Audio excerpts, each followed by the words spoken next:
Good afternoon, sorry, good morning everyone, and welcome back to another day of flying. And today we are going to be flying a round trip up towards Bodø. A little bit earlier out today. I thought that I'm ready.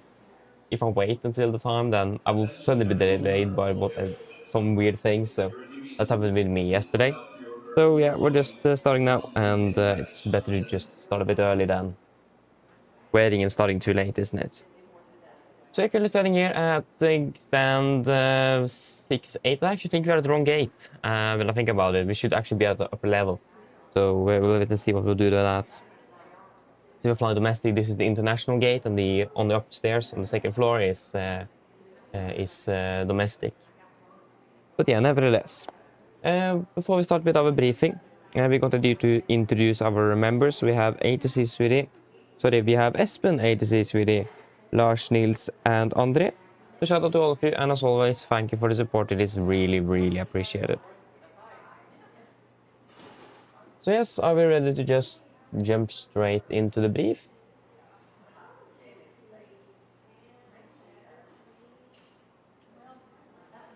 So our aircraft is currently on its way in from Vienna.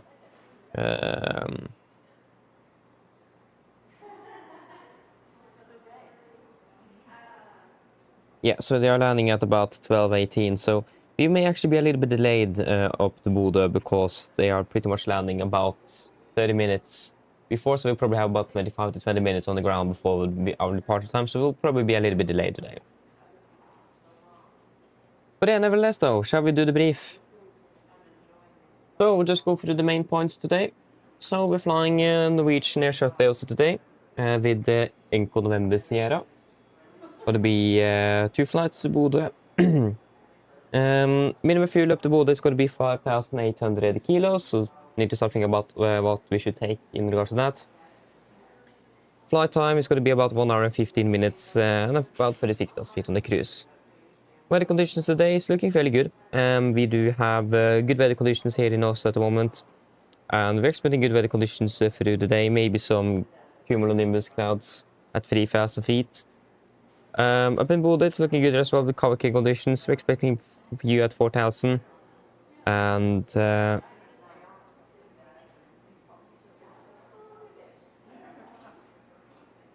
we may also expect some showers of rain. That is starting now on a temporary basis. So temporary basis with cumulonimbus clouds and rain is what we could expect up in Bodø. And then the alternate will be Bardufoss, and the weather today is looking good there as well. Yes, significant weather chart. We do have some severe icing between from 1A to below flight 100 and from 14 to below flight 100, both east and west of Gardermoen. Especially the west one is fairly far away, but you never know, weather is quite unpredictable. It moves constantly, so we will just take it as it is, but be aware of its presence in the vicinity of the aerodrome at least. And again, this is valid at 12 UTC on the 12th of June 26. So actually, it's not valid anymore. It's not valid until pretty much before landing in Bodø, actually. So couldn't really be anything noteworthy there. But we do have though. We do have moderate icing from flight level 300 to below flight level 100 over Oslo and all the way up to Bodø pretty much. So we are expecting moderate icing conditions nevertheless today. We also do have some severe icing as well from flight level 200 to below flight level 100 just east of our route as well. And also an area with some moderate turbulence between flight level 38 and 160 to the east of our route as well. So we are expecting a bit of weather, especially in around Bodø with more icing and maybe some turbulence. But other than that, though, it should be fairly good today. And wind-wise, it's got to be a nice cross tailwind as well after Trondheim. So good weather today. No times for Gardermoen. We do have the ILS is now functioning at the zero left. It's downgraded to Cat 1, same with 1 on right. That's the only note for the thing. For Bodø, we do have the VR that is out of service, and also the fire rescue category 9 is not available, so it's going to be reduced fire and rescue capabilities. Other than that, though, crew messages, nothing special today, and nothing on the maintenance side of the aircraft. So do you guys have any thoughts in regards to the fuel? Again, minimum is 5,800 kilos. So are there any thoughts?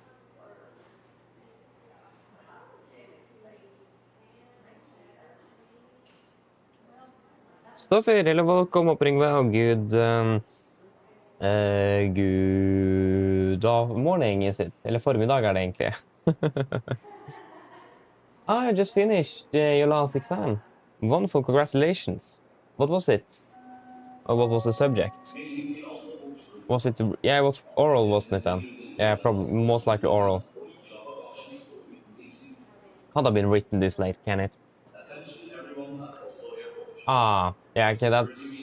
I mean, that's good though. At least you have passed, so... I mean... Don't take that too bad though. 3 is still good. But at least you finished though. I mean, you had 4 exams, didn't you, in a very short time span, so... Yeah. Congratulations with being finished though.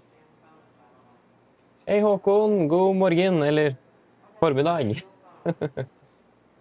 Hello, welcome, oppring well. But yeah, are there no thoughts in regards to the fuel? 5,800 is minimum.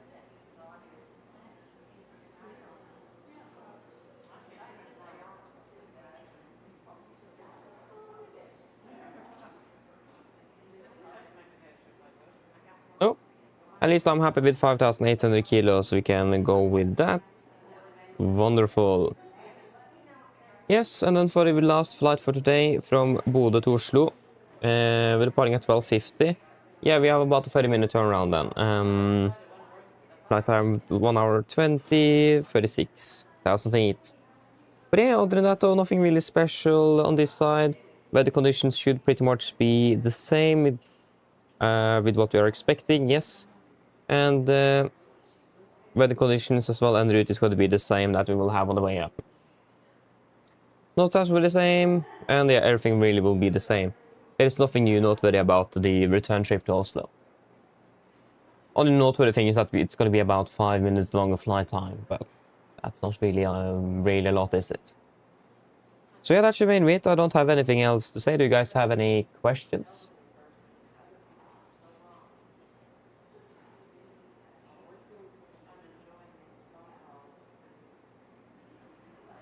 No? Good then, our briefing is complete and we can brief the cabin crew then.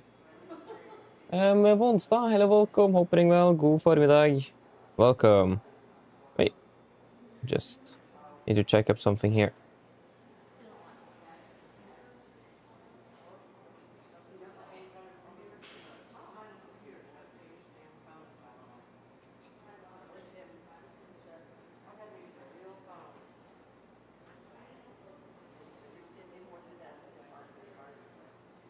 Yes. So, shall we just brief the cabin crew, then we're pretty much finished. Yes. Hello, good good morning. Afternoon in about 4 minutes. But good morning. My name is Fabian. I will be a captain today and pilot in command, and I will go through this briefing with you here.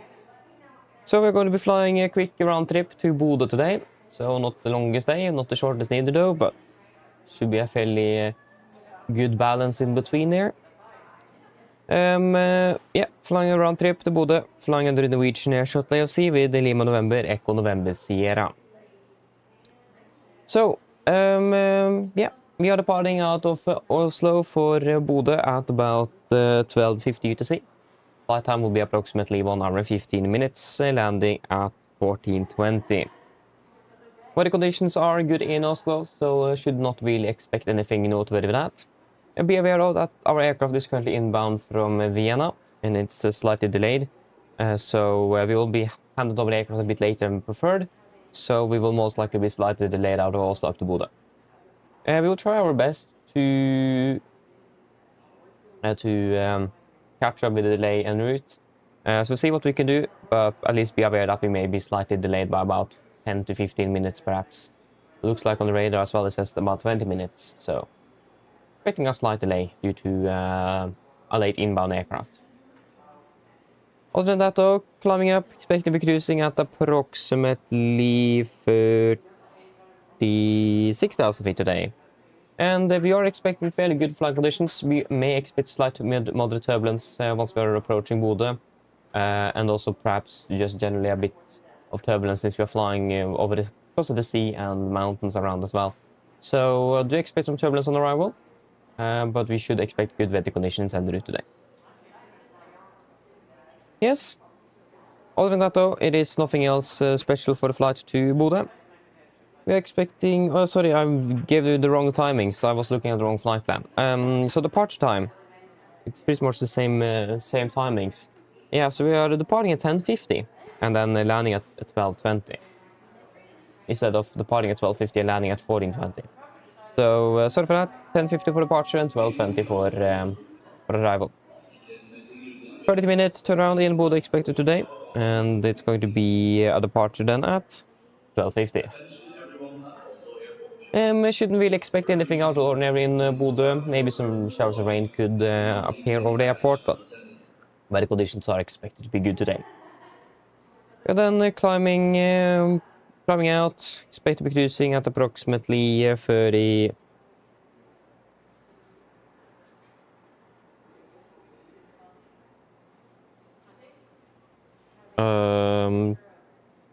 Let me just think a moment here. We are climbing up there.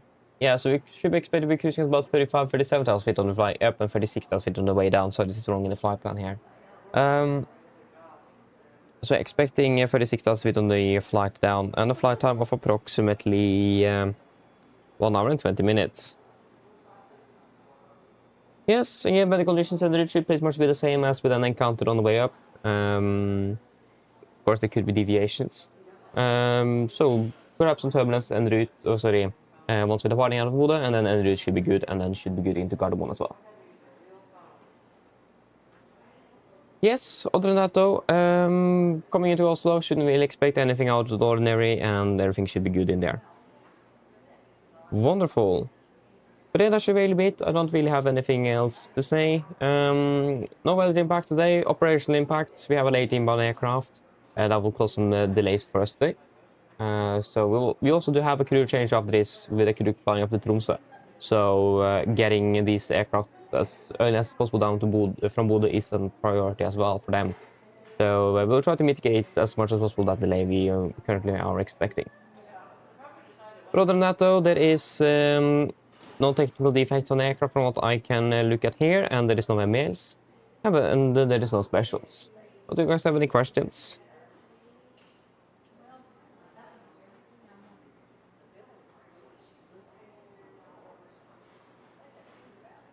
No? Good, then our briefing is complete then. Then we'll just wait here. The aircraft should be landing in about 20 minutes. Hopefully 15, if they can shorten down it a little bit. So just need to wait a little bit for the aircraft to arrive. We actually have the wrong gate, so we need to actually move us as well. So we can go ahead and find the correct gate. We should be upstairs if I'm not mistaken, so that is what's wrong. It's rain, hello, welcome, opening well, good afternoon. Now it is afternoon. And yeah, what happened? I do have a theory that, because if I remember correctly, last time that same thing happened, it was also when my TV was turning off. So it looks like it's perhaps when the TV is turning off, that when they're turning it on again and things starting to switch on the screen, it gets too much happenings at one and the graphic card crashes because there's something wrong with the graphics card. So I have a theory that's because of that. After repeated on and offs with the TV, that will happen.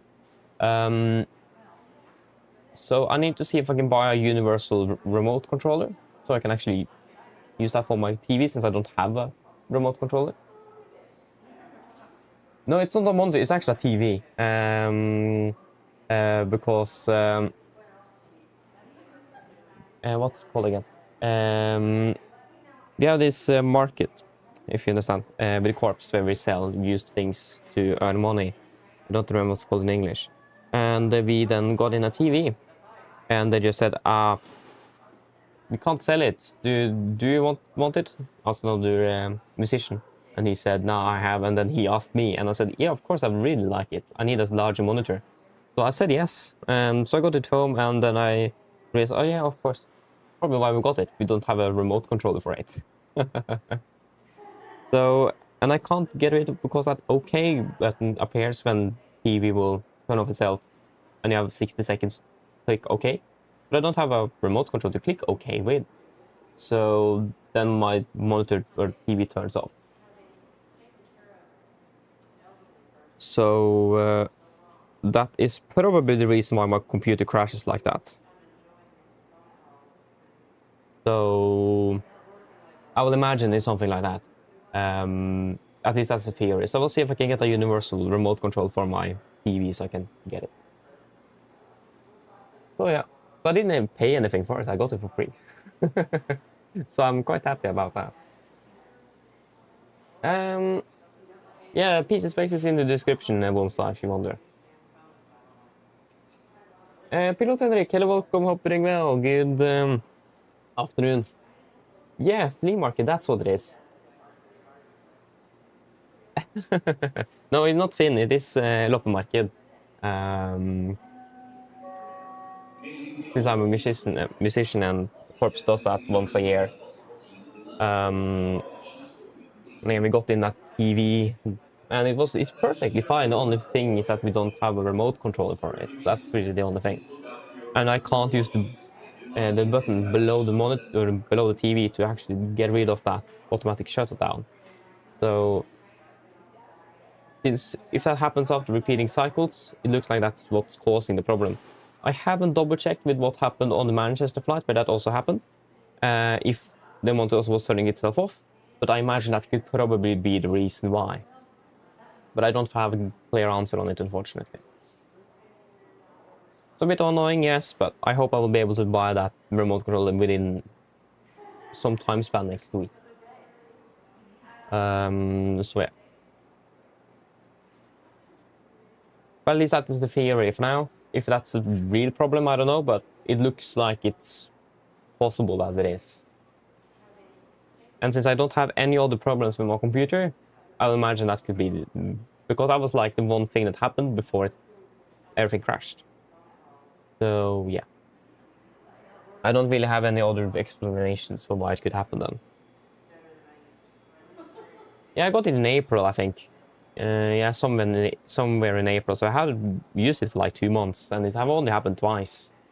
So really rare occurrence. Normally goes well, but sometimes it looks like the graphics card just can't do it and it crashes. So that is nice.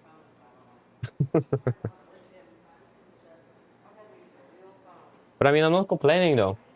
I hope to get it on as a main monitor since the screen is a bit larger, but the resolution and on the format of the screen is not optimal for that.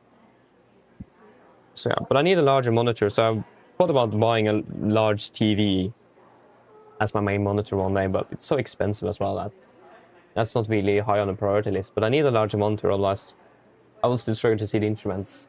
So yeah. I don't have 4. The other one is actually something I actually don't own myself. It's gonna be delivered hopefully one day. So I had since I was a little kid. And it's not mine. So I hope it should be delivered soon. I hope, but it's just standing here on my floor. So it was mainly to replace that thing that we need to deliver. So that's mainly also why I said yes to get it, so then at least have a monitor there. I actually don't know. I really hope to do it one day, but yeah, I don't have time to do it. I really would like to just get things ready here and just still adding things and trying to see if I can work out things a bit better. And I need time as well. So I hope this summer, but I can't guarantee. I know I have been saying this for like 2 years now, and I'm sorry it takes a long time, but I just need the time to be able to finish things and actually do it.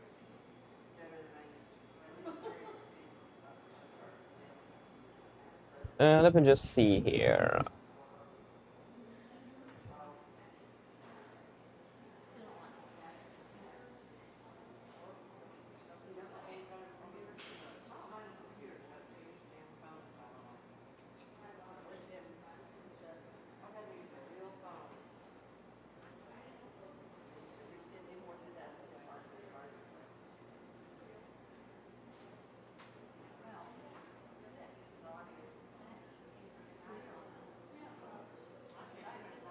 Yeah, we don't have... Oh, yeah.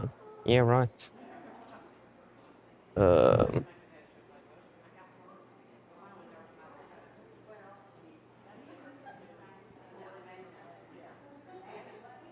Um... Ah, I see.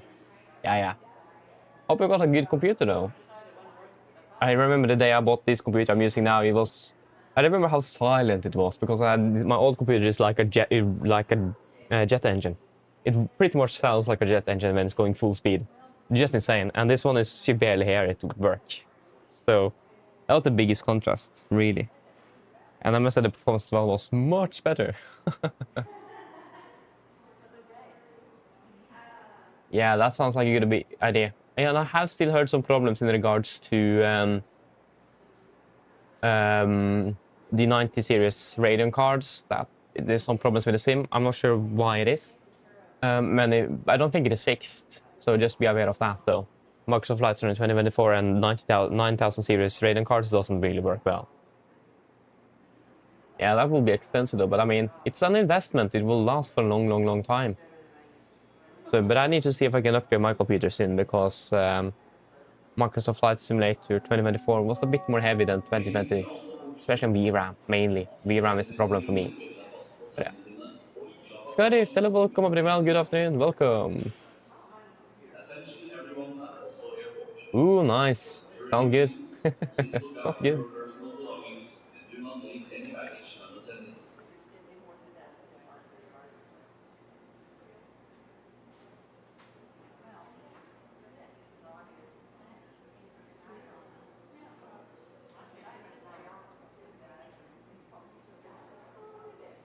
Oh, yeah.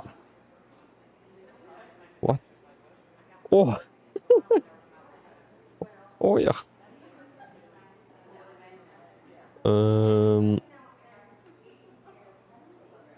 Bear with me a moment here.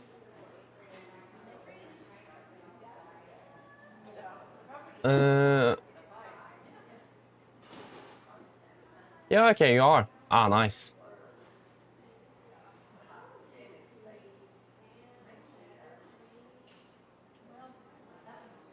Yeah, that would be cool indeed. I need to help. Classmates, we have our last exam on Monday, and I do have a little, how should I call it? Practice test that we got a long time ago.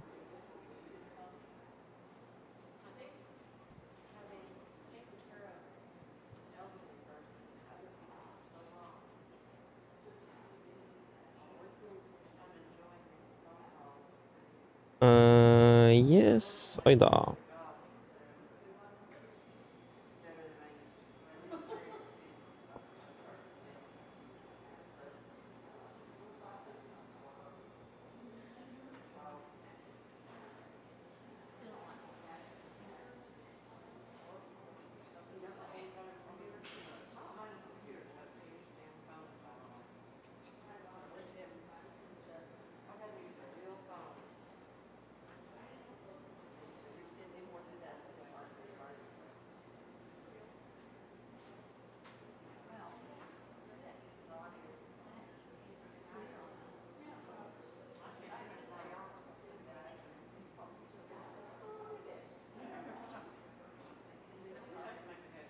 Yeah, sorry for that.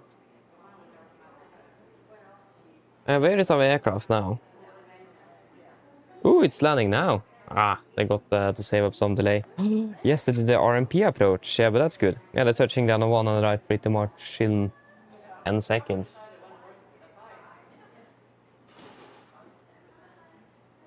But that's good.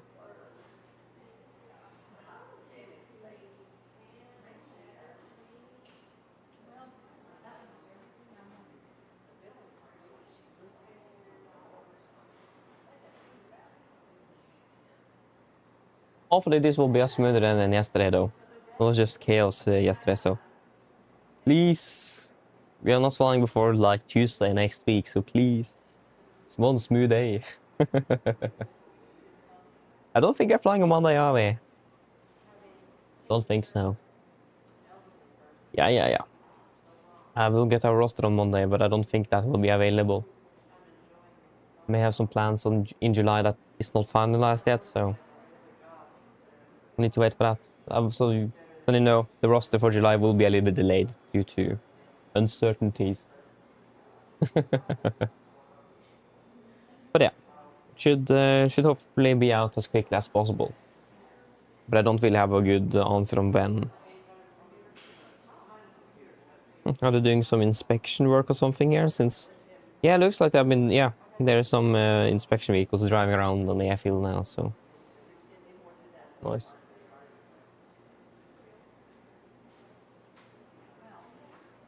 Yeah, I've never done it 2 months ahead, actually. I've just done it like they do in real life. I've heard, at least in Norse, you get the roster at the 15th the month before, so you get it a month in advance. I don't think they do it 2 months in advance. At least that's something new I've not heard of. Yeah, it's much easier to do it 1 month ahead as well. 2 months I will be very unpredictable. I will not at least change that. I will continue with 1 month. I will not do 2. It's very unpredictable, actually. Like, just 1 month can be very unpredictable in regards to suddenly, like, family event happening at that time, and I just... Yeah, nice. Thank for that. Oh, yeah. Understand how I thought that, though. But yeah. I mean, it would be nice as well that you know 2 months ahead what it will do. But also, again, it's very unpredictable. So I'm a bit happy that it isn't like that.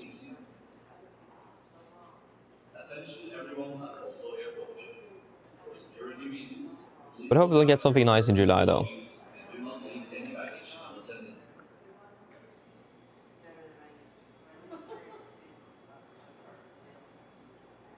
But yeah, did you guys see the announcement from Aerosoft? They have suspended the Charles de Gaulle development indefinitely. Because of availability or something, they can't get access to what they need to actually make it the quality as they refer to in regards to, if you guys have seen the new Stuttgart scenery, like you can even use the elevator inside the terminal. That's insane. And I wanted to be at the same level. And they can't do that because they don't have the good enough references to actually complete it. At least that's what I read. So that's unfortunate, because we really need a Charles de Gaulle scenery. I don't care how detailed it is. We just need a scenery, because we are still here 6 years in and not got anything. And the Asobo Now one is... I hope you don't hear that.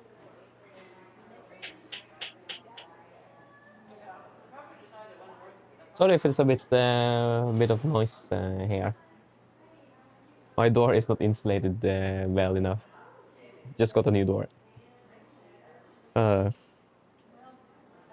So yeah, I know that's a problem mainly with this mic, but with my headset though, you won't hear anything pretty much. Much better.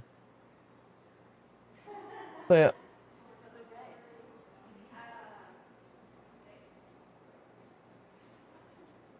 But we do still have one of the developers that have confirmed they are working on Charles de Gaulle, but I don't remember who or what they are called. But we do also have a freeware version as well available on FlightSim.io that improves it quite a bit. But I still really would like a proper scenery for Charles de Gaulle.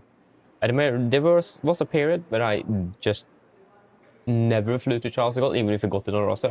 I took something else, because the scenery, we had just a normal default scenery, is just horrible. Impossible to navigate around that airport. No correct taxi signs, markings on the ground, nothing. So that was just a pain. So I understand there's not a lot of people flying into Paris in the sim. So the one developer who gets the Charles de Gaulle out first will probably benefit quite a bit, since there doesn't really exist anything to compete against it. And I mean, it was also like Hugh Ireland is going to be almost working on it, and he's the guy that made this scenery for Gardermoen, and I must say this is absolutely amazing. So he's very good. Going to be working with another guy. I've never heard his name of before, but at least it's quite unfortunate though that it won't happen. But I said that they will continue on if they get what they need to actually continue building the scenery. So it's a possibility that they will continue the project, but at least it's on ice for now. Or suspended indefinitely, like they said on... I read it on FS Elite, actually.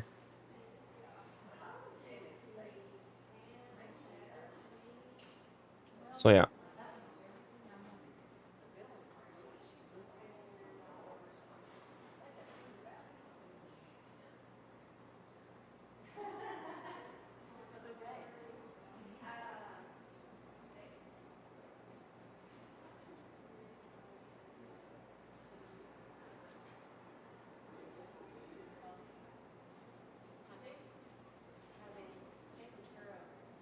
Yes, at least our aircraft is here. So hopefully deboarding will be quick. But it's something weird with this airport now, because I can't move the camera around inside the terminal without it stopping and freezing up. I'm not sure why that is. That's something quite recent. So I'm not sure. I should probably actually have the FPS display up and actually see what's causing it. If it is like the CPU that is stopping it, if it is VRAM or whatever it is. VRAM though should pop up a message on the screen, so I'm not sure what it is, and that's annoying me a bit, because I never had it also. We've been silky smooth in Oslo before, but now it is just that it stops up, as you probably saw yesterday and better today.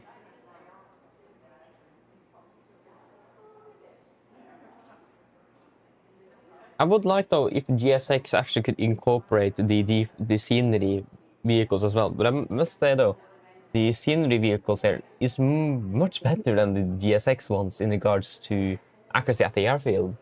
So if they could make it possible that they could use those models and textures, that would be so nice. I'm not sure how easy that will be, but highly doubt it will happen. But if that would have been an option, that would have been really cool, because it will be more accurate than what we have on what GSX will provide. I'm not sure why the pushback truck is still here. I think it should have been gone when using GSX, but it's there, so yeah.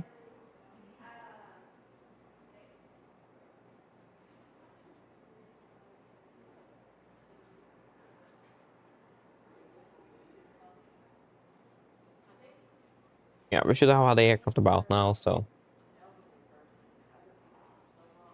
we will be slightly delayed. So I imagine we will pretty much be at least 10 minutes delayed. We need to do that emergency briefing and that kind of stuff, and that takes a bit of time. But I mean, if you're quick enough, we actually managed to do a turnaround of about between 20 and 25 minutes in Oslo yesterday. I was surprised how quickly actually we made it possible to be. And we also don't have the extra work in writing down flight time, flight hours, and that kind of stuff as well after a flight. So we just jump into the fire test and then we're good. So as always, once we have an aircraft, it will be a bit...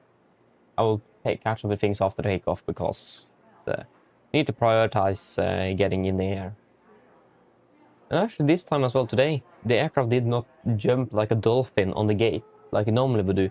This is a strange thing that has happened in Gardermoen recently, where sometimes when I spawn at the gate, the aircraft just sinks into the ground and then it teleports with the nose up, and then it ends up sitting a bit with the nose a bit to the right on the gate, and the tail on in the ground, and sometimes it won't. So I'm not sure what that is. It's something weird with the simulator. And I'm not sure if there's something wrong with my sim computer or yeah, I have no clue what it is. But it happened before. I think it happened before I factory reset my computer. So yeah.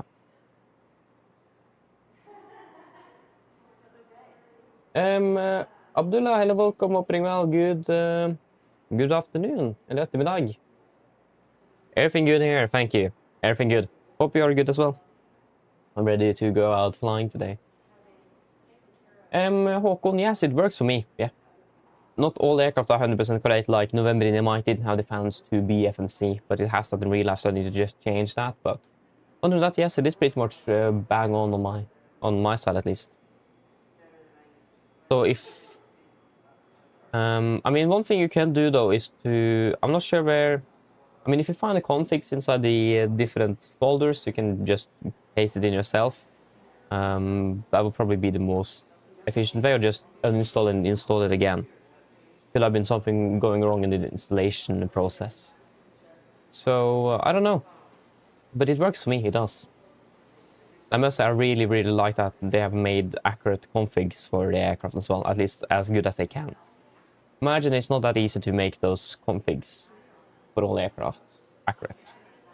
Since there will always be differences, like the IFLY, the aircraft in Norwegian, is so different from everything else. Like, they have a full A4 printer back there. So when they print out the meteors, that like 1/4 of the page is used, or the paper. That's just why? Why do AFLY have such a large printer inside the aircraft? What's the need for that? So that was very strange to look at. Once I visited the cockpit when I was flying one day. And of course the HUD as well, the HGS as it's called on the 7.3. Also very strange, and I hate it. In real life it's not that bad, since you can actually move ahead much quicker, but in the sim you need to move to the middle of the flight deck to be able to see the display transfer switches and that kind of stuff. So doing the checklists are a pain, and the flows.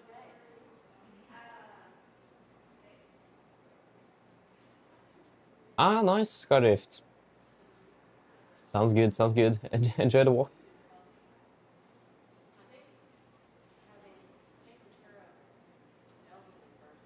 Ah, you did? Ah, that's cool though. Yeah, then I can understand it smiles indeed. Nice though.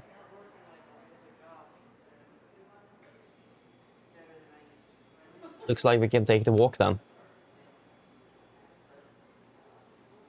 Yeah, maybe do that. I think that will probably be the best thing you could do is, yeah, reinstall. Yeah. I'll imagine that is the best thing. Or you at least have a higher chance of actually getting it to work. So yeah, you downloaded it from Vamsis, right? From the... did you download it from the Discord server? At least that's what I downloaded. They will be more up to date on the Discord server, so you need to be in there. I imagine you probably did, but just if you didn't.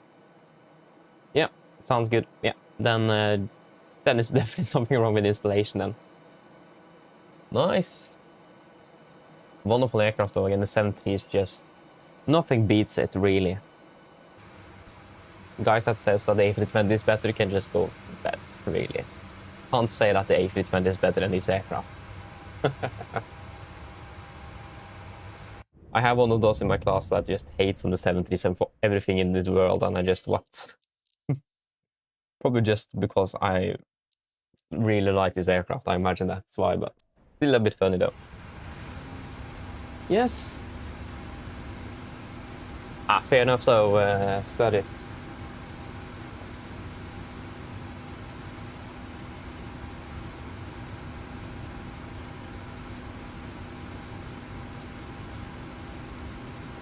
Oh, nice, yeah. I must say that's also one thing I really, really like is their SOP. That's something all virtual airlines should have. And I mean, they should probably have like a better system as well. If they could incorporate a system for shared cockpit flying, like you can tick a box and then you are ready to go, and at those dates, and then the timing as well, and then you can base it out of your rank. And so like captain will be the captain there, and if you're a first officer, you will be a first officer, and then you can much easier do shared cockpit flying. Problem though is that it's so unstable in the sim that, yeah, I did that once. But we pushed back from Arlanda, going to be flying to Oslo. The first officer gave me the controls of the aircraft so I could taxi, and then we teleported to North Sea. So, and the control we came back, and the control just, what happened to you guys? We just, we got teleported to the North Sea. So that was a bit interesting. Yes. Wonderful. Then let us do the test. Of course, the light must be exactly on the perfect spot all the time.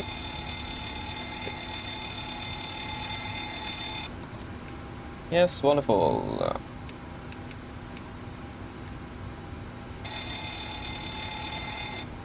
Yes, then we are good. We have requested our fuel, so hopefully the fuel truck will be here shortly. And we will be about 10 minutes delayed. It is about 20 minutes into departure. So again, I will not be able to answer much before departure, so then we're at least advised.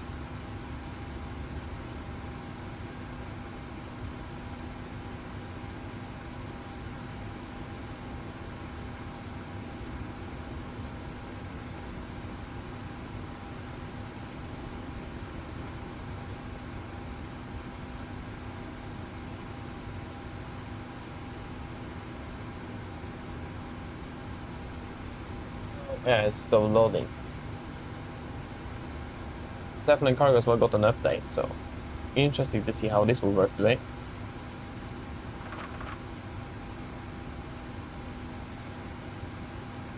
Got the gate mode or something. I'm not sure what that is supposed to be.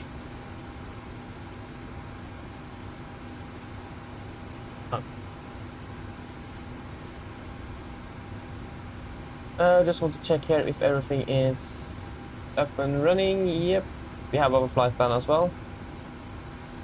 Probably been so long that Oslo Bodø, yeah, it is still active. Wonderful. So we are at 737, 800 billion VLX, 26K RX up to date, and the latest operation program. And yes, Oslo Bodø.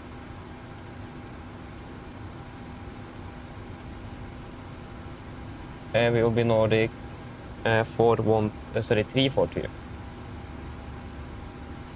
342. Just request the latest weather.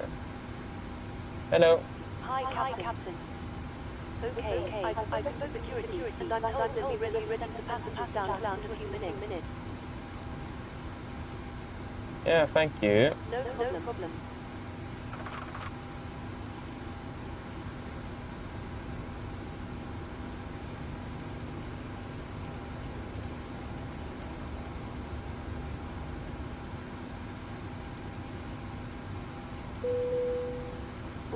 Station prepared to start boarding.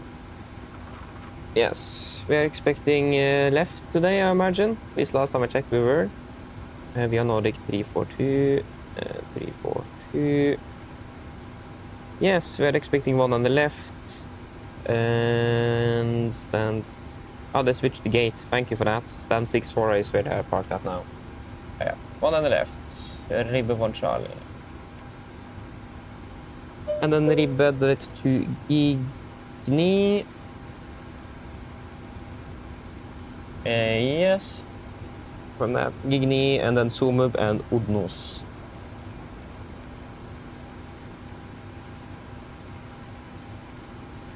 Arrival into Bodø, expecting runway 07, and then via Udnos 1 Charlie, and via Rotot. No, it's via Okned.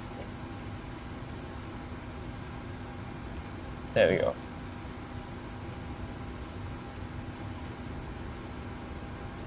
Final is 2.5.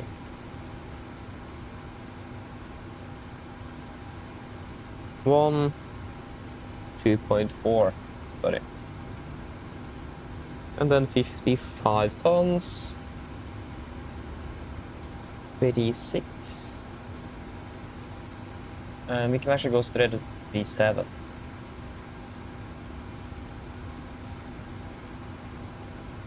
And 25212 and minus 41.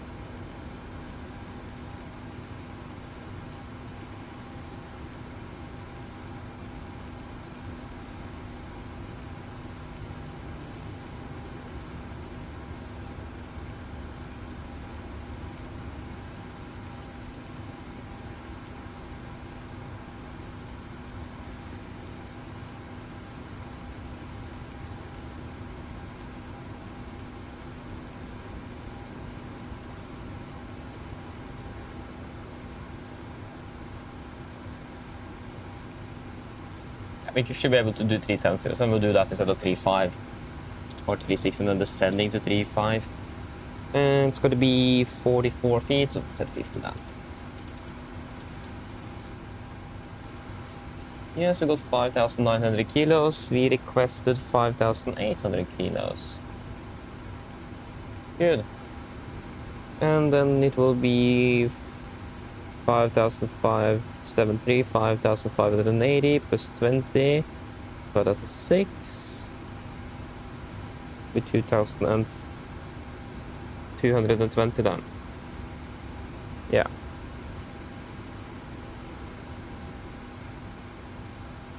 Are we even boarding? Nothing really happened.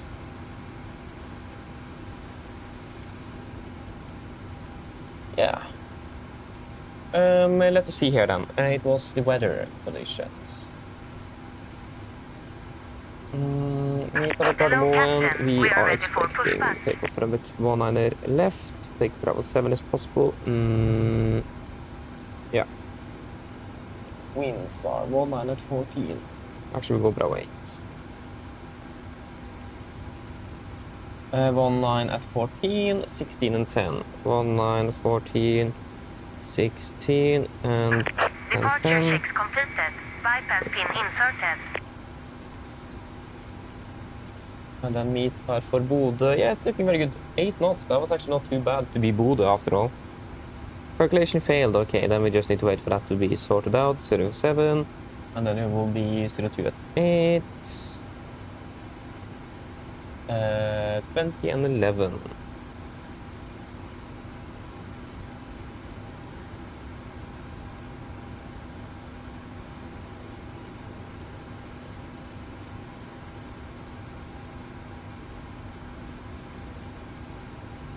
Yes.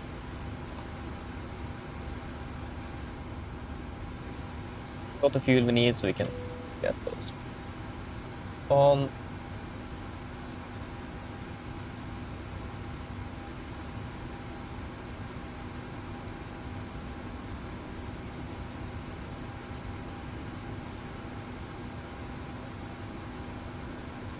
We're departing at let me just autofill password.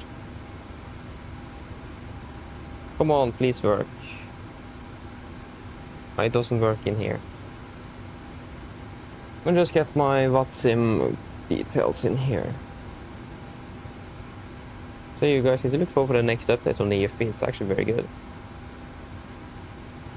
And VATSIM.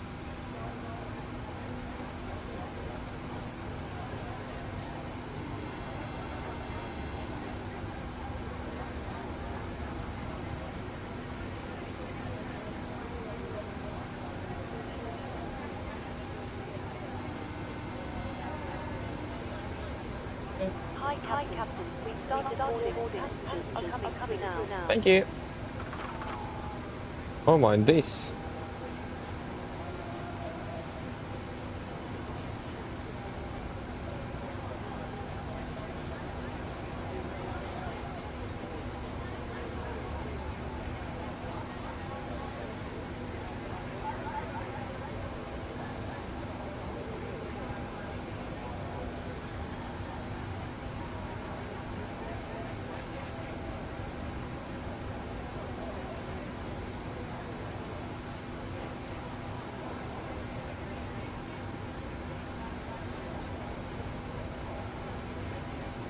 There we go.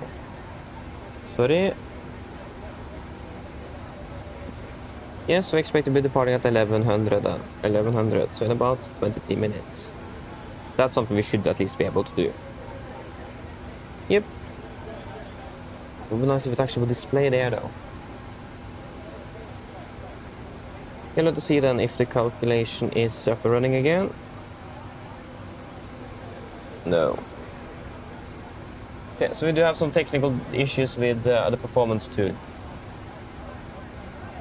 So we will just continue with what we normally would do, and hopefully it will work before we will do our performance calculations.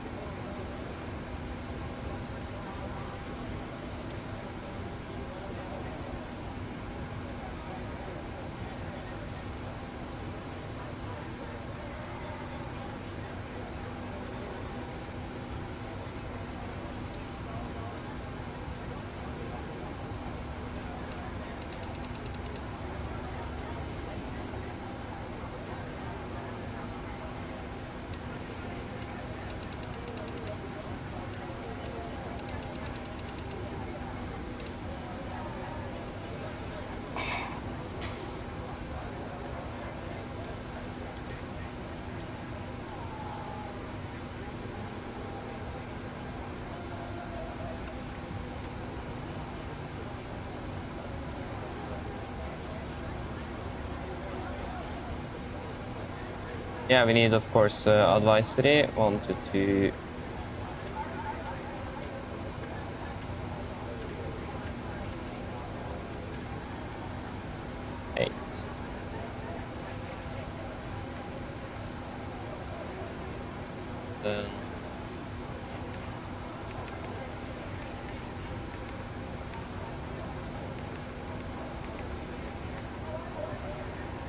Yes, so we're ready for the brief.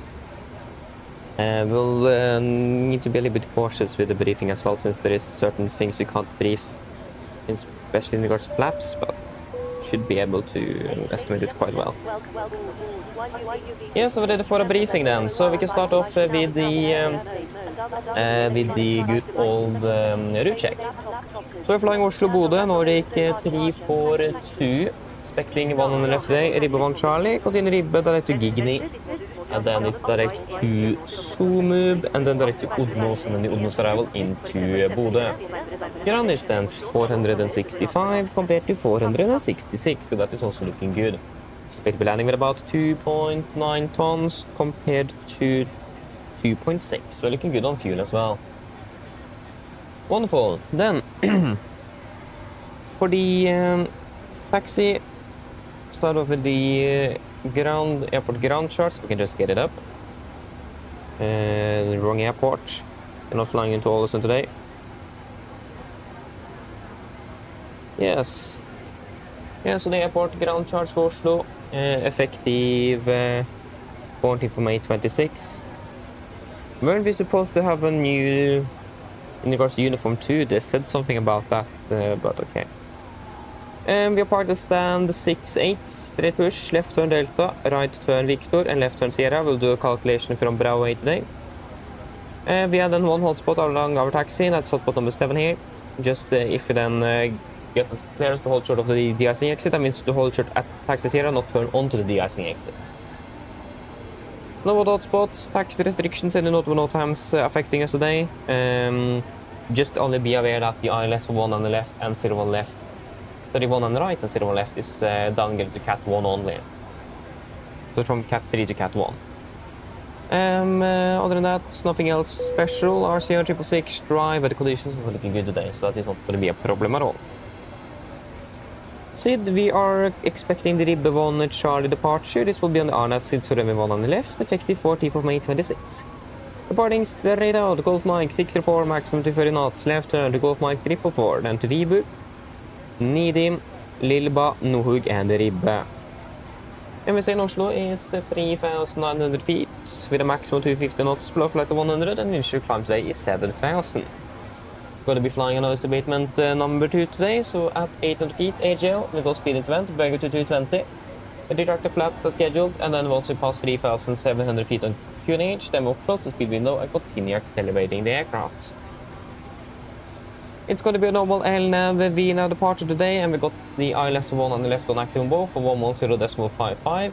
Guard 1 VR on standby on Navigraph number 1 at 115.95, and then the ILS 19 right on standby at 111.3 on Navigraph number 2. Yes. Engine outside today is fairly straightforward. It's 2,200 feet left turn, INSUV, 311 inbound left turns, climbing up to 5,000. Weather conditions, like I said, is looking good today. Shouldn't really be anything out of the ordinary with that. And we are should be able to return back to the field, and preferably 1-9ers due to the weather conditions at the moment. So that should all be good. We also expected to be departing below the maximum landing weight today, so that is also not going to be a real concern for our departure. Yes, and then for that today, bird activity at the aerodrome, as always, it is a bit congested here, so we will not take off if there's any birds on the runway, but there's nothing really we can do to avoid them once we are on the go, so we will not reject anything for birds, except if we do congest them and we get an engine failure out of it. Other than that though, there is nothing else significant to be aware of. There is no other threats. Yeah, actually, sorry, we do also have moderate icing conditions up to about flight level 300 today. So we'll turn on the engine anti-ice a bit earlier than we used to and turn it off a bit later than we used to, just to minimize the risk of ice build-up on the aircraft once we're climbing out. I don't have any other threats. Do you guys have any questions?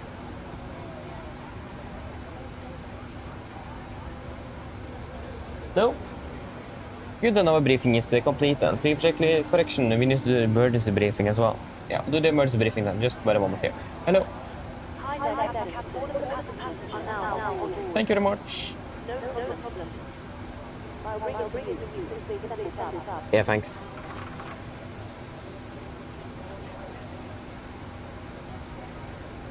One thing I forgot to mention on the brief is that we are not going to be using engine 90 for departure, and we're expecting a normal flat 5 as well. Yeah, the calculation still doesn't work. I'm not sure why. Let me just see if there is any updates on that.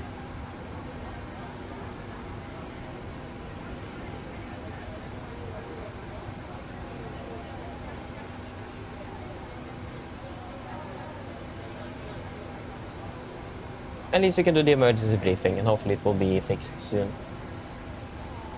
Yes, so emergency briefing. Below 80 knots, we will stop the aircraft for any warnings. Above 80 knots, priority we will stop for fire warning, engine failure, predicting windshield warning, or airplane nebulous safe to fly. If I go stop or slow my controls, I will close the rest levers, disengage roll throttle, apply max manual braking or verify RTO brakes, maneuver speed brake handle, apply max reverse thrust to stop the aircraft. If you go stop, I verify first is closed, auto disengage, and max braking applied. I'll call speed brakes up, speed brakes not up, verify reversers, call the reverser status. I'll call any incompleted items, 80 knots, 60 knots, auto brake disarm, and inform ATC. Then once I got the complete stop, I will start on the reversers, lower the speed brakes, then we will start identifying the problem, and I will then command the necessary memory items that we may need to accomplish. I'll assist you to identify the problem accordingly, and I will accomplish any memory items on your command. Then we will evaluate the situation. If no evacuation is needed, on PA remains seated, situation under control. If the situation is not clear, on PA can we go to the stations.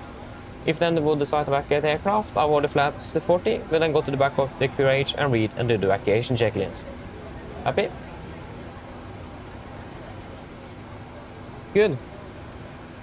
Then, there will be no actions below 4 feet, except for cancelling warnings and raising the gear on the positive rates. 4 feet, verify and select, then follow the engine outside as discussed on the departure briefing. Any questions?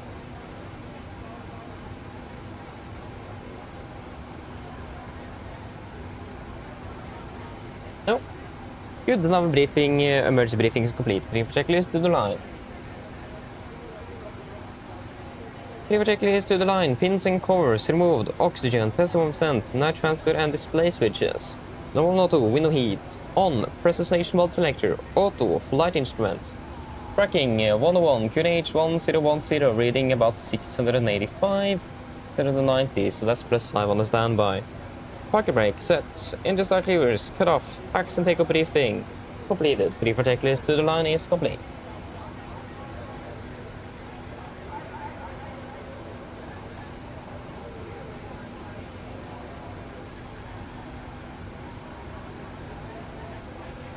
Let's do a quick PA then, and then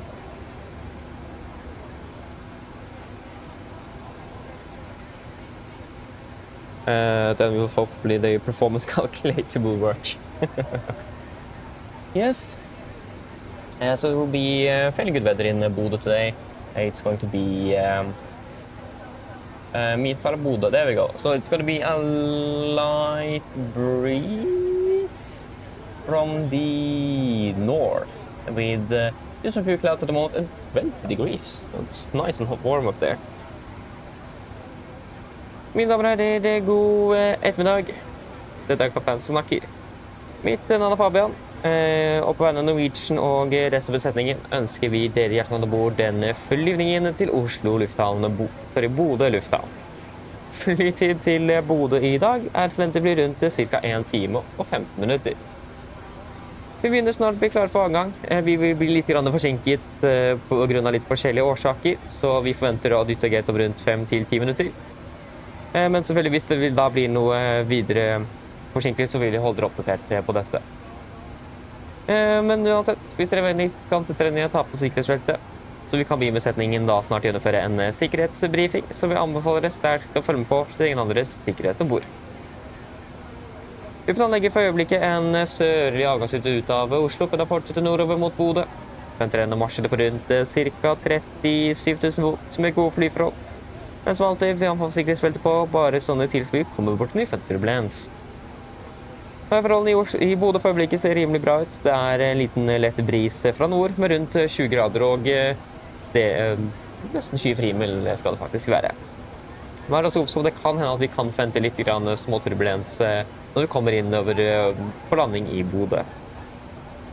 Ellers, siden jeg slår av, så ønsker vi behagelig reise med Norwegian. Takk. Ladies and gentlemen, good afternoon. My name is Fabian, I'm captain today. And on behalf of Norwegian and the rest of the crew, we want to show what is the flight to Bodø. The flight on towards Bodø today is expected to be approximately 1 hour and 15 minutes. We now shortly ready for departure. We expect pushback from the gate in approximately 5 to 10 minutes with a slight delay, and we do apologize for this. And of course, if there will be any new information, we will have you updated accordingly. Nevertheless, though, if you may please down, take off the seatbelts. The cabin crew will then shortly go through a safety briefing that we're doing further to follow on another safety mode aircraft. We're currently planning a southbound departure out of Oslo before we then continue northbound to Bodø. We'll be cruising at approximately 37,000 feet today with good flying conditions. As always, we do recommend a seatbelt on just in case encountering some unexpected turbulence. Weather conditions up in Bodø at the moment is looking very good as well, with just a light breeze from the north, about 20 degrees centigrade, and should be pretty much almost clear skies. Also be aware though that we may expect some slight turbulence on arrival into Bodø. Otherwise, relax and we wish a pleasant flight with Norwegian. Thank you. Yes, good. Let us see then. Is the performance calculator working now? No. I'll send a message in the Discord.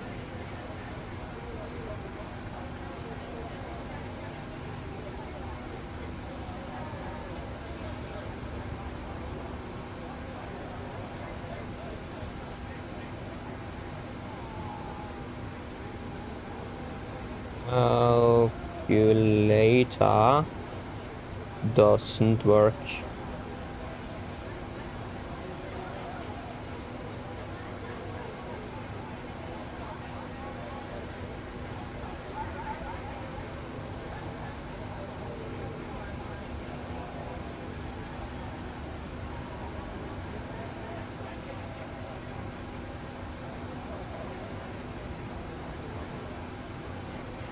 What this is.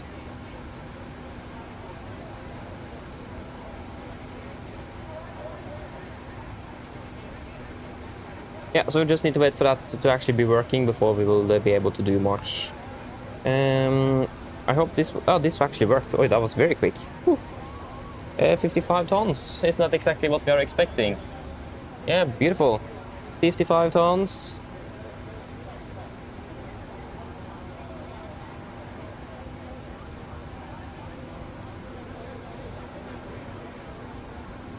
Yeah, we can accept that load sheet. So that will give us a takeoff weight of 50,070 kilos also. So yeah, that will give us a takeoff weight of 61,400.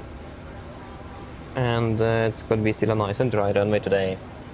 And it will be then 20.2. Let me just see here. What does it say here? CG at 22.3. Actually, let me just load it up like it wants us here. So 31,149, 31,149, 419, and then 1980. 419, 1980, and 78.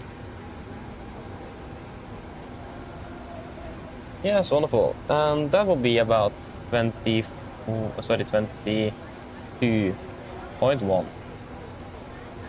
Execute. And that will actually give us a takeoff weight of 61,300. Yeah, but that's good. Then we just need to wait for the performance tool to work then.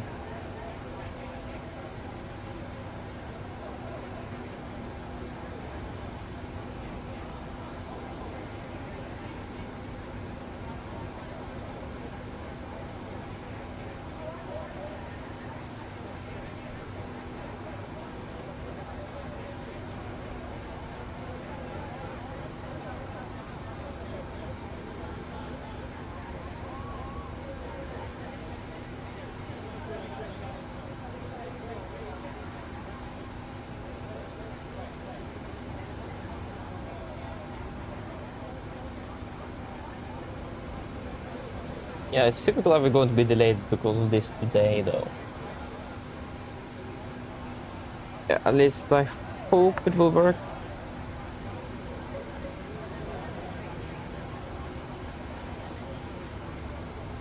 I'm not the only one out flying, so calculation failed. Yeah, we'll just game.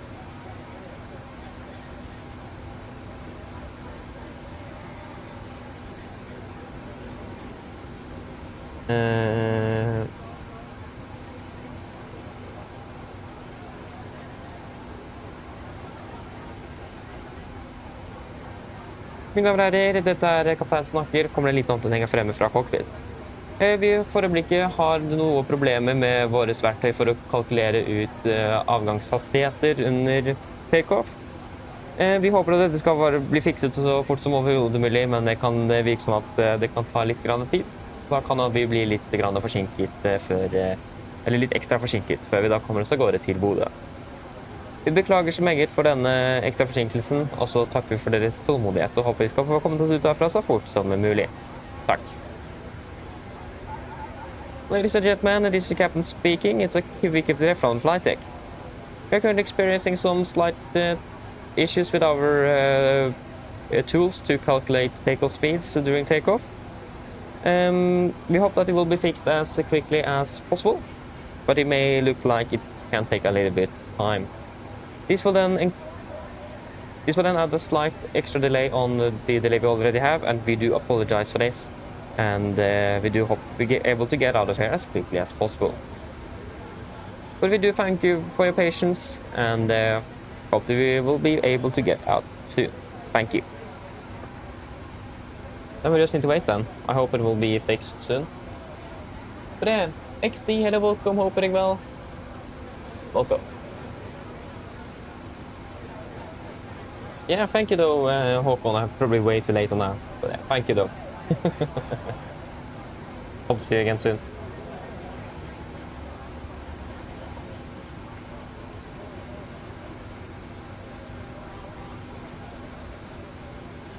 Nice. Now it should be fixed.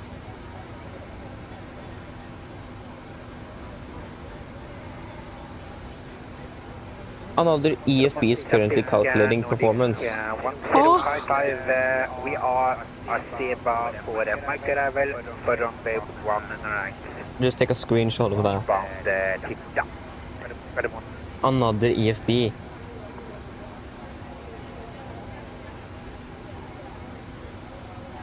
It's like you for you and then you and then you, or what is happening here? Ah, okay, the landing performance worked at least.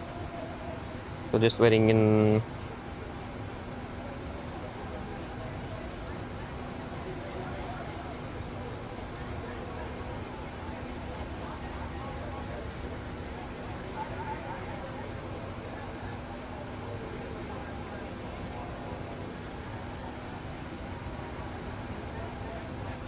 Get the image, this one.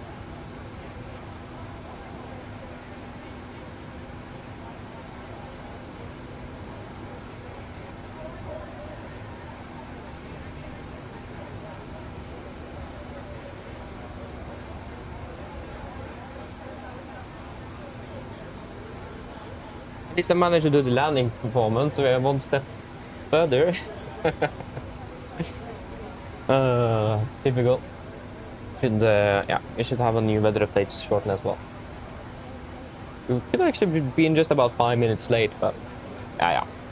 Technical issues, that's a part of it, isn't it? And that's the reason I'm hopefully getting work one day.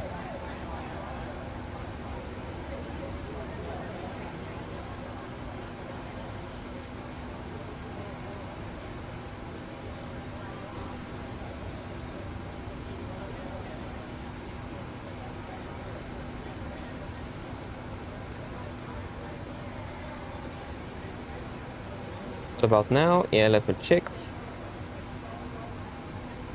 If it doesn't work, then I probably need to look out and see if that works. Looks promising. It looks very promising. Very promising. There we go, now it works.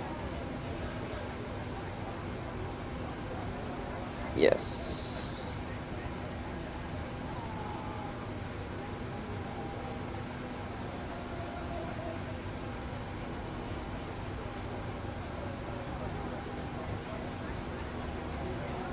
Nice. Again, I'm running a beta version after all, so could be some problems with that. Yes, let us just get the latest weather, and then we should be good to go.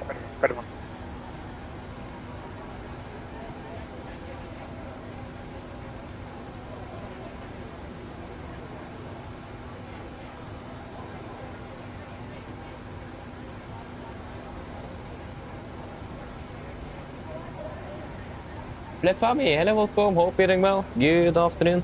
Sorry if I did say your name incorrectly, please correct me, but at least welcome though. Yeah, I am. I'm on WhatsApp.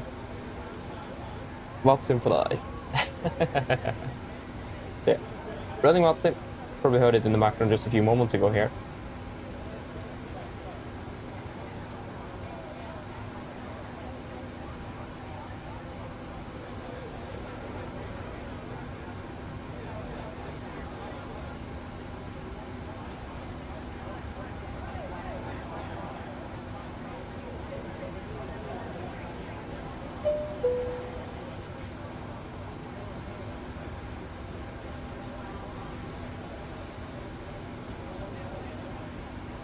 Yes, there we go. So means I'm 1 9 14, 16 and 10.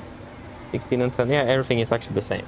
Good, then we can go ahead and get things up and ready here. So 22K, 46, 46, and 88, 86.8, 87.8. Yeah, that will correct this and we'll get the packs on again. It's currently off. Flaps will be 5, 22.1. Yeah, it was 1. I thought it was 3. I guess 5.4. And then 36, 36, 39, 36, 37, 40. And it will be 1480. That's already set. Yes, shall we do our cross-check firing with APU? So, 22K, 22K, assumed 46. 46 and plus 16 is confirmed. And output 86.8, 87.8. Again, I will correct itself when we get the packs on. Flaps 5, 5, trim 5.4, and then 36, 36, 39, 36, 37, 40. Acceleration altitude 800 feet and 1480 set on both PFDs. One full performance check, we're good to go.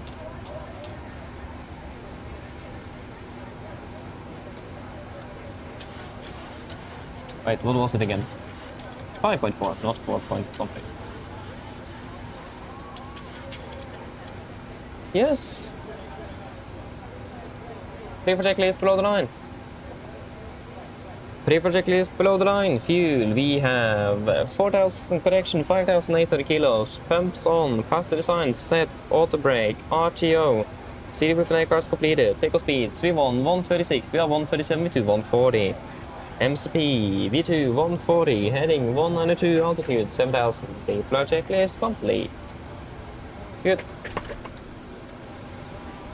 Ready to go.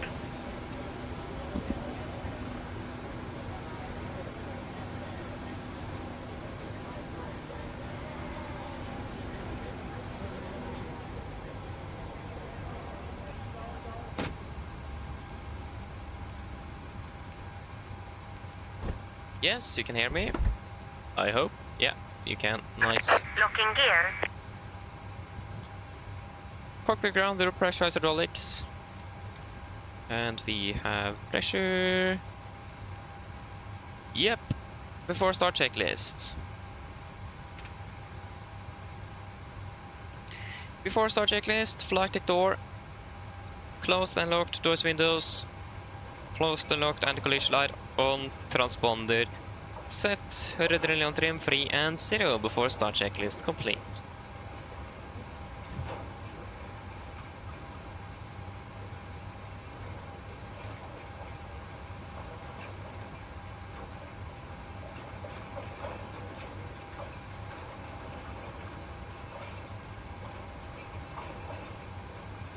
Right up, there we go. Gardermoen traffic, Nordic 342, push start out of stand 68, Gardermoen. Cockpit ground, cleared push, brake set. Release parking brakes, please. Park brakes released. Commencing push. 15 behind. All engines clear. Start at wheel. Thank you, start 2 on the sequence. And let me just get you there. Starting number 2.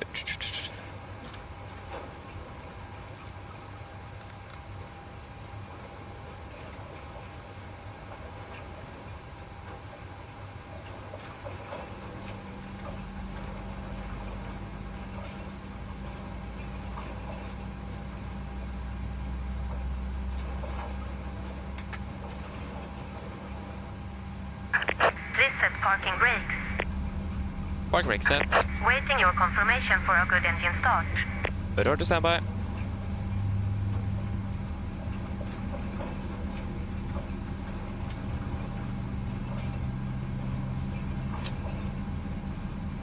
Started cut out. Starting number 1.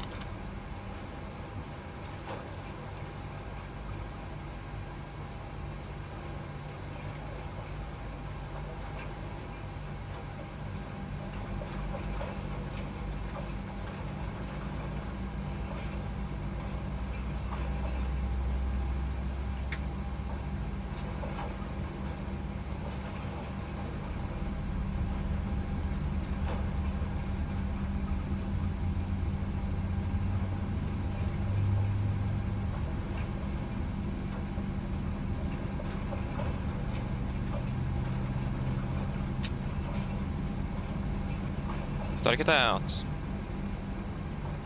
Cockpit ground, we had 2 good engine starts, so you can disconnect. Oh, I forgot to delete the audio file, sorry. We will have a reply here. Cockpit to ground. We have a good engine start. You can disconnect. Unlocking gear. I just need to Gardermoen fix traffic, GSX. 1055, vacated taxi stand 68, we are had en delta. Gardermoen.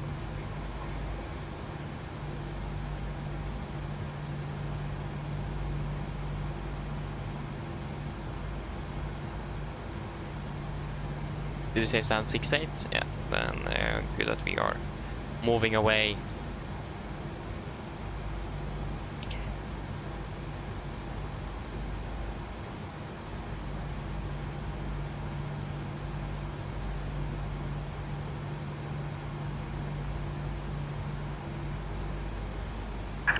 Tow truck disconnected. Bypass pin removed. Left is clear. Right is clear. Yeah, look for the fin. Thanks for the help. Have a good day. See you next time. Bye bye.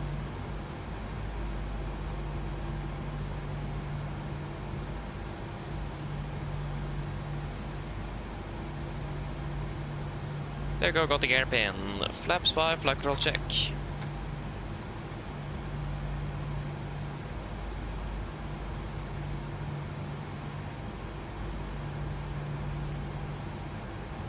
Before taxi checklist. Before taxi checklist, generators on, probe heat on, anti-ice off, aircon press, packs auto, isolation valve, auto, engine start switches, continuous, recall, checked, engine start levers. So that's down here. Idle tent, flight controls, checked, ground equipment. Clear, flaps, 5 plan, 5 green, APU off. Before taxi checklist complete. Gardermoen traffic, Nordic 342 taxi by Delta, Victor and Sierra 12 by Bravo 81 and left, Gardermoen. Right clear, left clear. Here we go.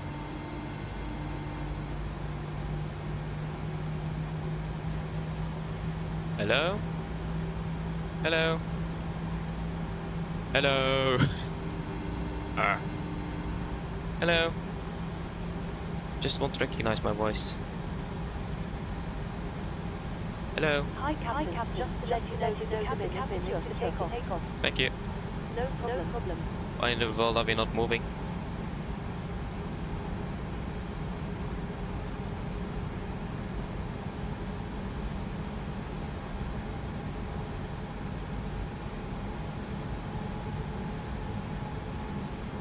Let us just get GSX restarted. That is probably the reason. There we go. Yeah, it was GSX.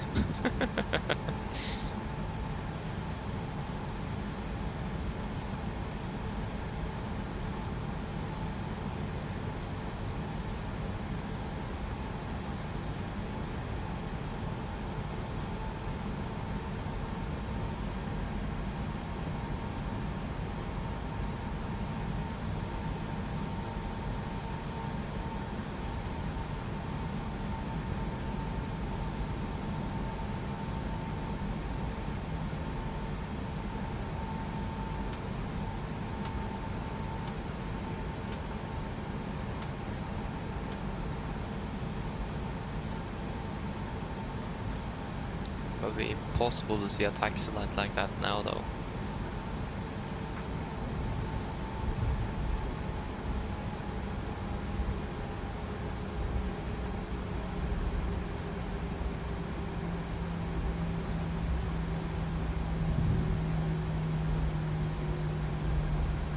Yes, good. So it's going to be then right on Victor. Traffic Nordic 1055 continue taxiing via hotel and Delta 268. Left clear. Left clear.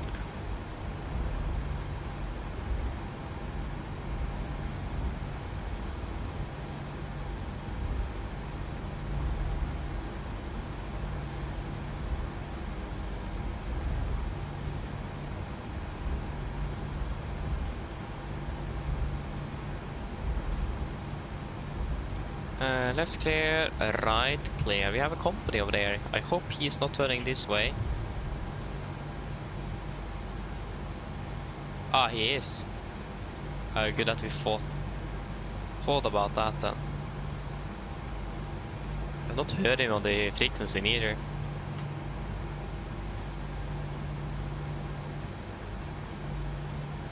That was very nice of actually.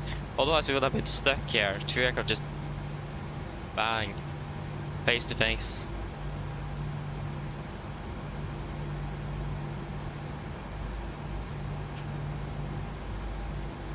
Oh, it's oi da, that doesn't look good.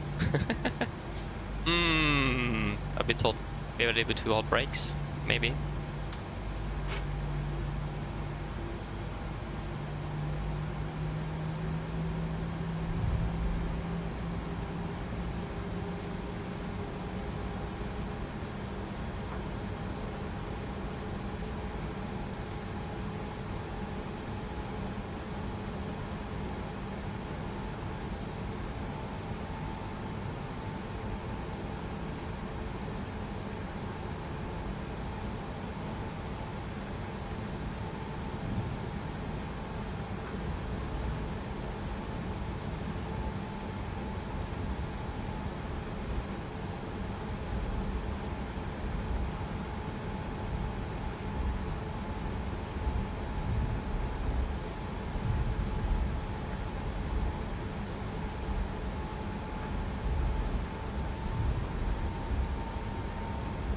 Right clear.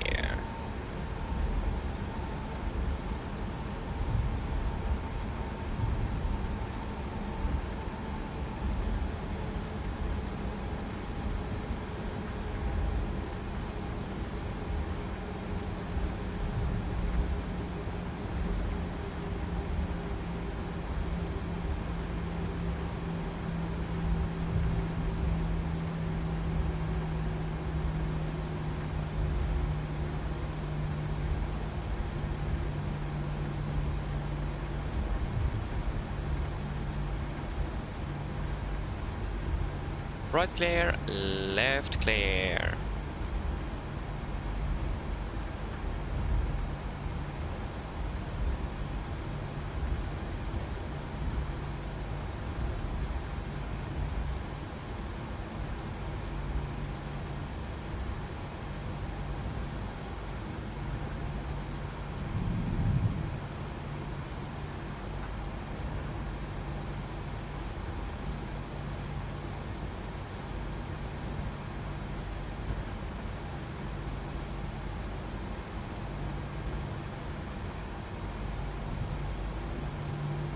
City cabin before echo checklist.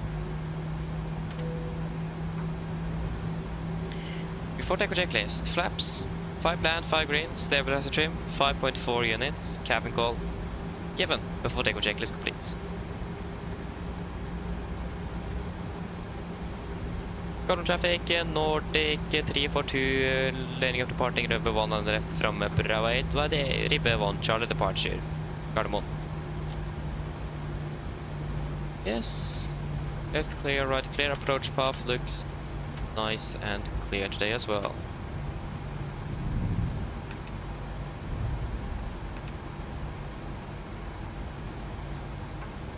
And a runway is clear.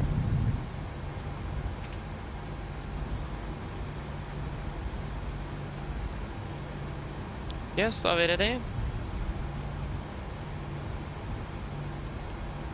I'm ready.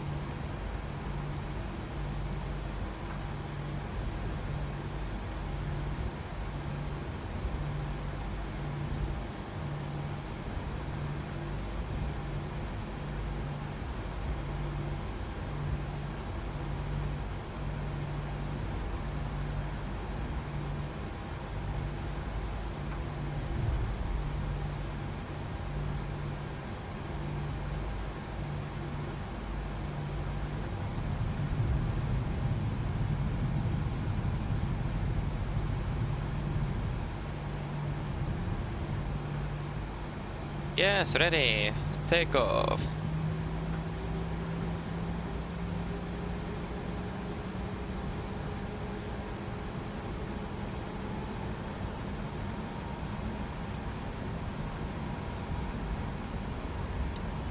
Setting first.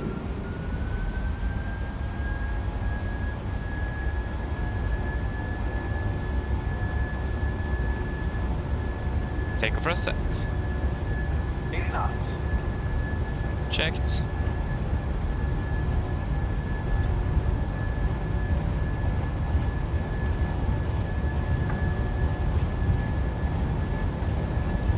V1 rotate.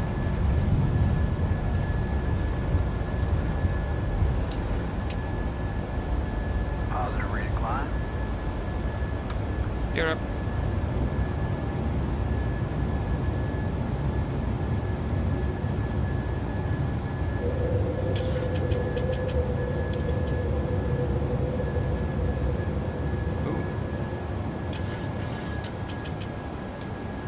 Speed into vent, 220 knots, 220 sets.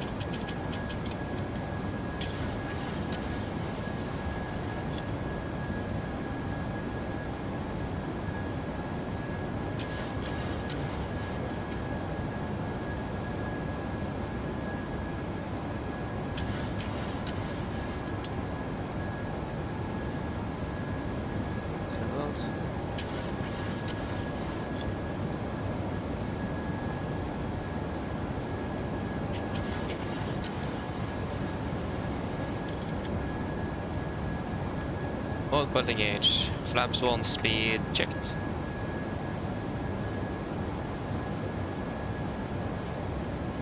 Flaps up speed checked.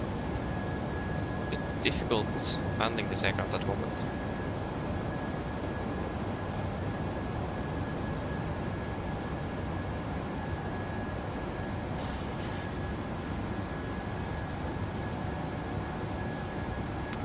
Close the speed window. Flaps up, no lines.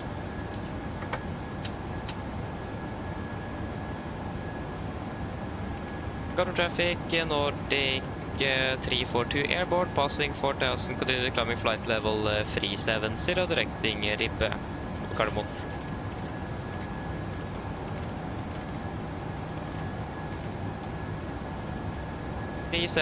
set.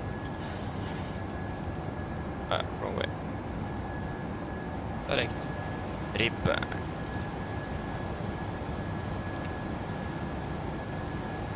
Confirm. Execute. Come on, there we go.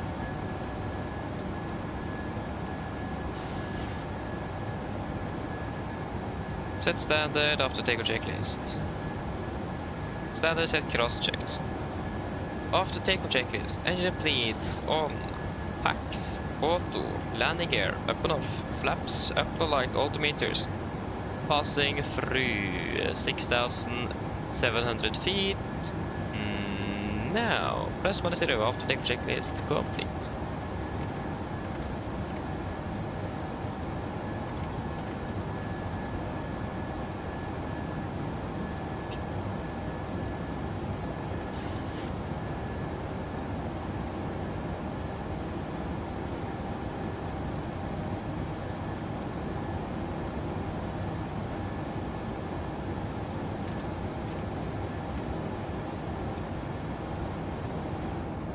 Delete the reduced climb, and we can go cost next 40. 40, firm, execute.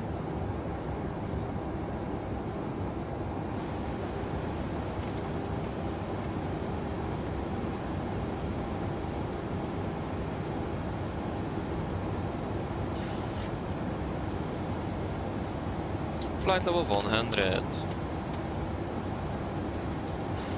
Forgot you, of course.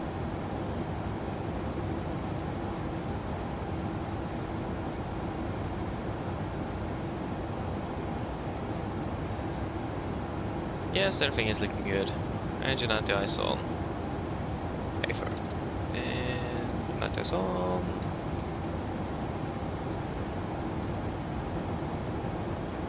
Surprisingly turbulent on the takeoff there.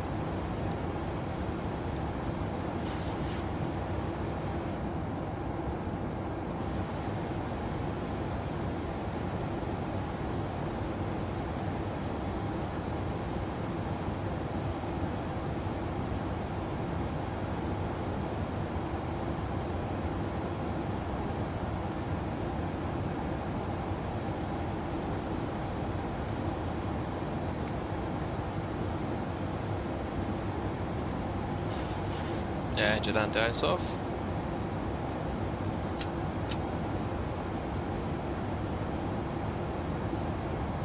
Seatbelts off as well. There we go. Wonderful, then we are finally on our way to Bodø after a little delay.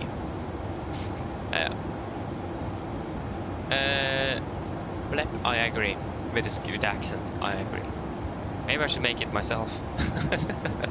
That would be so embarrassing though, listening to yourself every time I'm pushing back. But I mean, it would be cool though. Carlos, hello, welcome, hope you're doing well. Good afternoon.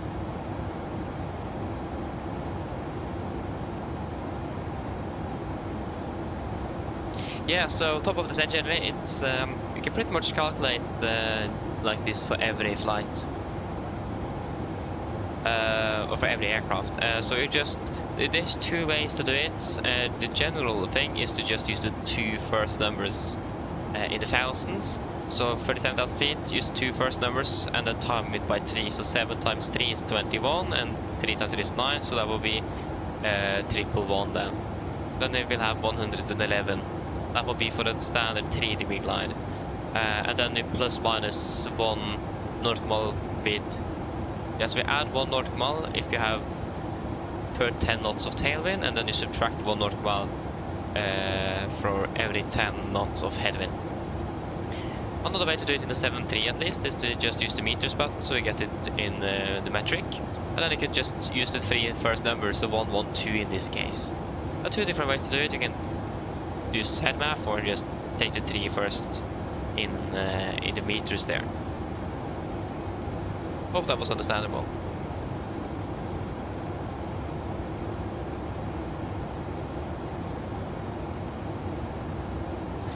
Nice. Yeah, that would pretty much be correct as well, Blep, yeah. 3 nautical miles per 1,000 feet. That sounds quite okay.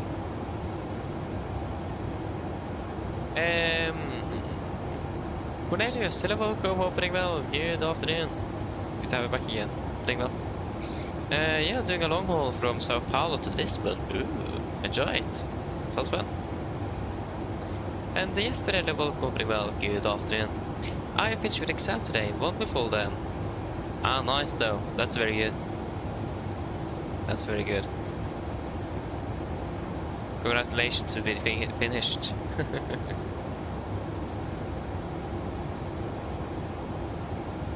Nice, we're flying Europeans today, and then flying to Malaga tomorrow, and then 5 days off. Ooh. Nice though. Enjoy that. And we need to do an RVSM check. We can do that at flight level 230. 230. Just do that in a second. Morten, hello, welcome. Hope you're doing well. Good. Veldig god ettermiddag. Oslo, so the Bodø Oslo. Sounds good. Just wait a moment here. So RVSM check, passing flight 230. Now, +/0 on my and standby, your side. 0, good. Then we are all good with that. If you mean shared cockpit flying wise, no, but if you want to join on WhatsApp, then yeah, definitely do that. Nothing against that. Shared cockpit won't really work though. Unfortunately.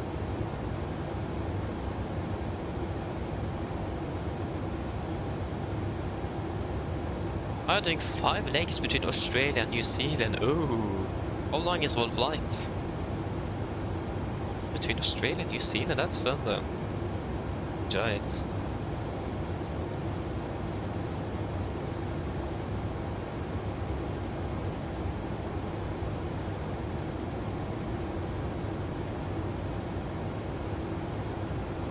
Yeah, we can definitely do that. Jump on if you want to. Don't need to ask. Always nice to ask the company.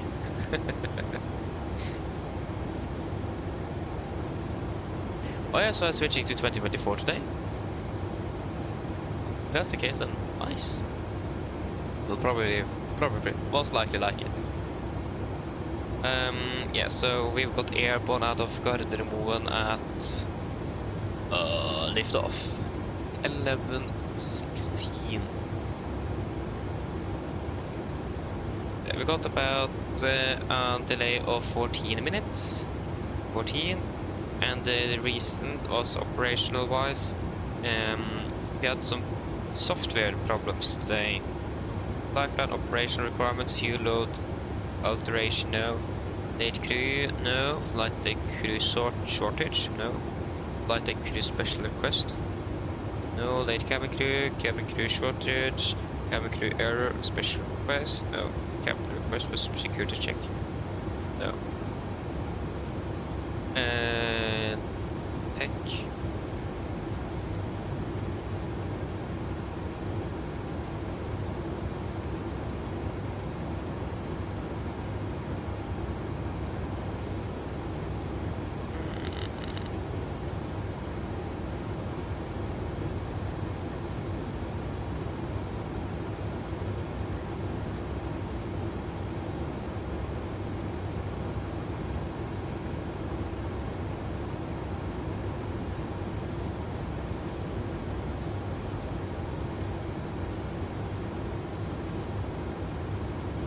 Yeah, it's other reason that.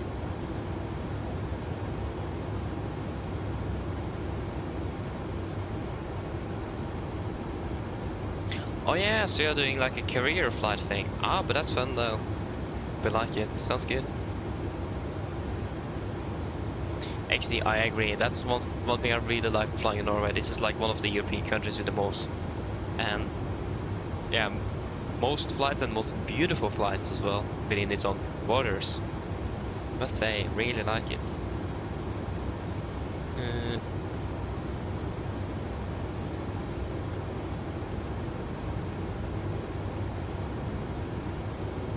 Performance to software issue. Do we actually have Wi-Fi on this aircraft as well?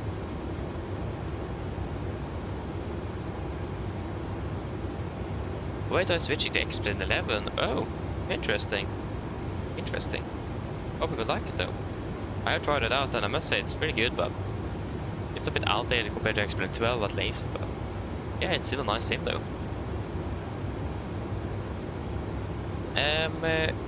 Utgars, welcome up, well, good afternoon. Yeah, we are flying round trip Bodø, that's it, yeah. Short, we have been flying this round trip many times before, but I mean, yeah, it's not as long as yesterday or the other days, but nice nevertheless though. Nice with some variety in the days. Expecting a FSLTL. That's what we're expecting. Ooh, Edelweiss 340 from Zurich to Granca. Okay, that's like very cool. When did they start flying that between Zurich and Las Palmas? Like what? That's actually insane. The overkill aircraft. Ah, yeah, but that's fun though. Enjoy it. Yeah, I do own a copy of X-Men 11. I got it from a friend of mine who bought 2 copies of the SIP because he lost one, and then he found it and then he gave it to me. So I have tried it a bit, and yeah, you feel the difference. You do. The aircraft feels a bit smoother to handle. Or something like that. It's been a while since I've been using it. So yeah, you do feel a little difference. But I must say though, it isn't too much of a difference neither. If I must be honest, from what I can remember. But I have very little experience with an X-Men 11 though. But yeah, it's a nice sim. But if I will switch to X-Men, I'm probably going for the 12. But still a nice simulator though. But I will stick to Microsoft. It's easy to just use the sim I'm already used to. So yeah. But I must say though, again, the difference from what I've noticed and I remember, it wasn't really that huge actually.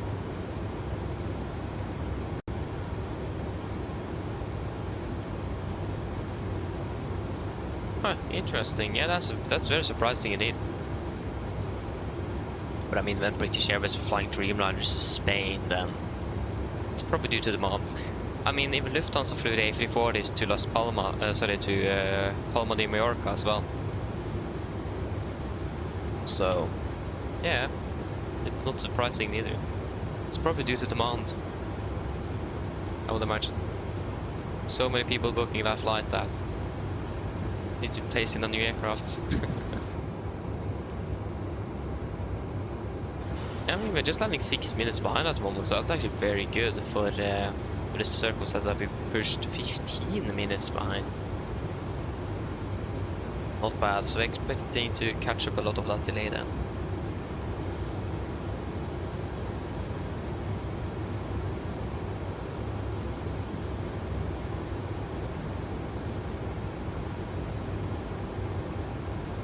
Oh, they did?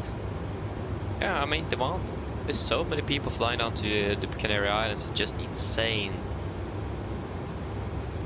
When Norwegian operates 2 flights to Granca from Oslo on one day, so it says something. But I mean, one of them is a chartered one and one of them is a normal scheduled flight, so 2 different type of flights, but it is still 2 flights from Oslo to Las Palmas. And other islands as well.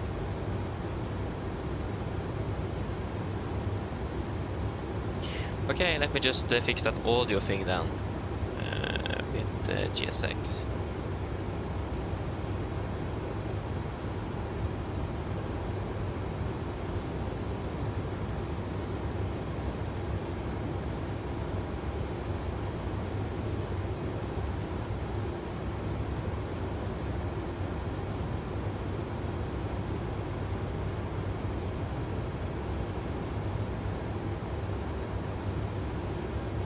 Yes.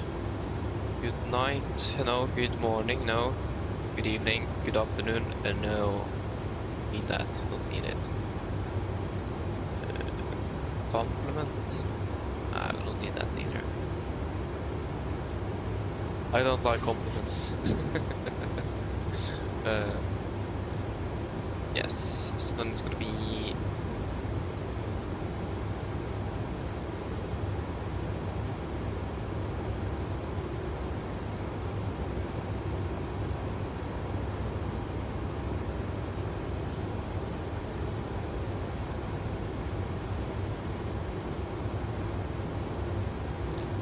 Yes, then it should be good. So now we shouldn't get the response from... the response from the flight deck. Why did you start by yourself? We don't need teams, like... Why?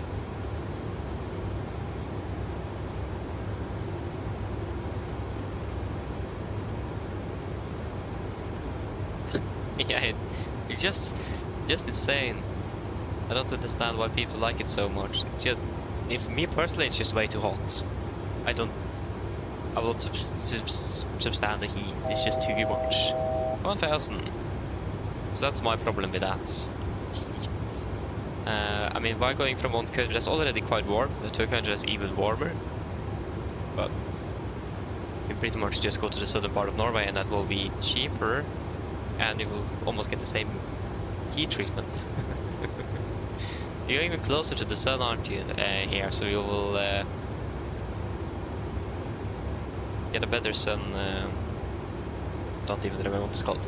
I hope you understand what I mean. You will be closer to the sun in northern Norway than down in Spain. If the UV will be the same, that's another thing. I imagine it will maybe even higher here. Actually, maybe that's also a good reason to go down though, since the UV will be a little bit lower. Don't know actually. I've not really been down there before. Only thing I know is that it's hot, and it's insane flying down there because it is so hot. I just look at the total air temperature once you have landed, and just can't believe that it's like 35 degrees down in Malaga. Just what? So I will imagine there will be a lot of those summer routes this July. I hope so. I would like to fly a bit more down south. But I mean, wait to see though. Only time will tell. So do the fuel check at the next waypoint though. Yeah, I'll just quickly need to use the restroom, so we're back in just a few moments. Enjoy the beautiful view though.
Yes, I'm back again. Welcome, hello, welcome back again, welcome back. Yeah, I don't remember, you had some questions earlier. What was that again?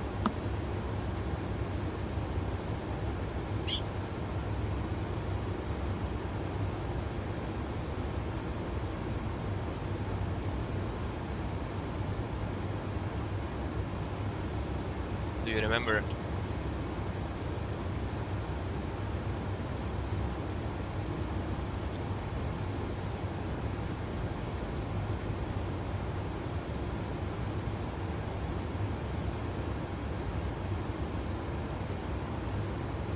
Oh yeah, no. I did before, but I haven't downloaded it, but they are good.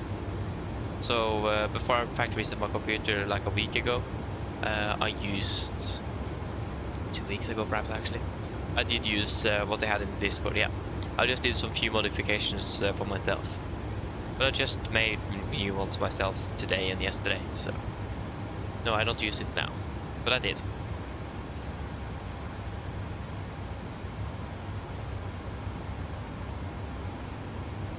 Yeah, that's correct. That's my name indeed. That's your name as well. Nice though, that's cool. Not bad. It's the best name in the world, isn't it? I mean, don't worry about it. I say my name on every PA I do to passengers on the welcome PA, so my name is not a secret. Yeah, what a coincidence. That's really nice though. There's another one here as well that I've been watching also with the same name. So yeah, it's actually very cool to have to meet people with the same name, not gonna lie. You haven't. Nice.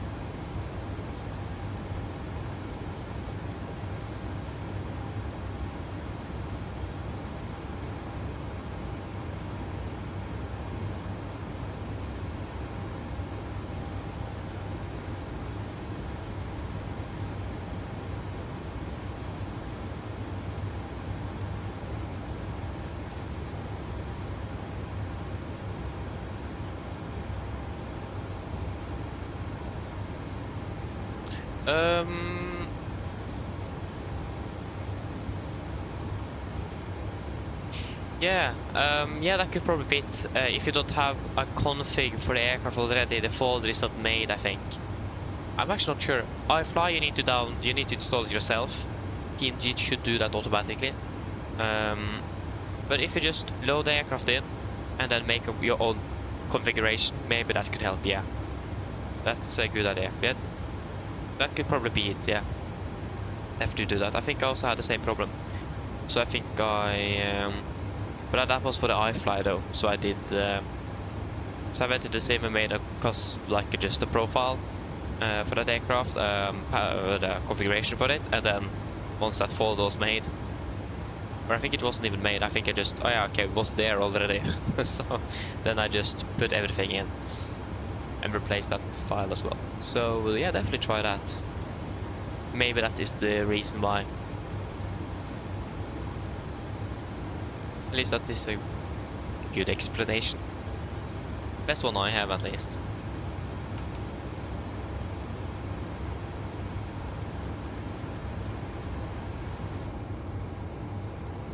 Right, wrong FMC. Yeah, that's 1 ton now. Towards 143 miles. Okay, we are that close. Zoom a bit where we do our fuel check as well. Zoom it, zoom it.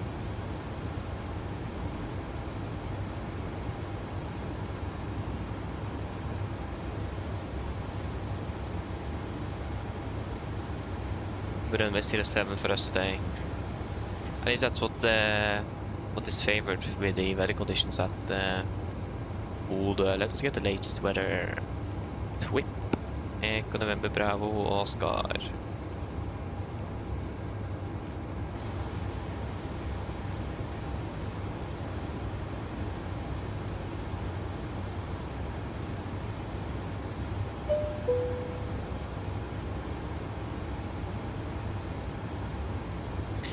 Nice, yeah, definitely do that.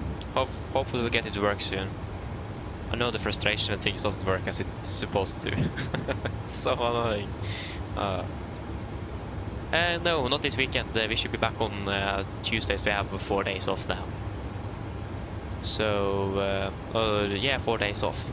I have my final exam on Monday, so I need to have some focus on that as well. Talking about, we should have practice now. About everything in the...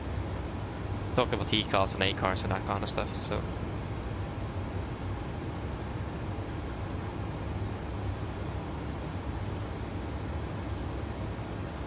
And airport, there we go. And then departure runway 0725 south. Yeah.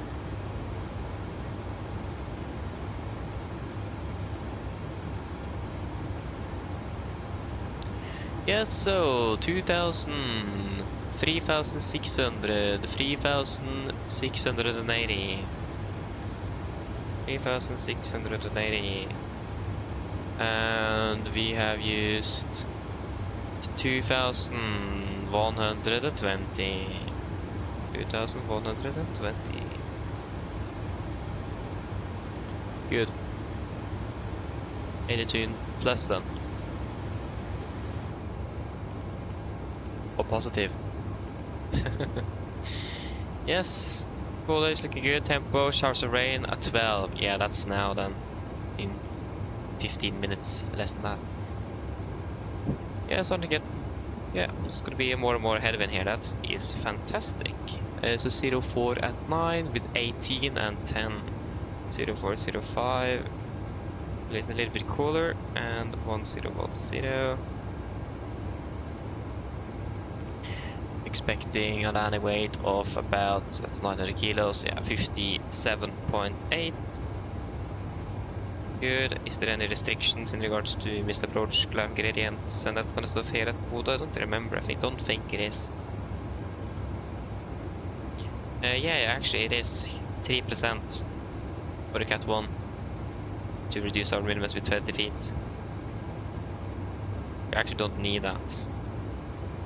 You can just go 2.5%, 320 feet. It's cavalcade conditions after all. Yeah, so then we should be good. Can calculate.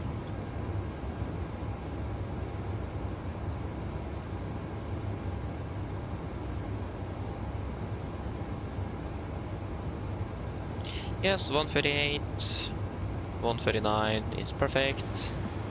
And the braking is actually dented, so we can stop quickly. Sounds like a good idea. 072.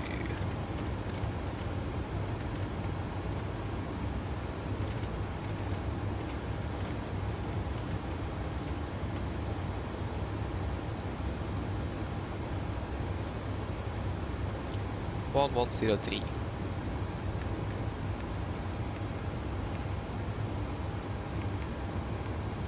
And of course Bodø VR is out of service today, so there's no point in tuning that.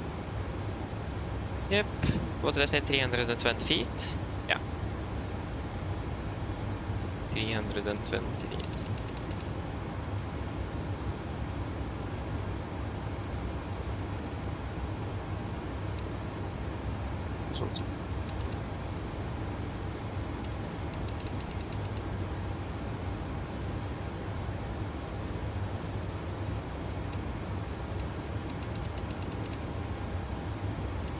And 1011, direction 1010.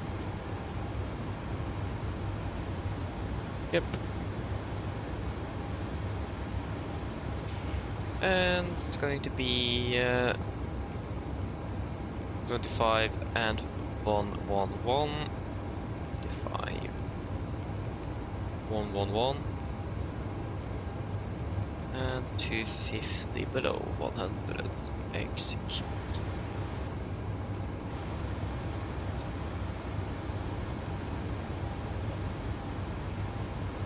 Yes, are we ready for a briefing? I don't think there is anything else, otherwise again we'll catch you to the brief. Yes, approach briefing. We can start off the fuel experimented with about 2.8 tons of fuel. That's about 400 kilos extra, so we have about 10 minutes of extra flight time available. in holding, for example. So we do have a little bit extra time available and fuel, so we don't need to stress with getting down due to fuel and that kind of stuff. So if we need some extra track miles, we'll just take it. We have plenty available for that. For this arrival itself, or for the start, we're expecting the Odnos 1 Charlie arrival. This will be at the RNAV star, so runway 07 left, 07 and 25 south. Will be effective on 14th of May 26. Coming in Odnos above flight level 80. Yeah. Continue descending down to Bravo Delta, correction Bravo Oscar 526. Then continue to Exis above 7000, and Bravo Oscar 528 above 5000, and then to Okned above 4000 feet, max to 20 knots, and that will also be our clearance limit. MSA in Bodø is 6200 feet, maximum to 50 knots below flight level 100 as usual. And other than that though, we may expect to take to Okned at some point, that's quite usual here in Bodø, but we shouldn't really expect a significant change on the profile, so we should all be good there. For approach itself, we are expecting the ILS for runway 07 today, ILS Zulu. Be on the respective chart, effective 27th of November 25. So coming in, Okned, initial approach fix, maximum to 20 knots. Continue descending down towards Ripdo, about 2000 intermediate fix. Revetting is 072 degrees, ILS TME is 110.3 Bravo Oscar. So 072 is set triple, and 110.3 Bravo Oscar is set triple. It will be a standard 3-degree glide today, with PABs at 3 degrees as well. And transition level 80. Missed approach correction minimums. Catwalk DME with 2.5% missed approach climb gradient will be 320 feet. Missed approach, cover the climbing straight ahead, minimum 400 feet, or at a minimum altitude of 400 feet, I will take a right turn, maximum 160 knots to intercept the radial 087 from Bodø VR. At 15 DME from Bodø, right turn, correction. At 15 DME Bodø or 3100 feet, whichever is later, take a right turn direct to Bodø, climbing 4500 feet, and no turns before 0.9 DME from Bravo Oscar, so that's going to be our ILS DME. So again, if you need to go around, not before 0.9 DME from the ILS, a right turn above 400 feet, to intercept the radial 087 from Bodø VR, maximum 160 knots. Continue outbound until either 15 DME or 3100 feet, whichever is later. Right turn, direct to Bodø, climbing 4500 feet.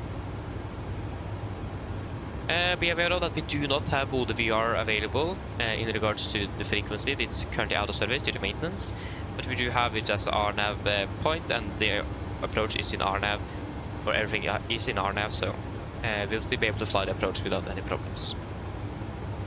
Other than that though, there is nothing really significant here. We do have a caution though, do not mistake in southern parallel taxiway for runway. That's something I've done personally twice, but that's mainly when we'll be landing on the other runway 25. So be very careful with that, but at least today we do have an ILS to follow, so it's easy to mitigate that risk. Also be aware that we do have a bit of paragliding activity in the vicinity of the aerodrome, especially in the north. So have that in mind in regards to people flying all around in small paragliders. Other than that, we are landing with flaps 139 of VRF, correction 5 for 144. Gonna be manual braking today and second detent reverse thrust. For the taxi in, airport ground charts effective 11th of June 26. Landing 07, vacating hopefully Bravo Charlie or Delta. Taxi in Y Hotel, and then into stand 14 is probably what we will expect today, most likely. We'll double check that, but 14 is what we normally would park at. Yeah, so that would be stand here, 14. Or 17 is, 14 or 17 is the normal used for us. don't have any hotspots, tax restrictions, no times today. It's going to be again the VR that's out of service, and that the fire and rescue is downgraded or Cat 9 is not available. Actually, don't remember what the category 9 is, so we need to double check that. But at least be aware that is out of service. Other than that, though, nothing really else special for today. RCR will be 666 drive, and the conditions are looking very good. It's going to be a slight crosswind today, but that is fine. And yeah. Threats for today. First of all, it's going to be terrain around the vicinity. Especially one thing to be aware of is the mountain that is rising up on the departure end of runway S37, so about after 25. That's also why we do this very early right turn out from on the missed approach. So we need to be careful with that. But we should mainly fly over water today, so on the approach itself, the terrain is not going to be anything significant. But again, especially on the end of runway 25 there, where we do have a lot of mountains.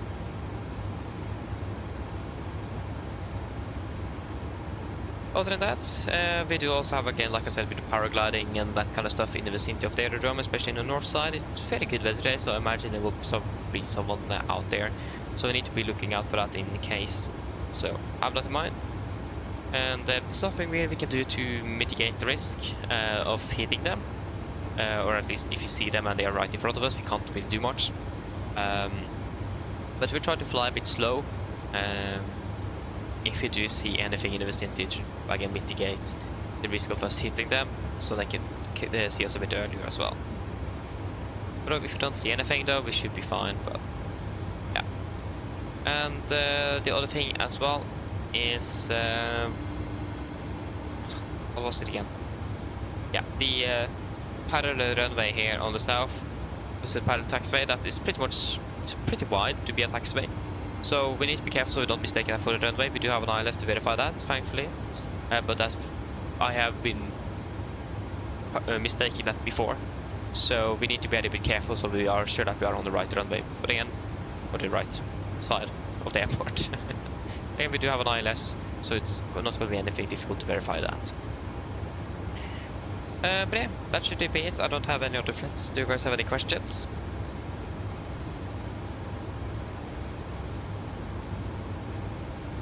Yeah, this is Lido, so this is the Lufthansa Systems charts, so Norwegian is changing over to them now, so yeah. And yes, they are a bit more airliner directed than Jefferson are, yeah. No questions? Wonderful, good. Then our briefing is complete and descent checklist. Descent checklist, presentation altitude 50 feet, recall checked, auto brake off, landing data.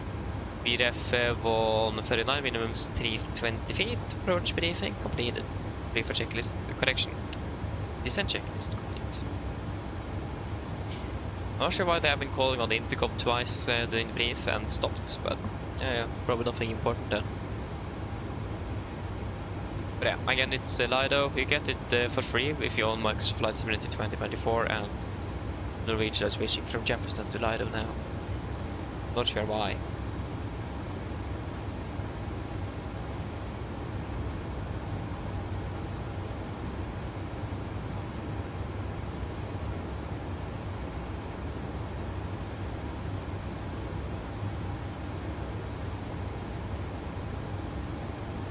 But yeah, I do like them, but there's like pros and cons with both Jefferson and Lido. So it's, if you have a mix of both of them, then you would have the perfect chart.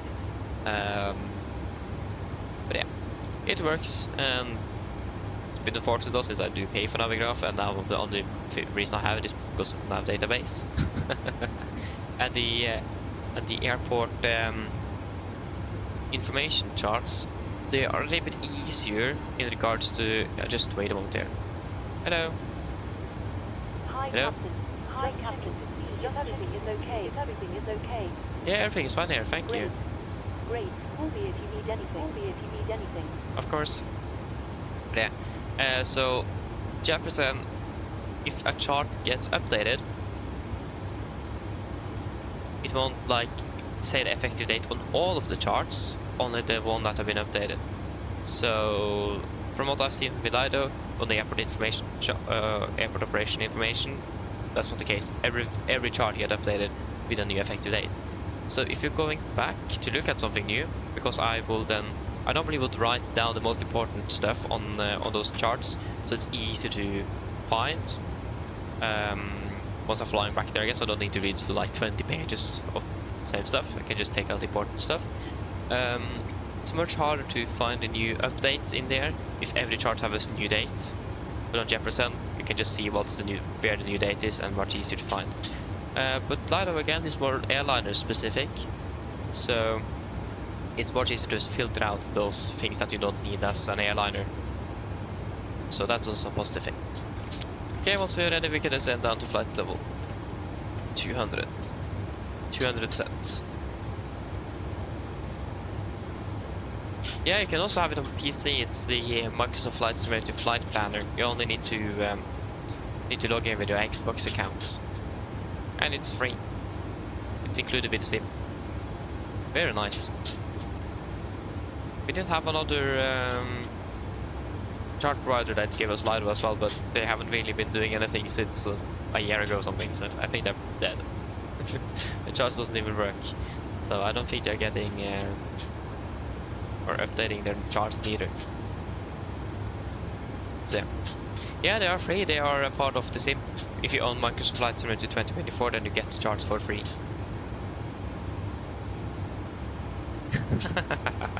Yeah, exactly. But I must say that the nav database for Navigraph is better. So I would still use Navigraph for different reasons. The app is very nice as well. I really like Navigraph's app. It's much better than the flight planner from Microsoft, but yeah.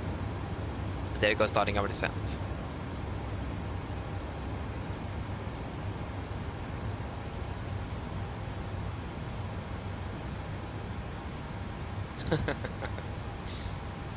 So yeah. Nice, we're nicely descending already. Expect to be landing at about 24 then. It's about 25 minutes until landing. And weather conditions are looking fairly good with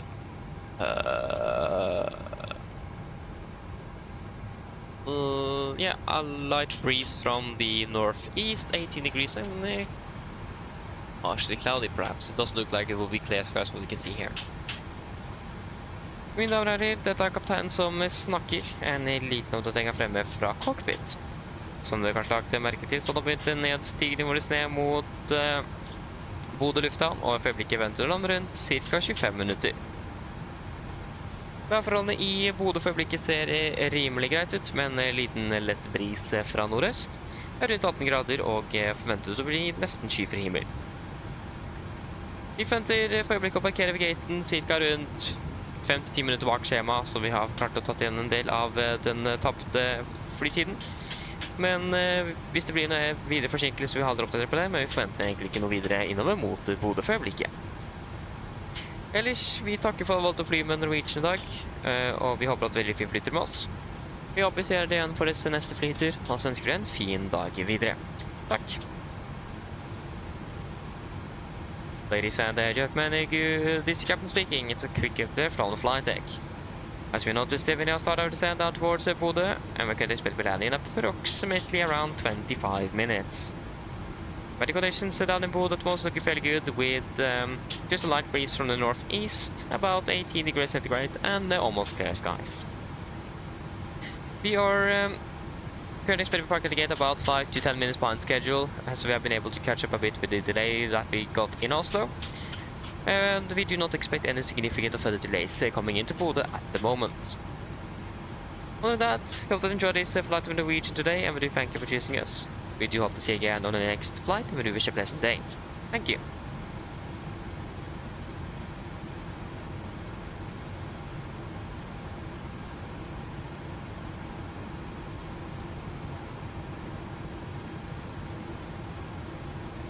Yeah, I normally would start it before 100 miles, 100 knot miles to top of descent, because then you have time to set things up and brief, and then you should be finished with that before you reach the top of descent, because the first thing I know is to brief and descend at the same time. That's No, thank you, please.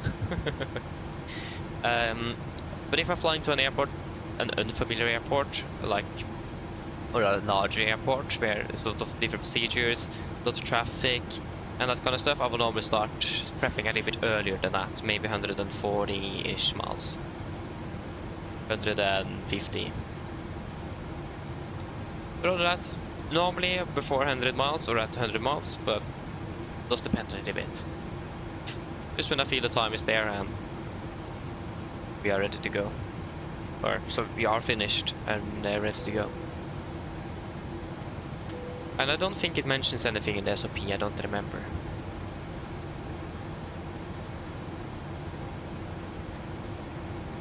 Rico, hello, welcome, opening well, good afternoon. Welcome. That's correct, flying a Watts indeed. That is correct. Yes, about 150 miles. Yeah, you're welcome. I think it is more personal preference on that, actually. I don't think there's a company-specific policy on that. I must say, a lot of Norwegian, that's personal preference, really. Up to you, what you want. I really like that, like, what you should have in the displays and so on is not fixed, and that kind of stuff. Vi har då Delta Yankee 347 back home. Oh, that was wrong. Stand 1, okay, gate 17, yeah. So stand 17 for us then.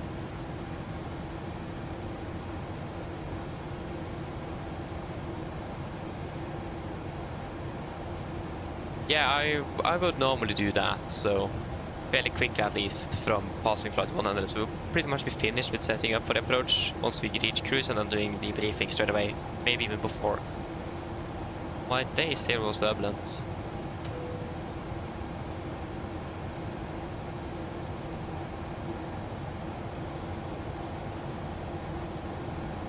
Oh yeah, I forgot to change that.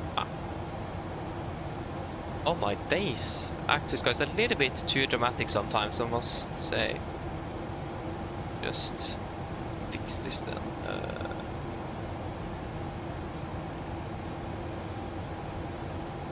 There.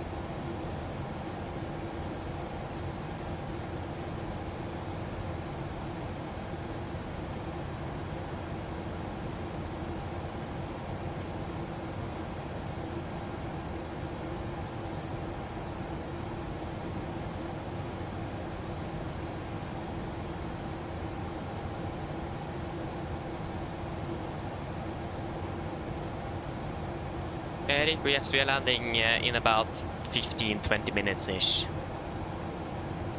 Yeah, so landing very soon.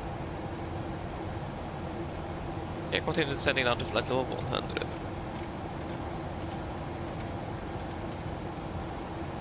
Flight level 100 set.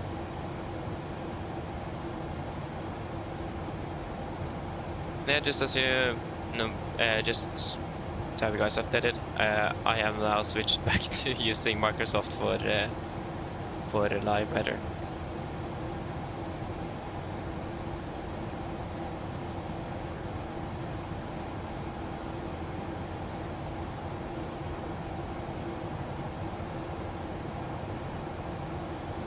Let me just check something here. Wait up. Okay, there wasn't a save button. Okay.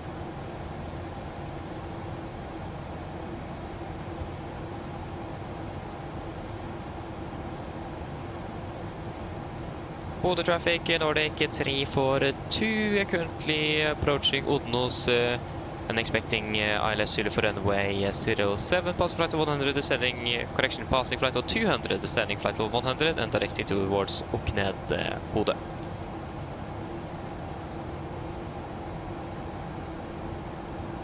Okned, confirm, execute. Yeah. Disregard. Hello. Hello. Hello. Hello. Okay. Thank you. No problem. Cabin secure. A little bit time profile, but that is fine. We are 900 feet above. Okay, speed into vent. Get back up to 300 knots. 300 set.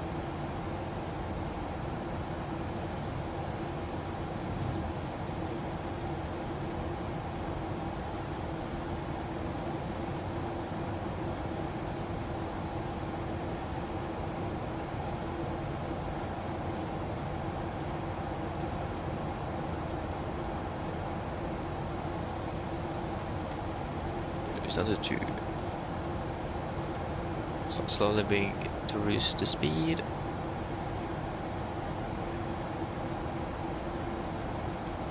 Two 9.5 set.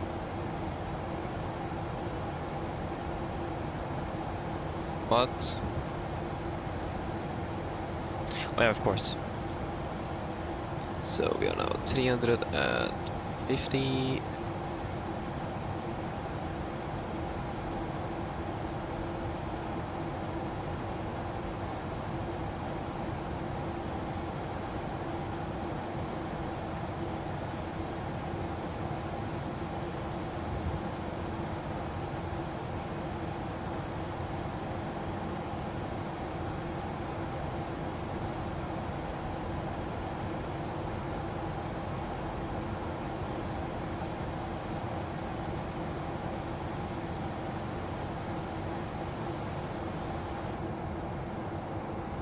Let's get the latest weather as well for Bodø.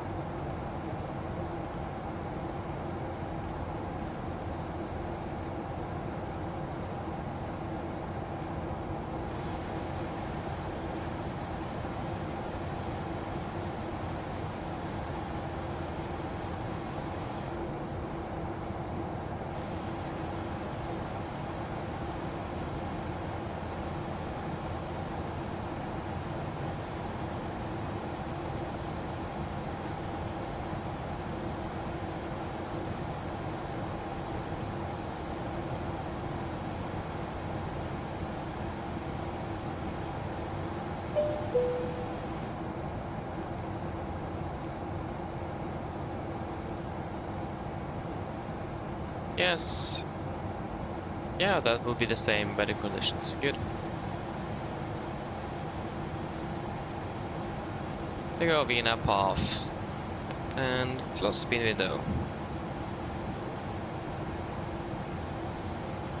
Okay, continue descending down to... let me just check that actually. 2,000 feet. 2000 set QNH 1010 approach checklist. 1010 set cross checked. Approach checklist. Altimeters passing flight level 119. Now, place -0 approach checklist complete.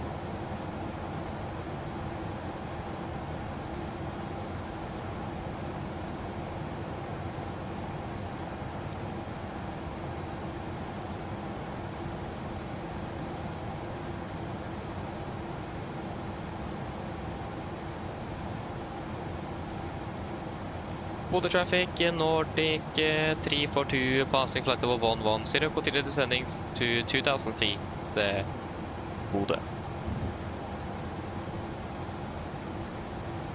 Så make sure we're 30 miles out of walk then.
Flight level 100.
Wonderful.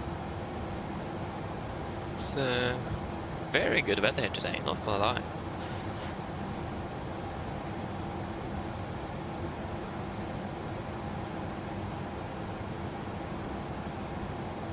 Not that windy either. That's something new for Bodø.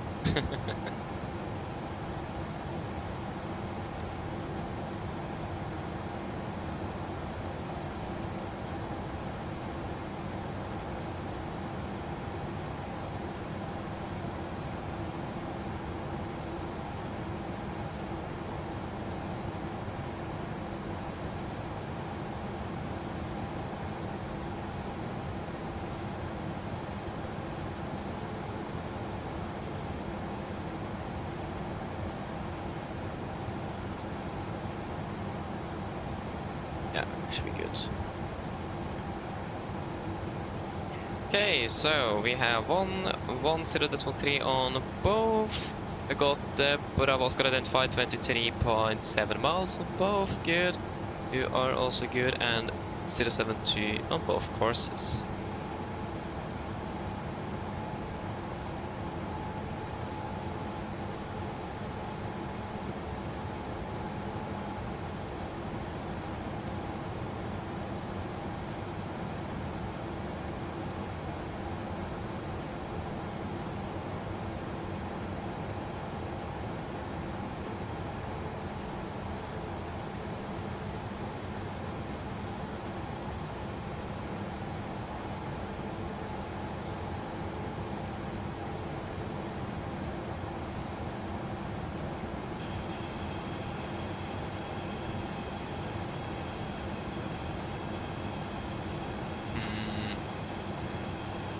Oh yeah, it is.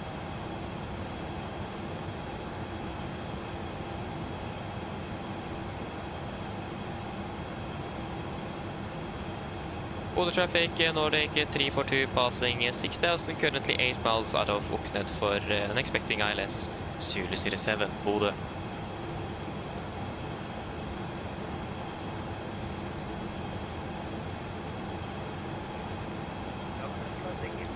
Addons landing in Bodø, Nordic 342, Nordic 0. Thank you, see you soon. Yes, I see you soon, and stay at stand like that. Yeah, that sounds good. Yes.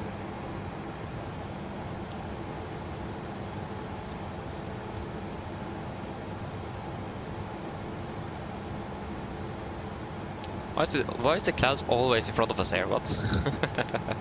Speed into vent, 220 knots. 220 set.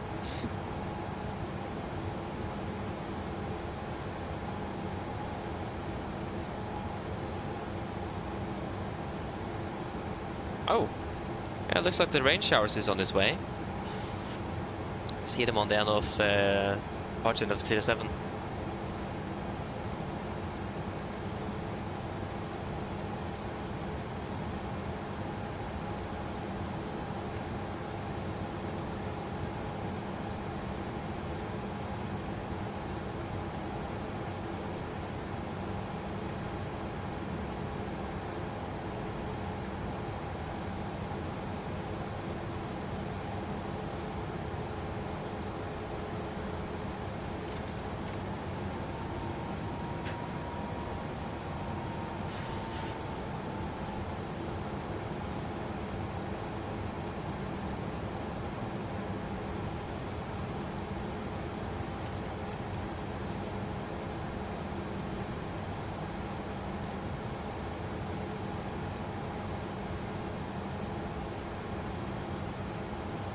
Flaps 5, speed checked. Speed 200 set.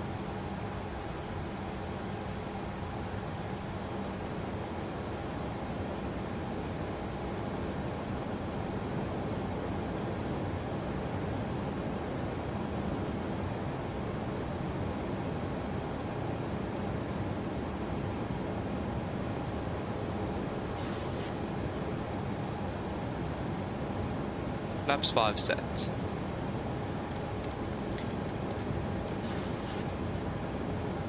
speed 180 is set.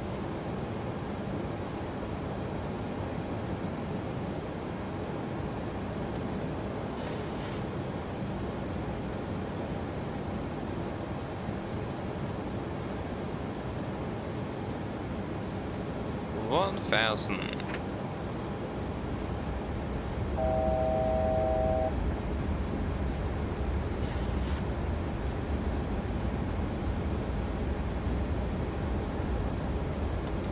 Approach selected. Follow capture. Lasso capture. 2,500. Missed approach altitude 4,500 feet. Set. Audio live QNH 1010. Checked.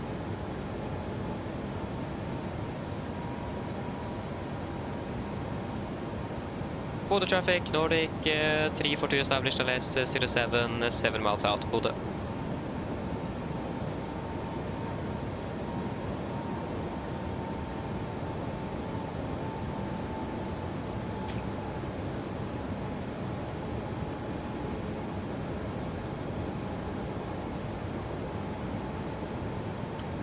Get down, flaps 15, speed checked. Speed 160 set, land checklist flaps. And Nordic 3.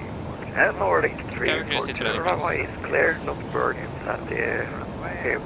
At the runway, and the wind is calm, and you can land. Thank you very much, clear to land and 07 Nordic 342. Electric flaps, chemical, given, air start reduce, continuous, speed, breakdown, landing down, holding at flaps, full F15 set. Flaps 30, speed checked. And then speed 144 set. Complete landing checklist.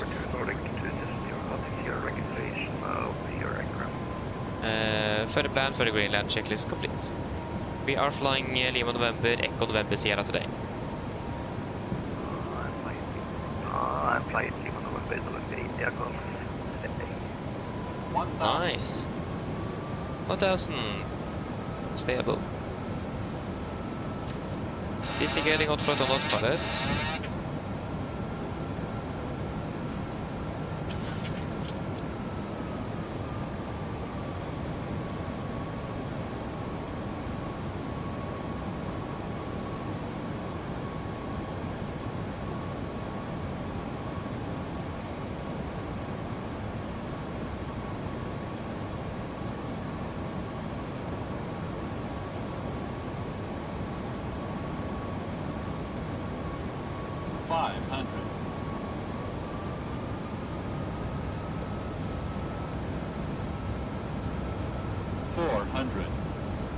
Approaching minimums.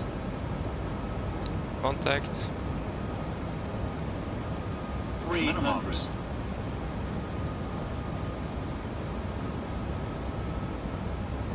200.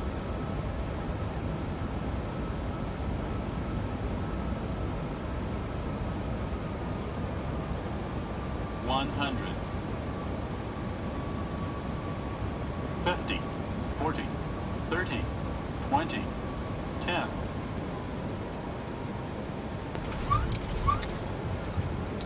Speed brakes up. 2 reversers. 81%. 90 knots. 80 knots. 60 knots. Okay, welcome to Bodø then. 1 hour 8 minutes. I was the only one that saw that wind change, so we got the crosswind and then saw the crossheadwind again. That was a bit interesting. Yeah, at least we are on the ground, so that is good. It's about 24.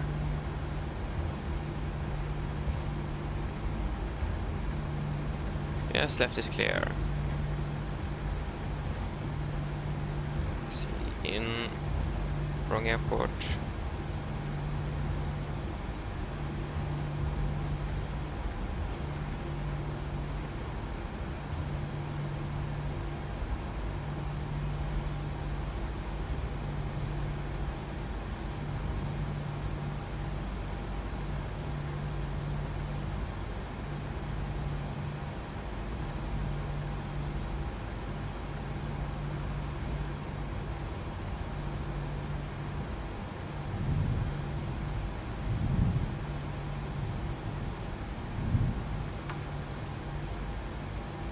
Bodø traffic, Nordic 342 runway 07 vacated, taxiing via Whiskey and Hotel to stand 17 Bodø.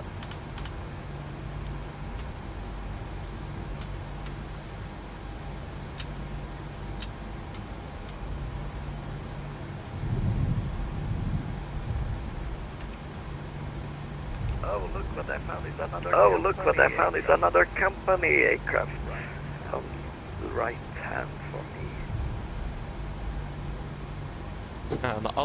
Always nice to see company flying around.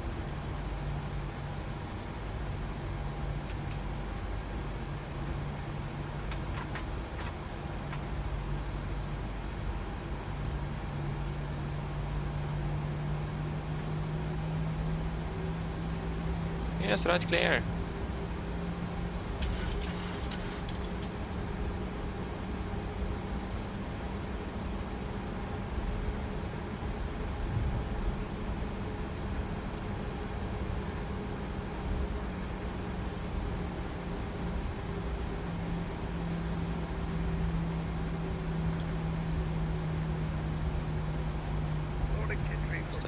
Nordic 342, what is your estimated time of departure?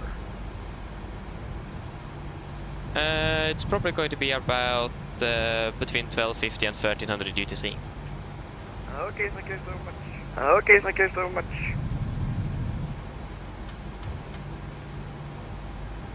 Yes.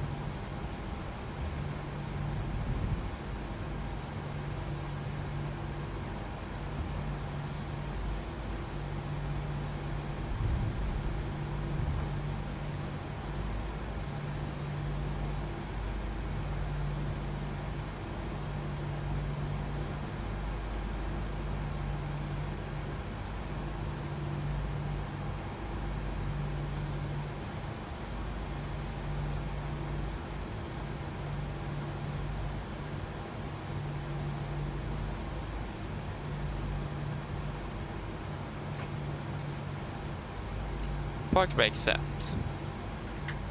Shuttle number 2. 12 to 3.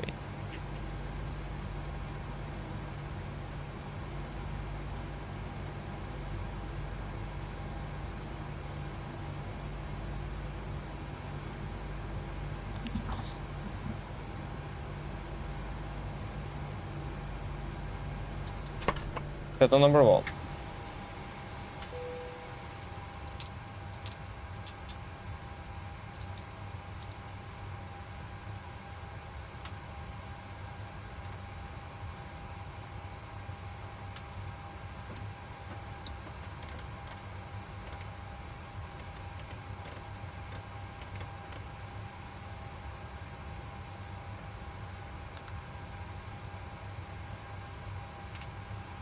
Shuttle checklist to the line.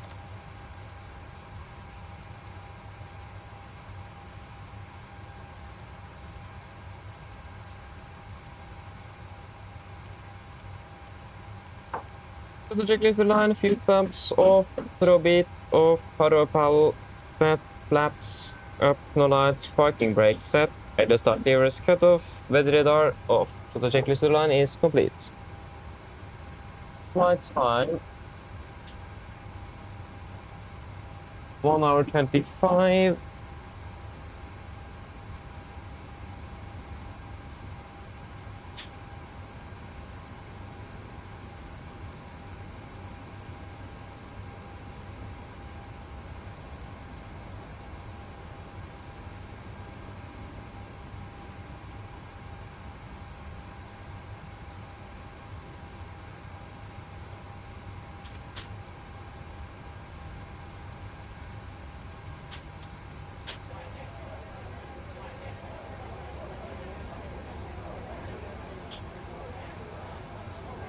Yes, touchdown, we landed at 12:24 and parked at 12:28.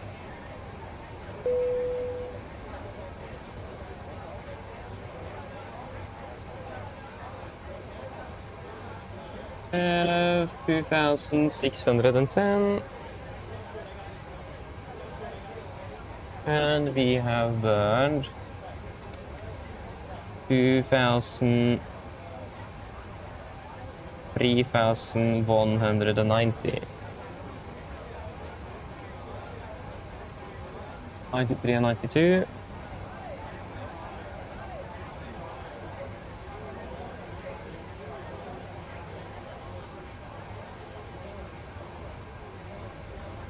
Is there anything you guys want to add in the technical log?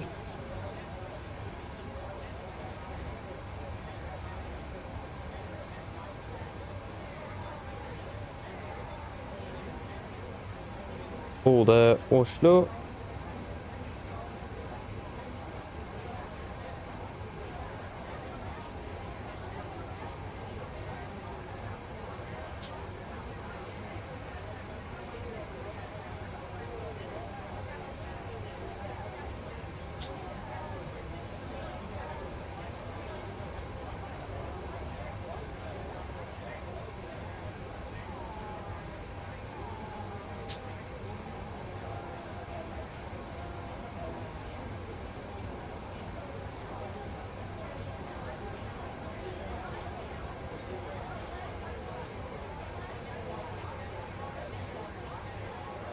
And Bodø, Oslo.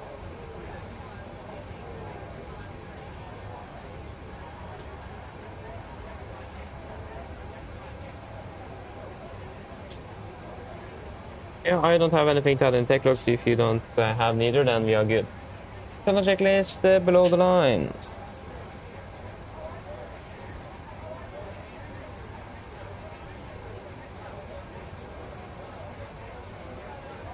What?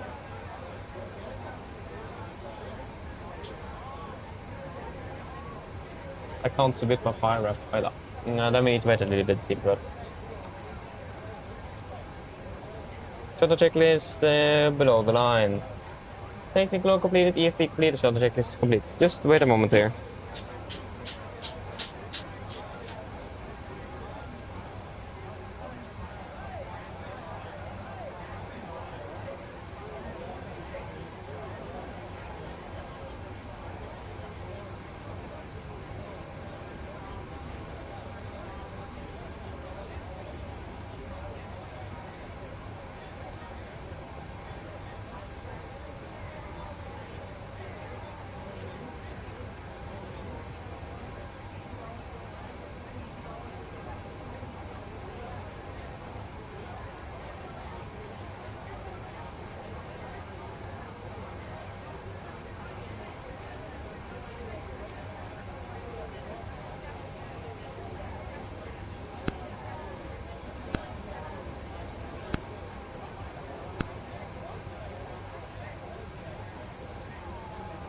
Yeah, sorry for that.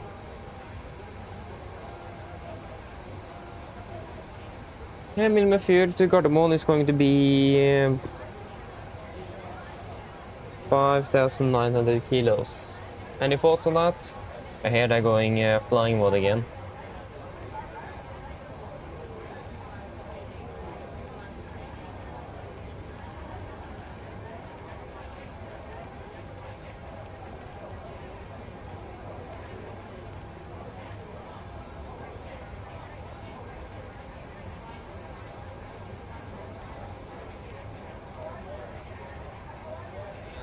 Zoom up and velge.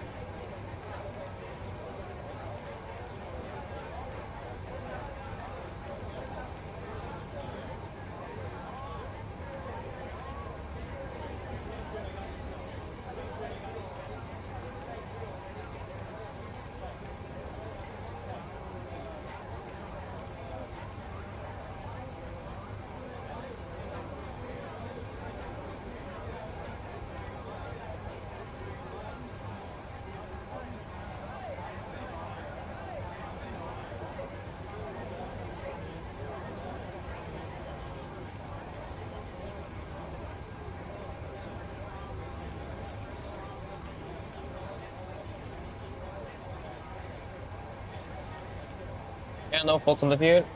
Then minimum fuel 4,900 is good then.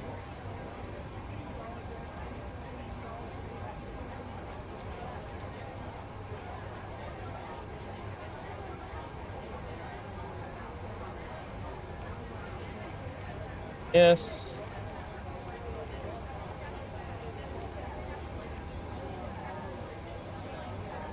1.5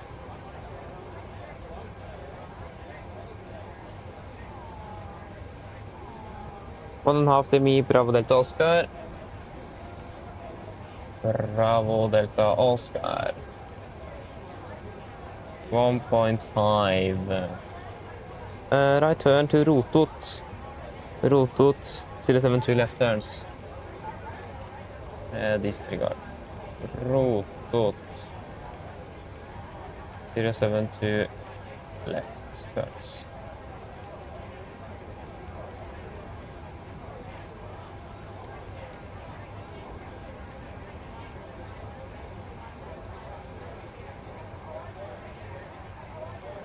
Yes.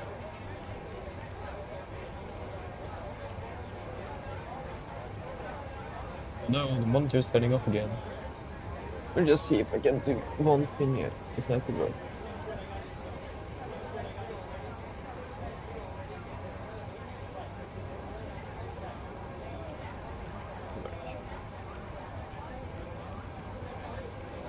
Yes. And it's going to be flight level 36.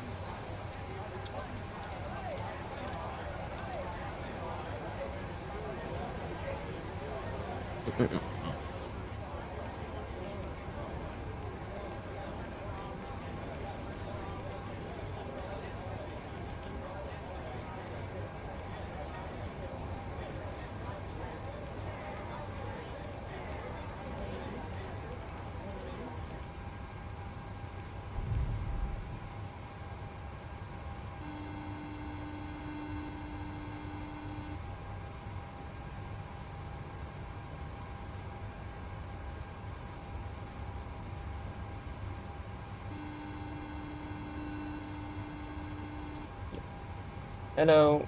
Hello, Captain. Hello, Captain. Done back here. Everyone's offloaded. Back here. Everyone's offloaded. British landing, by the way. We barely felt any, by the way. We thank barely you. felt anything. Call me if you need anything. Call me Of course. if you need anything.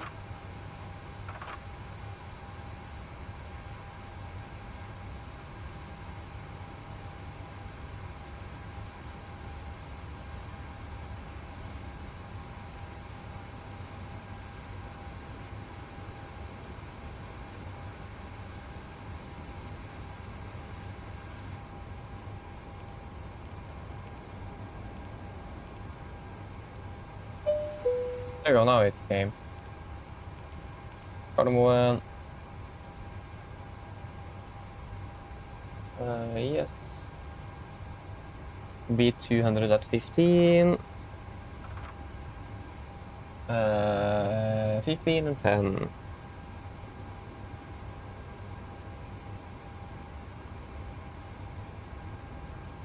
And then trying to pick up a bit on the wind speed, but that's fine. Wind 04010. 19 and 09. 19 and 1009. Yeah, 67. Wonderful.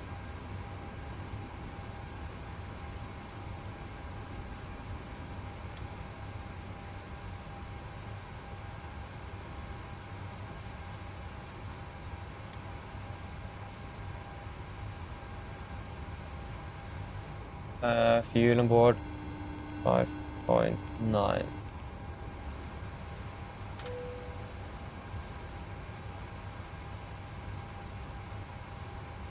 Hello. Hi, Captain. Hi, Captain. Okay, I've spoken to security, and I'm told that you're ready, and I'm told down ready in a few minutes. Passengers down to Yeah, okay, thank you. No problem. No problem.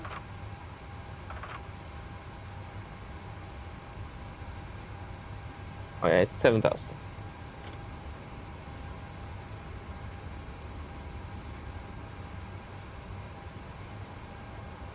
$840. All stations, prepare to start boarding. Prepare to start boarding.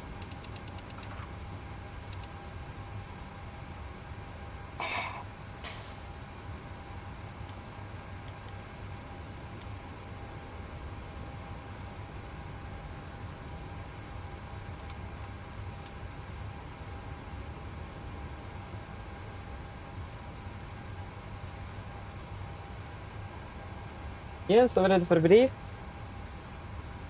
So we can start off with the route check. So we're flying Bodø, Oslo, Nordic 347. Expecting runway 07. Dismount 3 Alpha, continue dismount direct to Somov and the Belgu. Belgu 3, mark arrival into Gardermoen.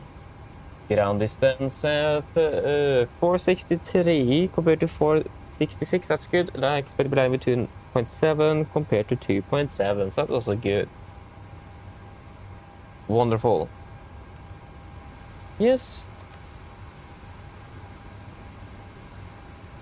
Nordic 347, Nordic 347, Nordic 270. Where in the world is that chart again? Oh, there it is. So, for the taxi, these are airport ground charts, effective 11 for June 26. Parked at stand 17 is spread push. Taxi then left turn on towards Whiskey. What is the hotel? Taxi, Whiskey. All the way down to holding point Alpha 07. There is no hotspots, taxi restrictions, any notable or no times today is going to be, of course, the Bodø VR and is currently out of service. Yes, other than that though, don't really have anything else significant for the taxi out. RCR 666 drive, very conditions are good, slight crosswind, but that is nothing new. Nordic 347, Nordic 347, Nordic 270. Just wait a moment there.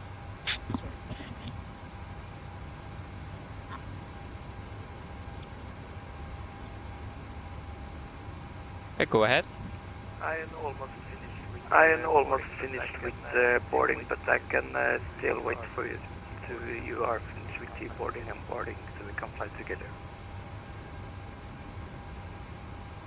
Okay, Roger.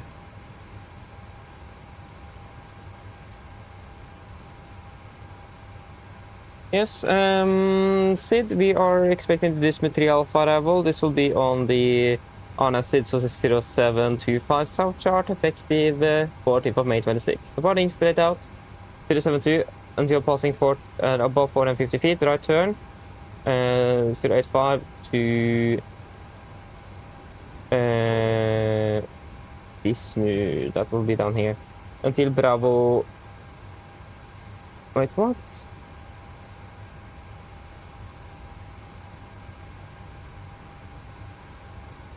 Yeah, and then passing 2,000 feet.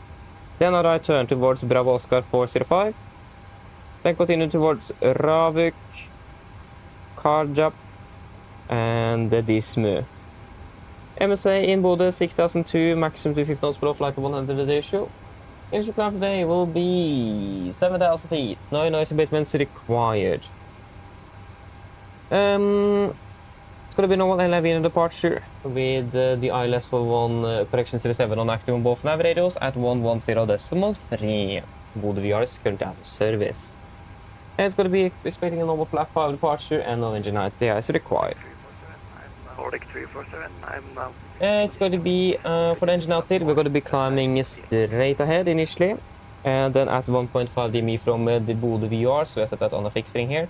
Going to take a right turn to Rotot, maximum 162 knots in turn, and then continue to Rotot, 072 inbound left turns. There we go, Rotot is over there. We are going to be climbing then up to... yeah, going to be climbing up to 6,000 feet. Weather conditions in Bodø is looking good. Nothing out of the ordinary here, so we should be able to return back to the field, and we are expected to be departing below the maximum landing weight.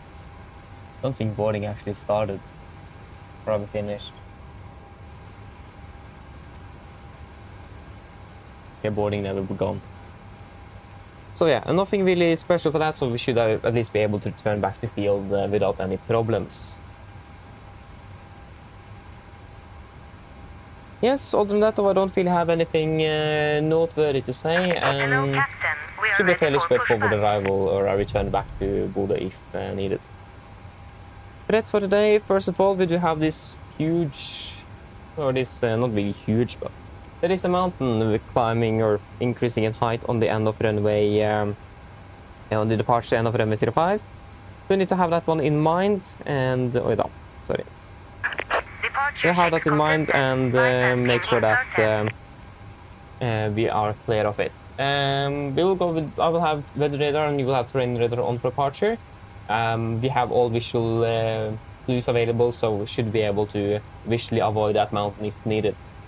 But just be aware of its presence. Other than that though, there is nothing really else special for the for here, except for that we have these paragliding boats in the area that could potentially be a problem as well if we don't see them. But they're mainly on the north end, so the other side of the mountain. So when we are flying to the south, so we should be fairly good, but just be aware of those in the presence in the vicinity. Other than that, though, I don't really have any threats. Do you guys have any questions?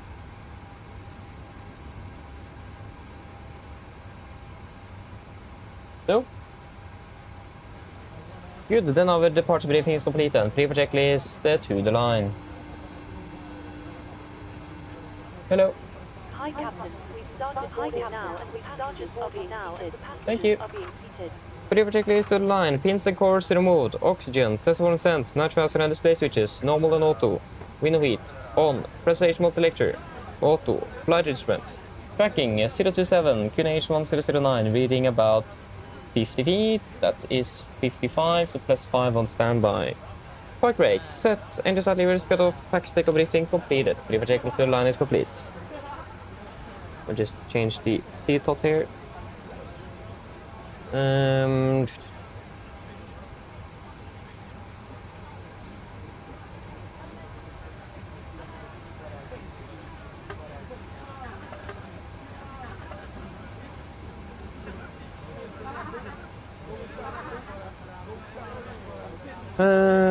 We are expecting at 1300.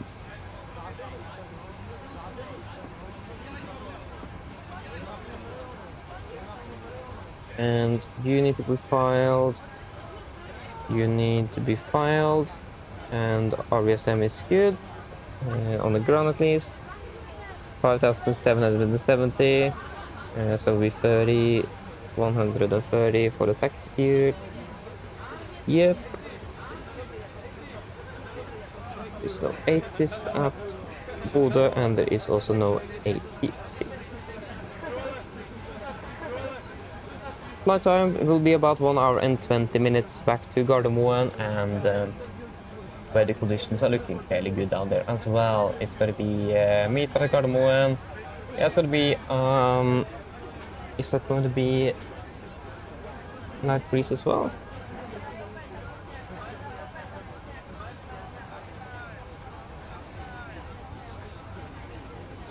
Yeah. Yes. Just need to wait for the passengers to board then.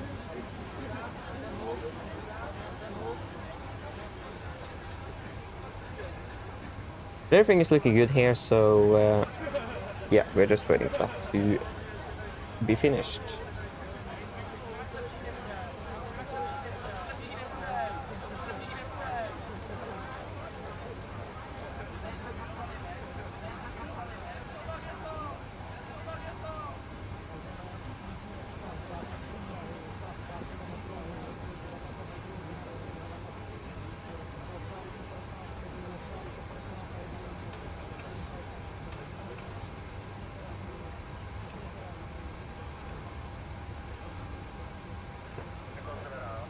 Yes, we can do a PA then.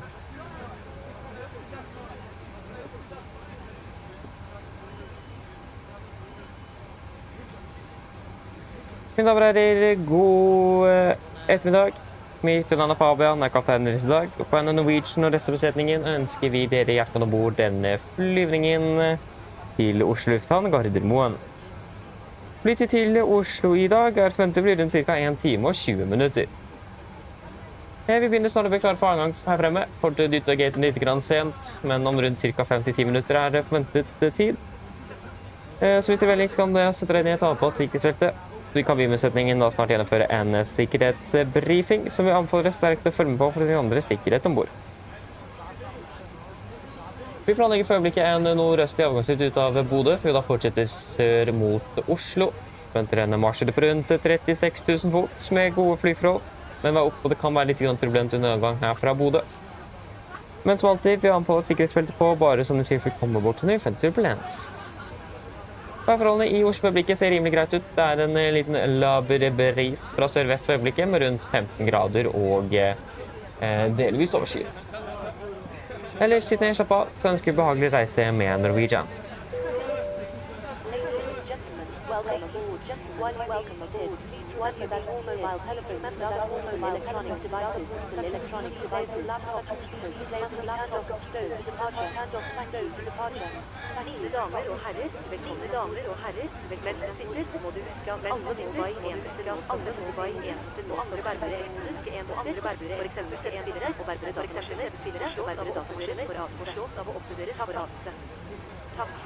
Ladies and gentlemen, this is the captain speaking. Good afternoon, my name is Fabian, and on behalf of the Norwegian rest of the crew on board, we want to wish you very welcome aboard this flight to Oslo Norwegian. Flight towards Oslo today is expected to be approximately 1 hour and 20 minutes. We are soon ready for departure, going to be pushing in about 5 to 10 minutes, so slightly behind schedule, and we do apologize for that. But if you may then please sit down, take on a seatbelt, and the cabin crew will soon go through a safety briefing that we do encourage you to follow for you all others safely aboard the aircraft. We are planning a north-east departure out of Bodø today before we continue south to Oslo. Expect to be cruising at approximately 36,000 feet today with good flying conditions. But as always, we recommend a seatbelt on just in case encountering some unexpected turbulence.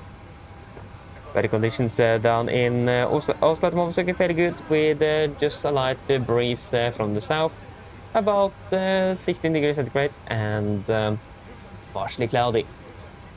Otherwise, sit and relax, and we wish a pleasant flight with Norwegian. Thank you. Okay, then we should be ready to finish with boarding as well. Hello. Hi there, Captain. Hi there, Captain. Now, all the passengers are Yes, thank you very much. No problem. No No, problem. we're not I'll bring it finished. to you if they send it up. If they send it up. Yes, thank you. Yes.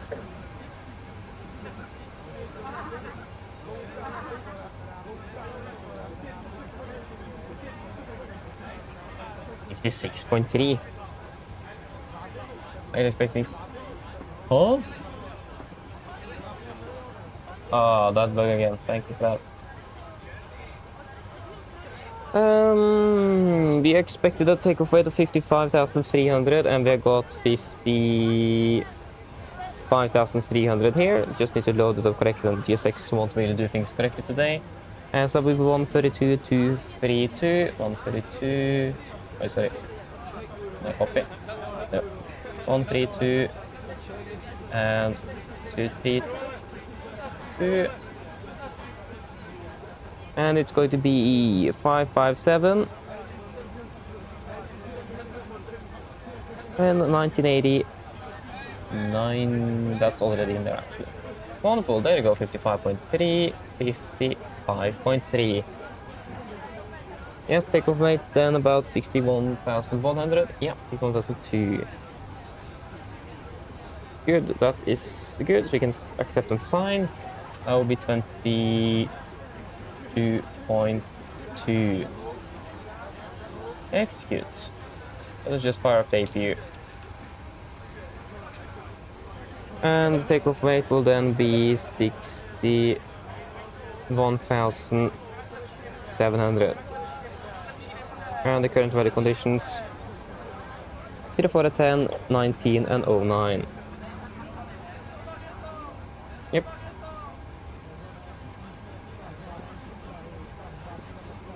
$22K and wait, is it 22K? Yeah, 22K and 41, 22 and 41, 88.5, 88.8, wonderful. Flaps 5, trim 3, 22.2, 5.4 units, and then 36, 36, 40, 36, 37, 41. Yes, let us do a cross check. 22K, 22K, assumed 41, 41, 19 confirmed, and 88.5, 88.8, wonderful. Flaps 5, 5, trim 5.4, and then 36, 36, 40, 36, 37, 41, acceleration out at 800 feet, and 840 set on both PFDs. Wonderful. Before we check, we are good to go.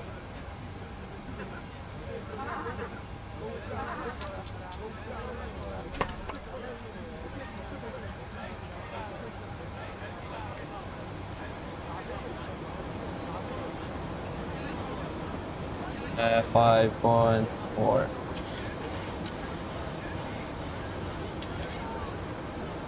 Prefer checklist, below the line. Prefer checklist, below the line. Fuel, we have 5,900 kilos on board, pumps on. Fast design set, auto brake, RTO, CD connectors completed. Take speeds, V1, 136, V1, 37, V2, 141. M speed, V2, 141. Heading, CD72, altitude 7,000. Prefer checklist, complete. Let us just see here if my the bounce is going to work. Yeah, there you go, now it works. So now we can get the return clear. Good.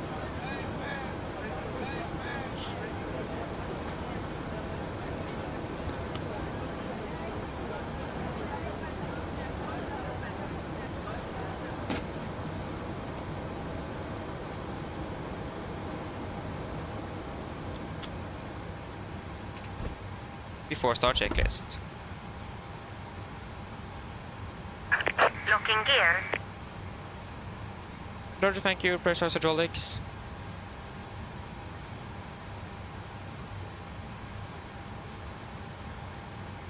Before start checklist. Flight deck door. Closed and locked doors, windows. Closed and locked and collision light. On. Transponder. Set aileron trim, free and 0. Before start checklist complete. Bodø traffic, Nordic 347 pushes out of the stand 17 Bodø. Cockpit clear push, brake set. Release parking brakes, please. Brakes released. Commencing push. All engines clear. Start at wheel. Thank you, start 2 in sequence. Starting number 2.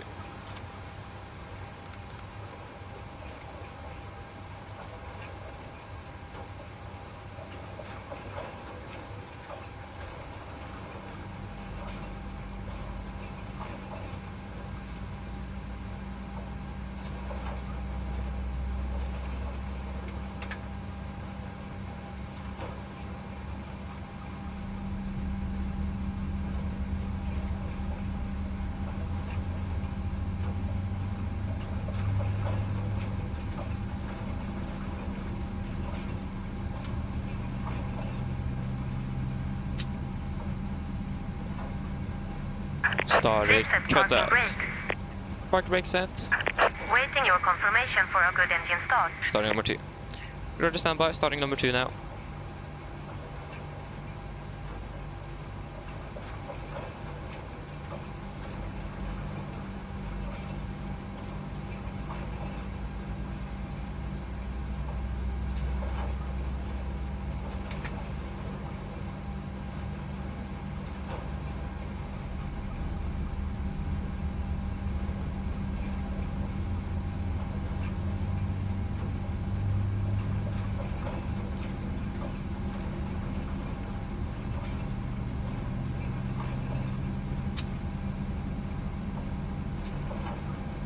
Start cut out. Cockpit ground with 2 good engine starts, you can disconnect. Unlocking gear.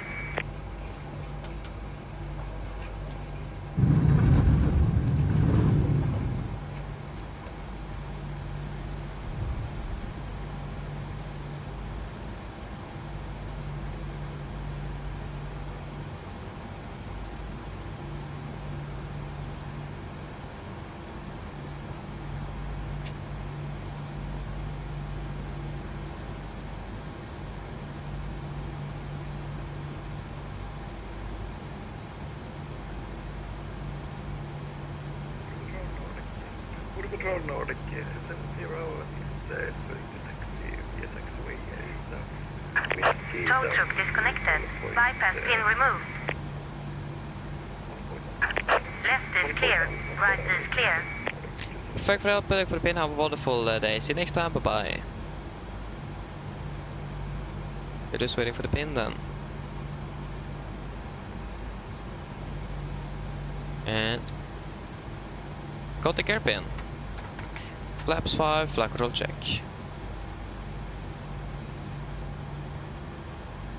Wait, sorry.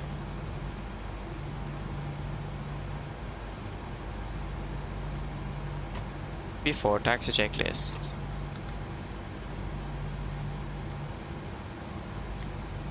Before taxi checklist, generators on, probe heat on, anti-ice off, air press, packs auto, isolation valve auto, engine start switches, continuous, recalled, checked, engine start levers, unattended, flight controls, checked, ground equipment, clear, flaps 5 plan, 5 green, APU off before taxi checklist complete.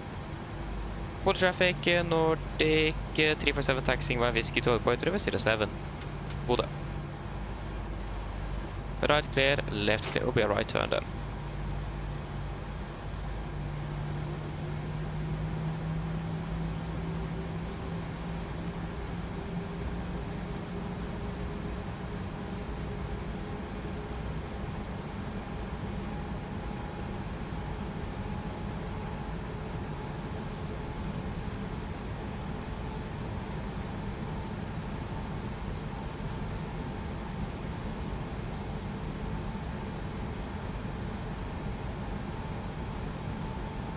Oh, there you were. Okay.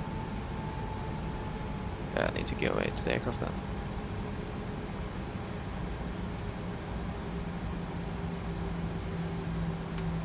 I can wait for you. You can go. I can wait for you. You can go first. Okay, thank you. Okay, but then we can spool her up again. Right clear.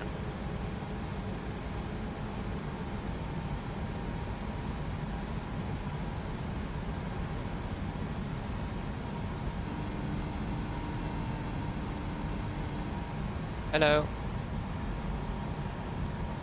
Hello. Hi, Captain. Everyone. Hi, Captain. Good. Everyone. Citizens secured for takeoff. No problem. Thank you. No problem. Cabin secure.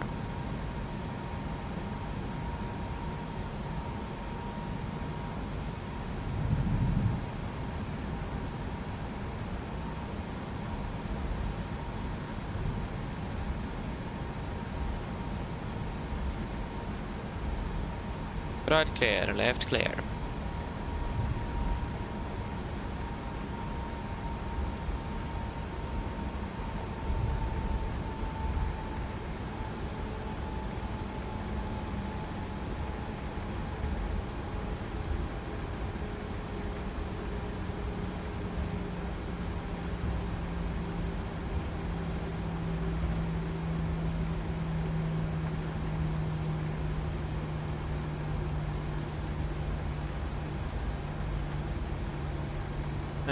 Right clear.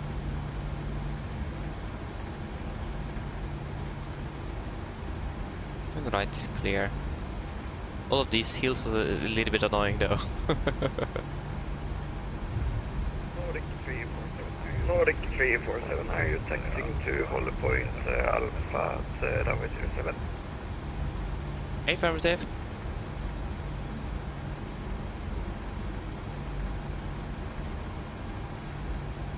City cabin before takeoff checklist. Before takeoff checklist. Flaps, 5 land, 5 green, stabilizer trim, 5.4 units. Yeah. Cam call given before takeoff checklist complete. And approach path looks nice and clear.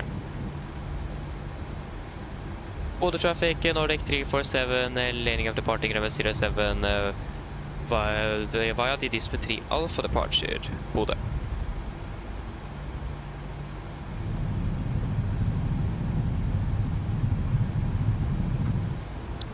Right clear and left clear.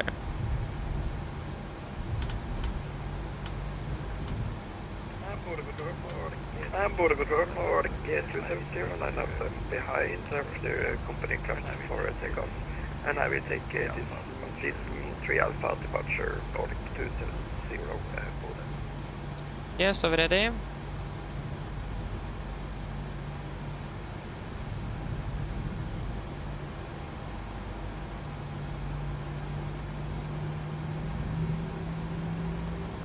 Ready, take off.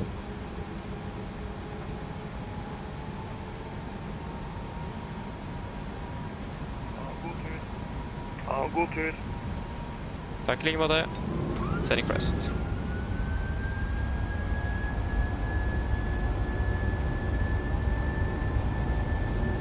Take off set.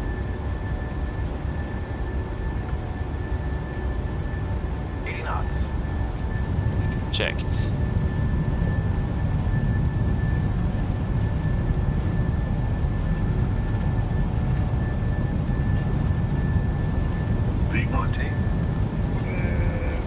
Bodø traffic Nordic 220 line up at 28 and over 7.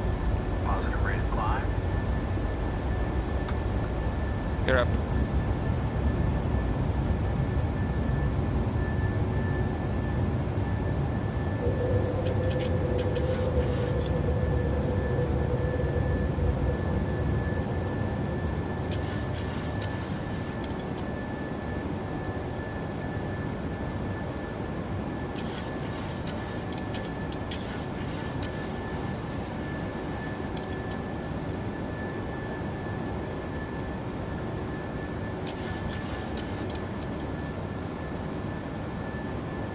Flaps 1, speed checked.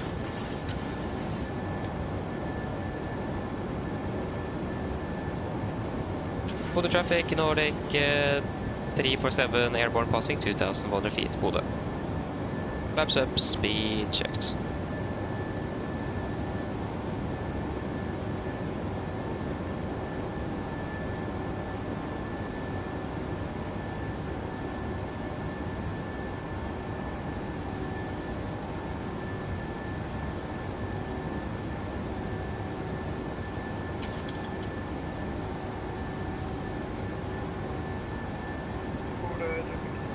Bodø traffic Nordic 220 take runway 27. Please 3 Alpha departure. Bodø traffic.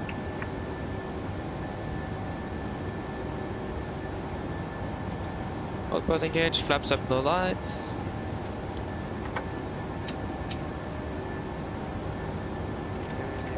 Continue climbing up to flight level 360.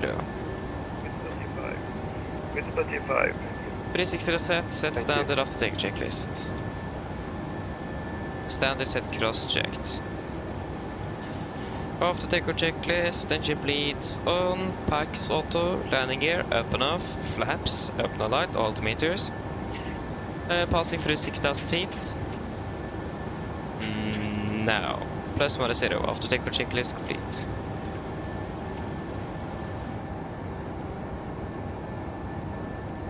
Gonna proceed direct to Dismu. Dismu confirm, execute. Can delete to reduce climb.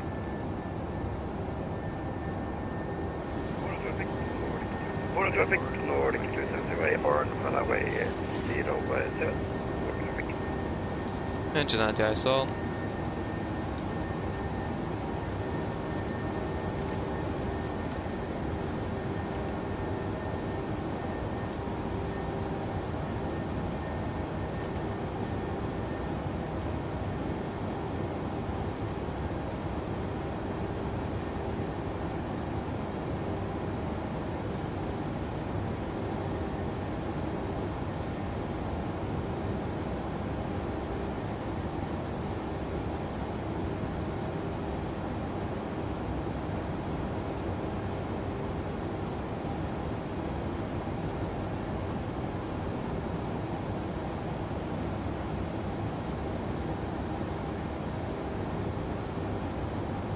Flight level 100.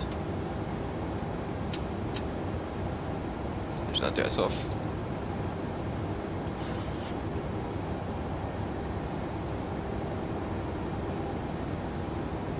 Yes, that's all looking good.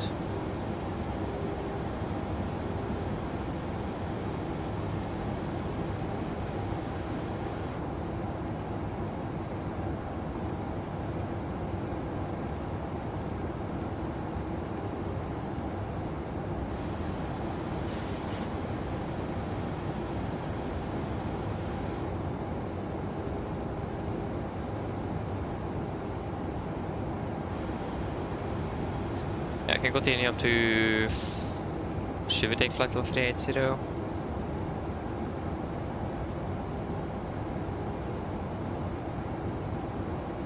Yeah. We're expecting headwind, so, and it's lighter up there, so... Can take flight level 380. 380 set. 380 set 1, 2, 3. Good.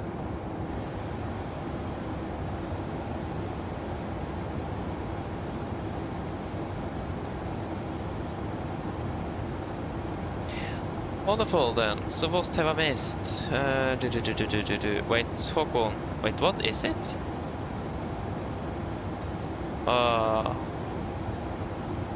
We had that problem once before. I think it is my computer, or the second computer that's the problem.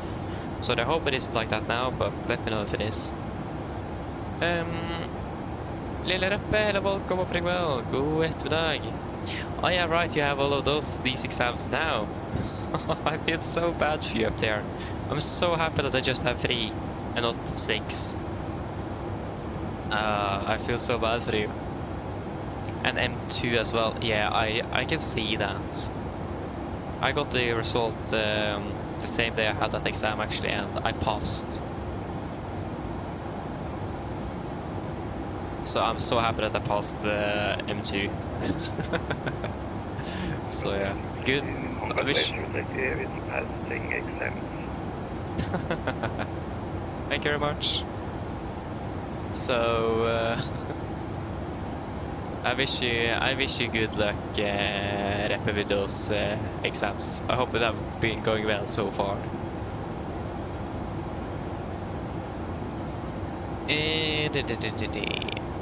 It's twice sometimes. Yeah, it's probably going through my microphone. As we say in Norwegian, så går det som man hører på YouTube og snakker om det. En perfekt kombinasjon, det.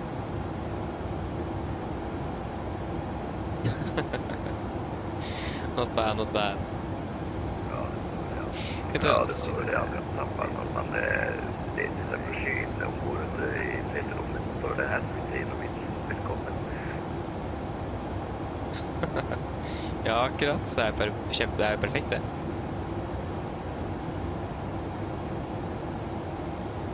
Yeah, I need to do an RSM check, flight level 200 then. But yeah, if Navigraph is worth it, depends. Yes, it is. If you want to use this chart that a specific airline uses, depends. But you have we have free charts with Microsoft Flight Simulator 2024. Do you have any directing to the airport? 200 now, plus what is it? Consider on your side, good. And Nordic 347, we just don't direct this at the moment.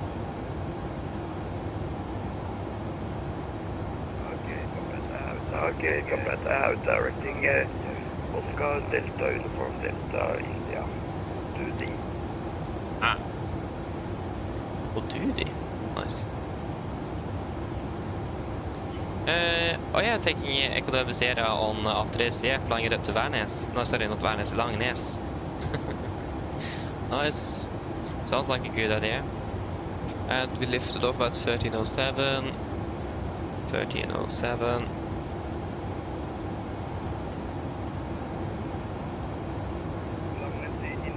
Langnes in Tromsø.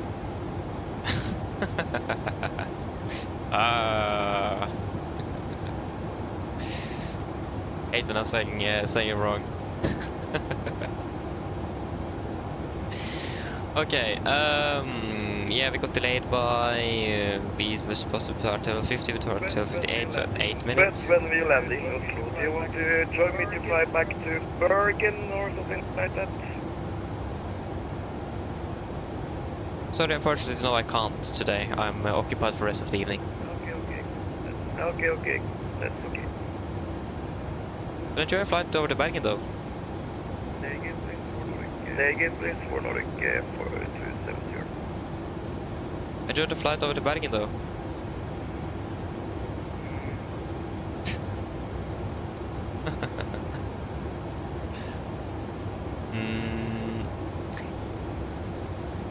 Yeah, delay was this time was... Fly from Oslo to Bergen and Bergen back to Oslo.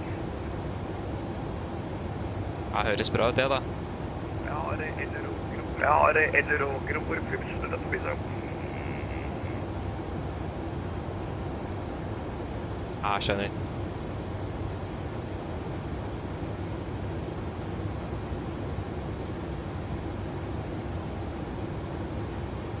Reduced mobility? No. Late check-in. That's what happened.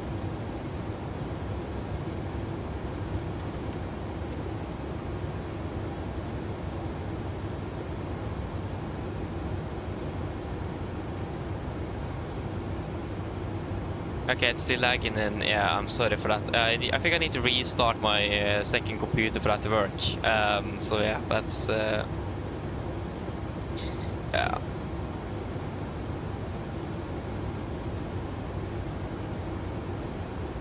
Can't really do much with that, unfortunately. Yeah, you need to fix your second computer to fix that free.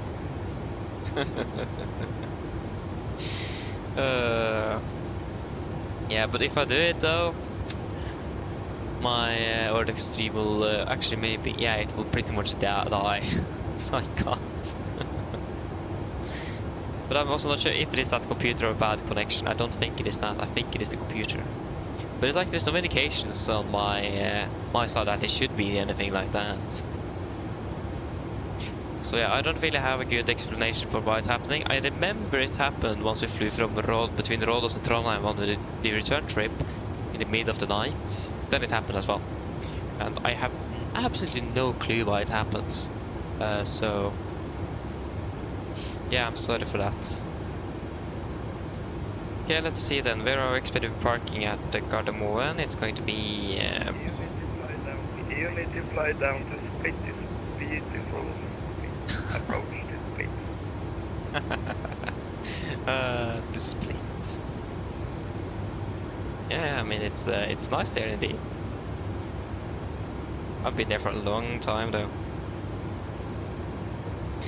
Stand 24. That will be our parking today. Which stand are you gonna stay on at Gardermoen? Which stand? 24. Okay, I will send maybe 22 or 26. Good. Right there, hello, welcome, opening well, good afternoon. I always will remember the time of the day. That's probably one of the most annoying things. Saying good morning is like evening, is like, what?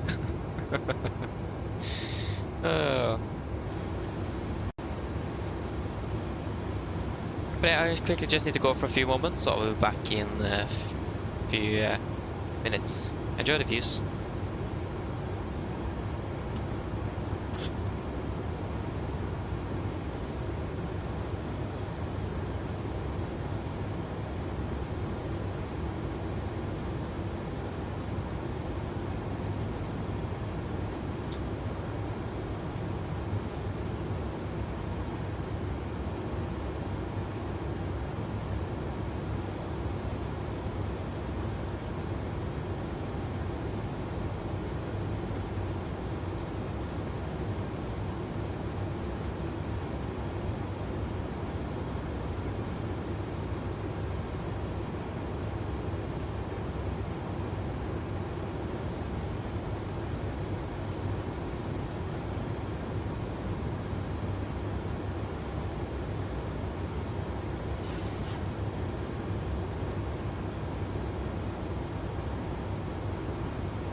Okay, I'm back again. Ah, it does. Oh, that's cool, Ryanair. I don't even remember when we are flying to Amsterdam. Is it now on Tuesday? Is it? I actually may need to switch that one since we have our final corps practice that Tuesday, and we are actually. It looks like we're going to be doing that with the younger folks as well. Oh, sorry, that was. Oh,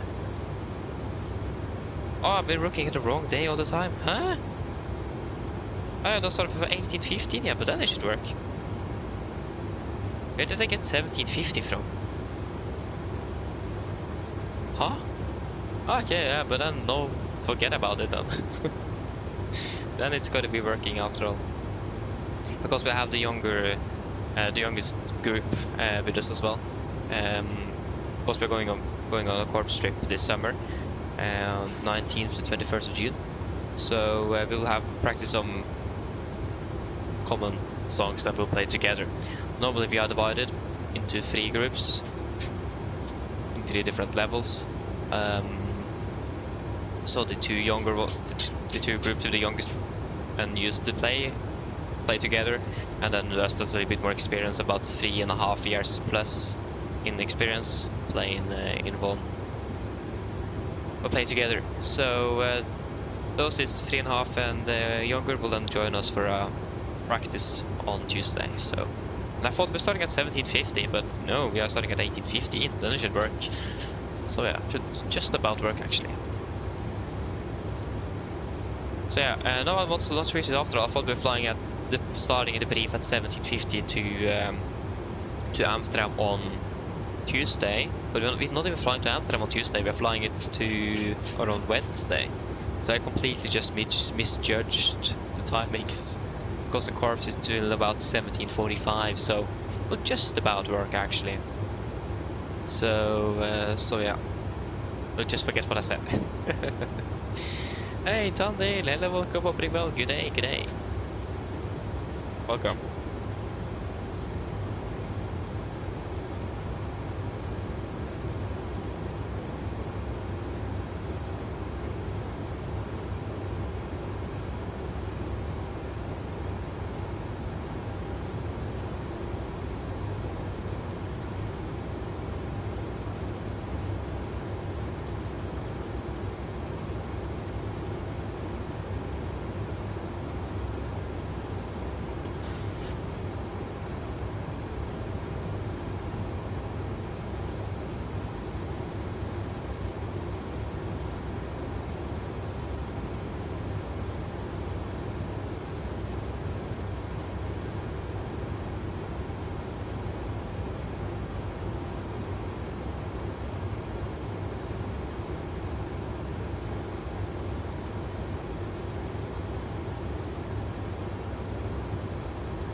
Oh, they did. That's beautiful, Håkon. Yeah, a reinstall almost always, or pretty much always fixes a problem. That's wonderful though. That's beautiful. Yeah, that would be very good if they did, Ryanair, but I have no clue what happened at all. So, yeah, what's that for us? Could please say again? What is your flight level at the moment? Nordic 347, currently passing flight of 360, climbing to 380. Okay, climbing to 380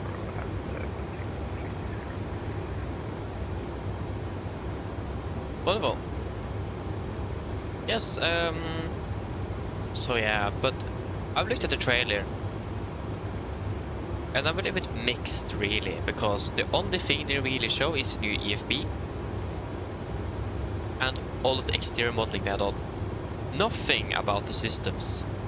And that's my biggest critique to IFLY at the moment, is the systems. They are a little bit further behind than they should be for that aircraft. It's such an expensive aircraft, and you pretty much just get a very nice model of the aircraft, but you don't really get a very good system depth on it, and I don't like that. So I'm a little bit mixed. I mean, why in the world do we need to model the entire feel well of the aircraft? I mean, yeah, it's nice. I mean, I understand that more than like the engines themselves, but okay, that's not my decision to take. But yeah, well, I just hope that they also update the systems a lot, because that's really the downside of the aircraft at the moment, is the systems. 1000, must say. But it's probably just me that's a bit picky on that, since that's what I really consider important on an aircraft, is the systems. So it's probably just me, actually, I don't know. But yeah.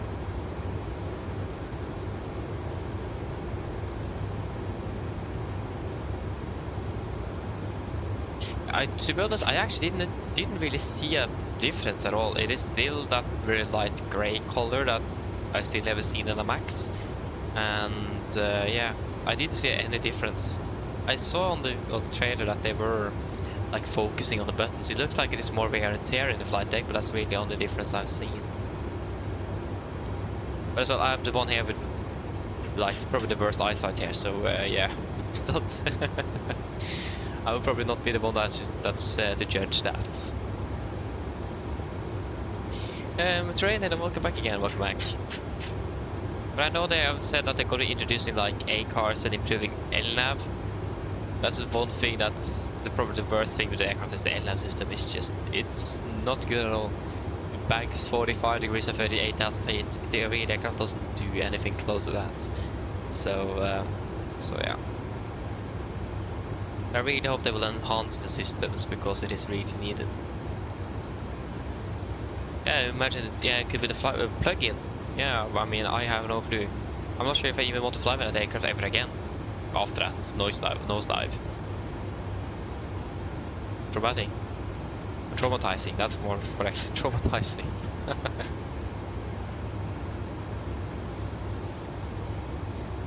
I'm not sure really what the problem was when it happened. And I don't really have any way to find out.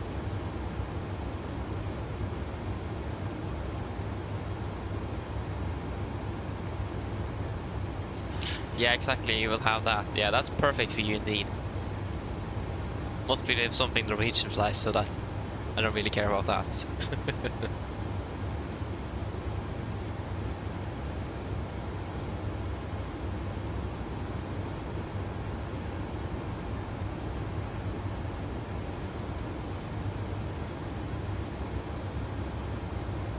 Oh, interesting. Wait, what? Why? Why are you not allowed to do that? It could probably be because it's an old military base. That is probably what it is. I mean, was there no signs, anything that will indicate that? Well, that's probably the worst thing, is that when it's not allowed and there's no visible signs there to actually say that, yeah, it's not allowed to take pictures.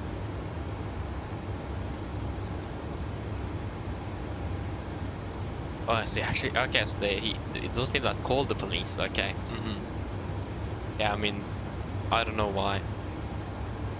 I mean, you know, it's been, they have covered, or, what's the correct word for that? They catch a lot of spies lately here in Norway, so I imagine they probably fought a Russian spy or something. But to be on the safe side, you never know.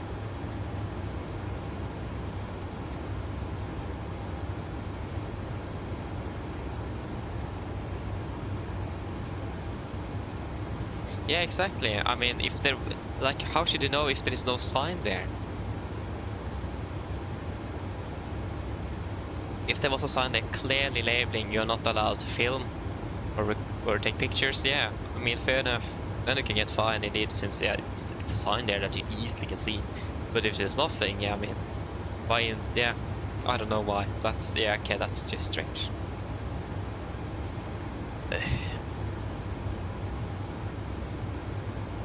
I didn't even know that it was like that in Bodø, but again, it makes sense though.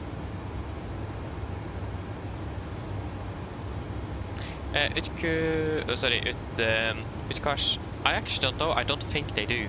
No. I think they have been discussing that they should for their own, like their own officers. How should that be? I don't know, but it's something to do with it's Norway. It's privacy and the bureaucracy and all that kind of stuff. Many people don't want to have that because of privacy. If I'm not mistaken, but I'm actually not sure. But I don't. From what I understand, they don't wear it because of different reasons.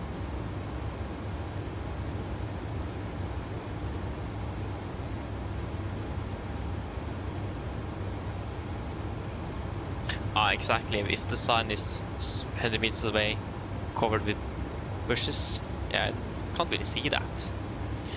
Yeah.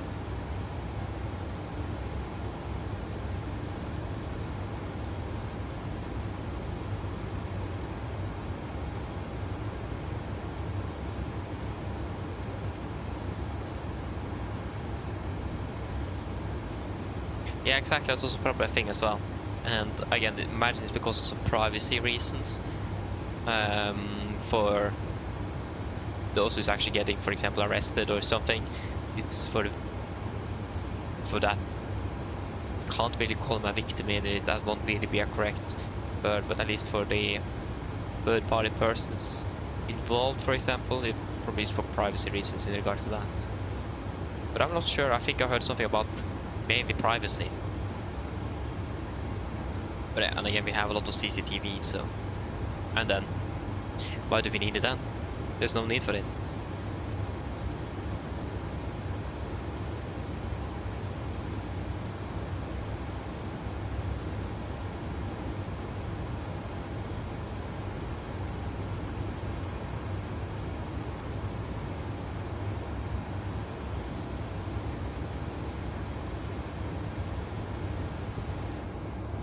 So yes, 130 miles.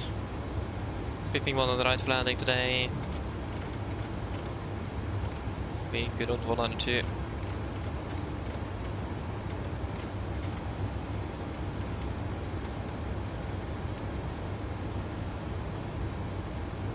And then 313.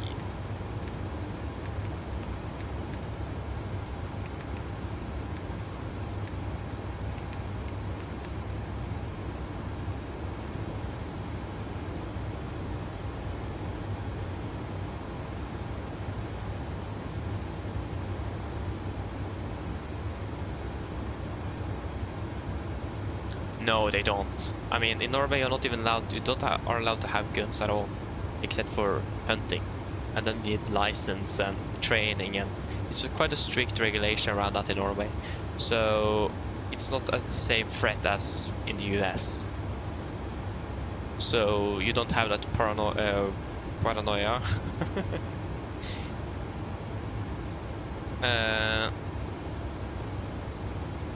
What was the word? Yeah, you don't get like that defensive because it's quite a rare occurrence for that to even happen here. Or not really anymore. It's starting to build up a bit, but that's another thing though.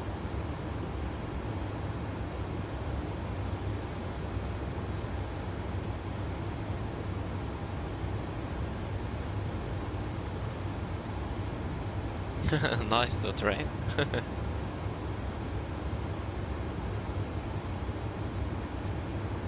Oh, that's cool, Ryanair. Enjoy that. That's very cool indeed. Dubai as well. Nice.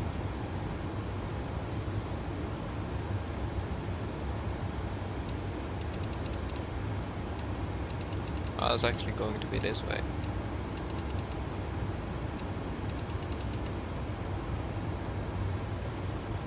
Uh, 36. Yeah, we can request the latest 80s. Meet hard for Gardermoen.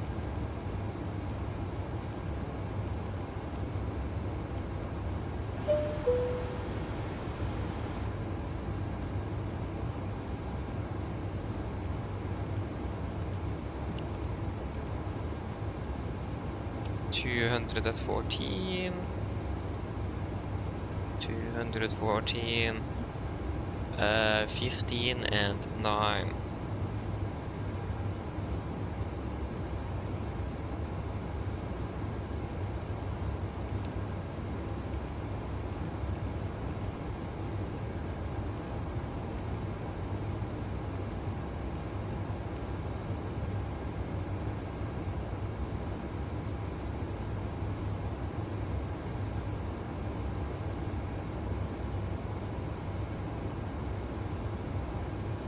Yeah, 58.1 then.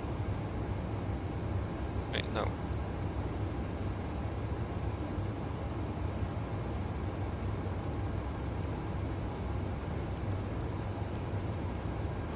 $17-ish then, yeah.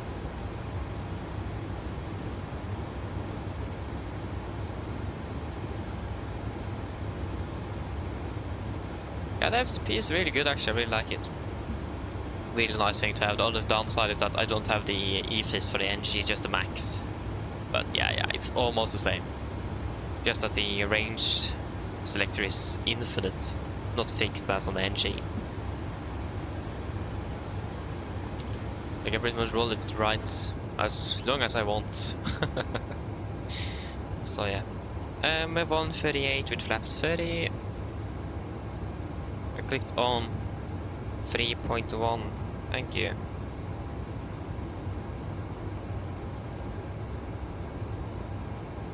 Yes, 38. 30. 38. Copy 7 knots of wind correction. Yeah, I would recommend the Vidwing FS. It is really nice to have. The only downside is that since I only have the MCP and phone EFIS, I can't change anything on this side. So when we're doing flows where we then do things on EFIS, it's like it takes a bit more time because you need to transition from holding your mouse to reach out to then do the switches and that kind of stuff, and then vice versa. So it's a bit strange to do everything on the screen, then suddenly going out to the real world doing things and then into the screen again. It's a little bit, can be a bit confusing sometimes. Especially when I'm going to set the turn off and on weather and terrain display. The terrain actually can leave on all the time, it's not really a problem. But I normally just turn it off to be on the safe side. So then I need to turn off the weather on the unit I have here, and then I need to go in with the mouse and turn on the terrain on the other side there, and that's just a little bit. Ooh.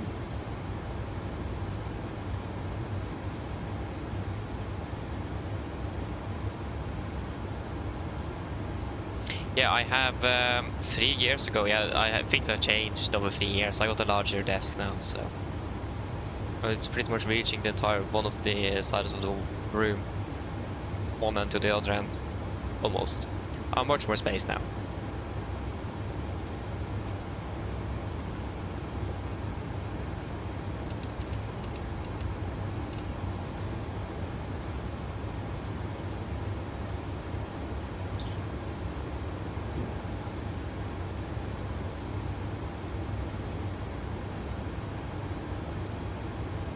I don't have the FMC now. That's the next thing I will buy is the other EFIS and the FMC.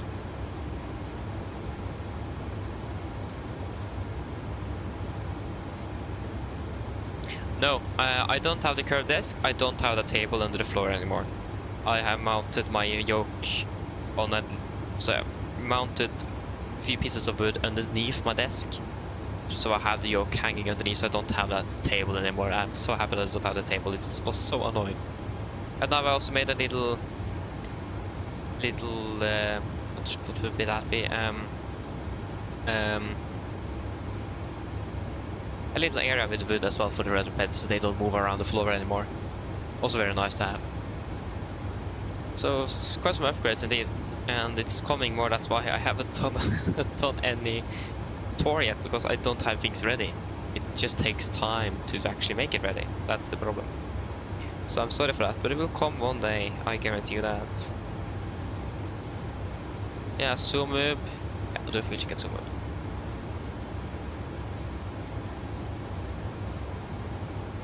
And yeah, the table didn't have the rudder pedals only had the yoke actually.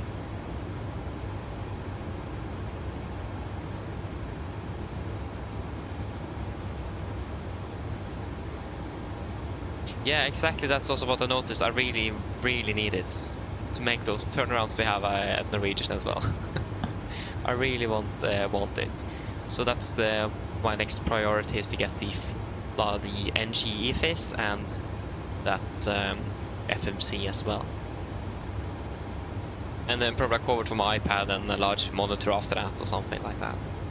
But if you check out zoom up, so we have 2,000, 3,400, 3,500 blank actually. Why did that take so much time to catch? And then we have 2,400. We have burned a little bit more fuel than expected. We are about 16 kilos below.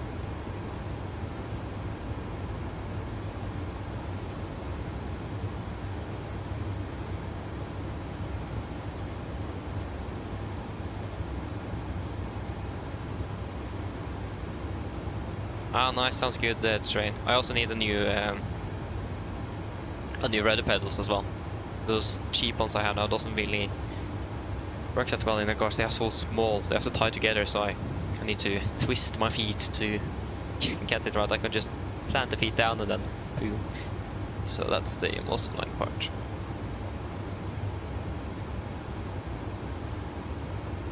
Yeah, I know. So I also need to then think about upgrading my computer as well. So that's why it's not that high on the priority list, because I also then may need to upgrade my computer.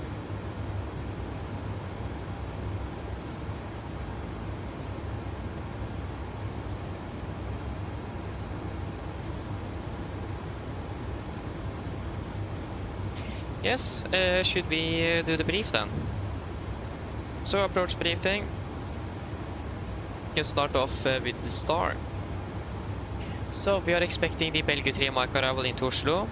Will be on the RNAV stars runways 19 left and right west, effective 14 for May 26. Coming in Belgium, max 250, consider sending towards Agni, then to Golf Mike 432 at flight 110. Max 220, we hold this distinction by Golf Mike 433, 434 and 435 before turning to Bava, the above 5,000 the clearance limit. MSA 3,000 feet, max 250 knots below flight level 100, and we also may expect a direct into Bavad or Odud if you're lucky in for the intermediate fix. We are currently expected to be landing in Gardermoen with about 2.7 tons of fuel. That is going to be approximately 200 kilos above our maximum, our final reserves plus alternate fuel. So we do have a little bit extra. We are currently burn a little bit more than predicted, since we also have high cost X and climbed higher as well.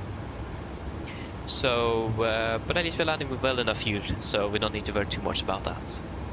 But we'll monitor the fueling indeed in case there is some other problems with the system.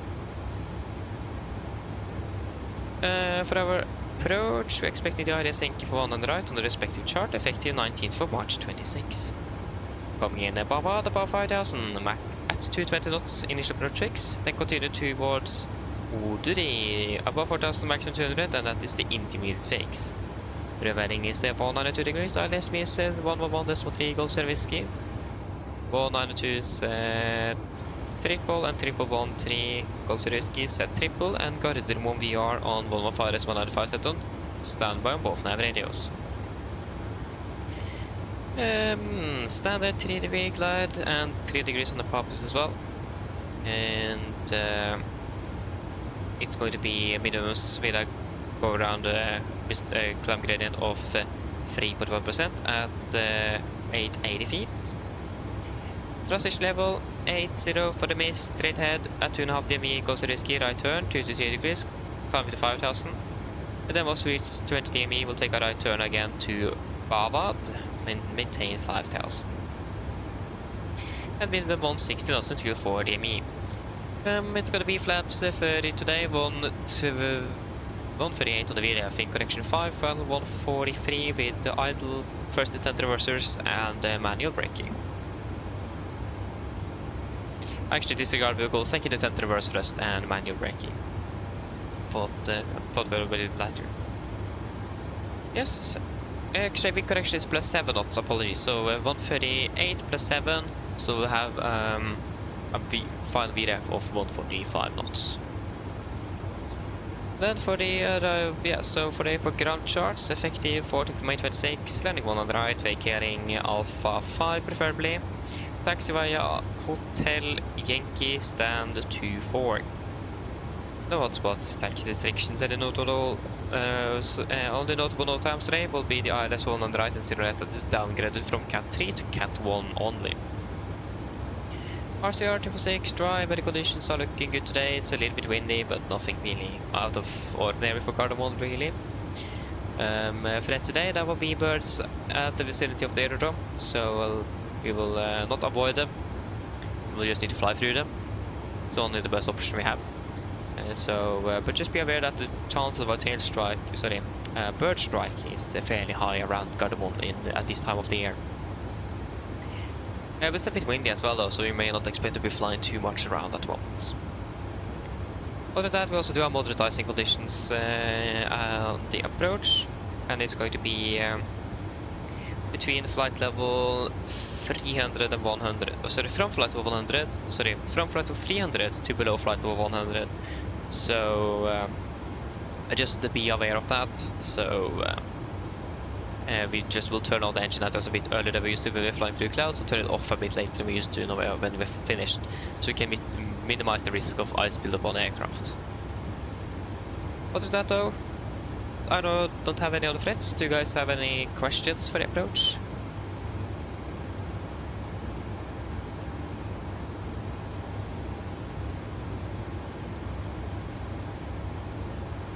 No? Good, then our briefing is complete and descent checklist. Descent checklist, prestation, landing altitude, 700 feet, recall, checked, auto brake, off, landing data, VREF 138 minus 880 feet, and approach briefing completed, descent checklist complete.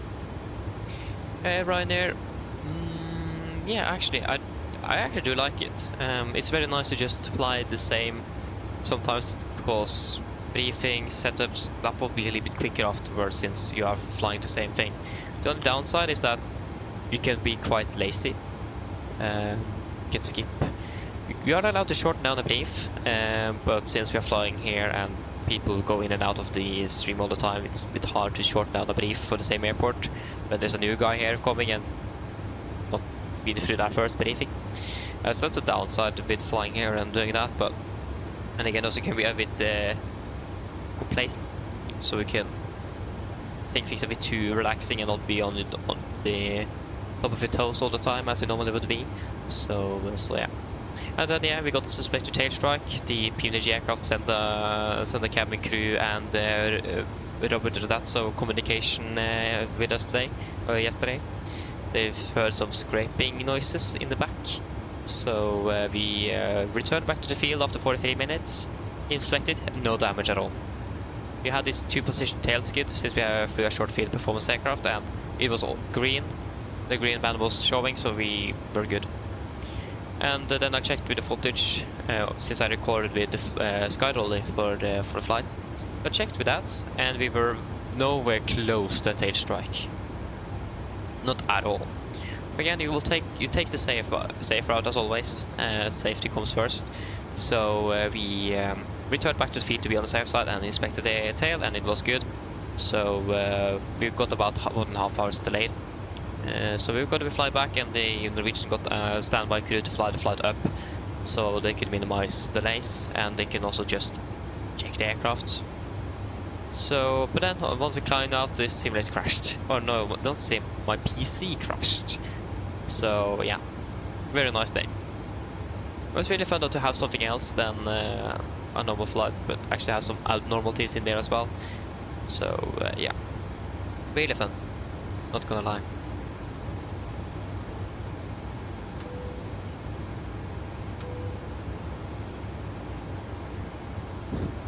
But yeah, once we're ready, we can descend down to flight level 210. 210Z.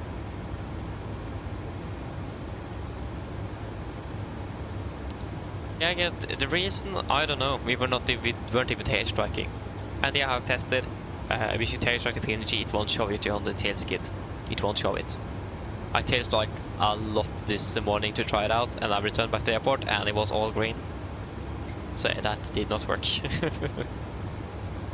So yeah, but I mean, from flight deck we could not hear anything, we could not see anything, and we rotated normally. So like there was no indication for us that it would be a tail strike. But again, the Ålesund runway is very sloped and bumpy, so I thought then maybe there was just one single bump that was just a little bit too steep, a little bit too high, that made us accidentally hit the tail then. Because I imagine that the 737, the PNG aircraft would just give us that with no reason at all. So I just maybe that it actually could have happened, and we returned back, didn't happen. But again, if the cabin crew suspects it, they will of course call the flight deck and they will take the safe route and to return back to the field, because you never know. You can tail strike the aircraft, they will maybe not even notice it at all, like we did yesterday. It's a possibility that as well. But those who sit in the back of the cabin, they definitely can hear it. But in this case, it was just a false alarm.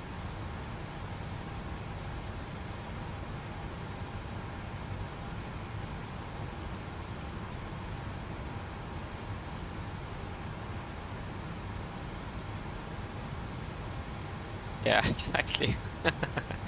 From what I know, no, I don't know. I don't think so. Again, it's better to be on the safe side. I mean, if it would have been a tail strike, and she didn't report it, and then we flew to Gardermoen, and then we saw, oh wait, we have had a tail strike. That would have been even worse.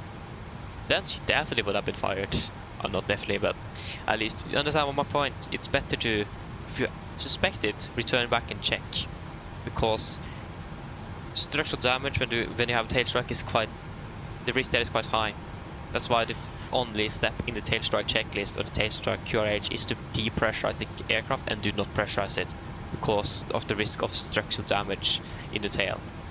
So yeah, if you remember the Air China incident, the 747-200 that fall apart in the sky because a tail strike happened 27 years earlier and it didn't got repaired well enough. Just think about that. 27 years after the tail strike, then the aircraft first failed because it wasn't repaired as the standard said. So tail strike is actually fairly dangerous. So better to be safe, sorry, after all.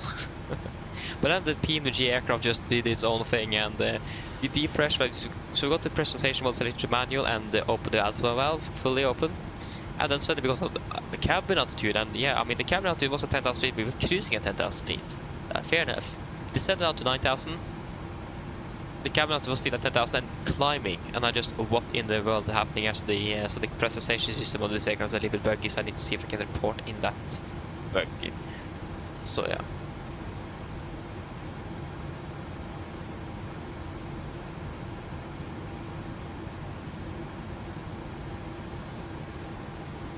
Yeah, exactly. It's those tail strikes that is just the problem. Or was it maybe JL actually? It's for probably Japan Airlines actually, but I remember also the Air China. I imagine. I think it's both of them was the tail strike incident.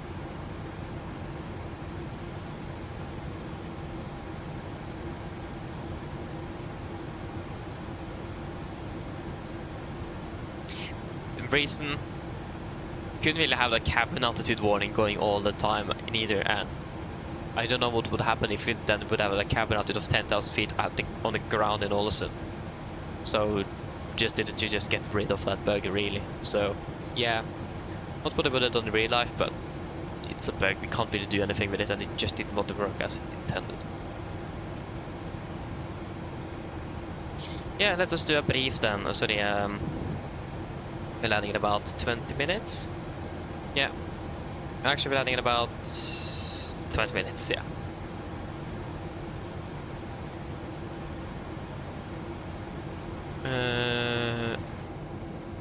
We'll just get the latest weather.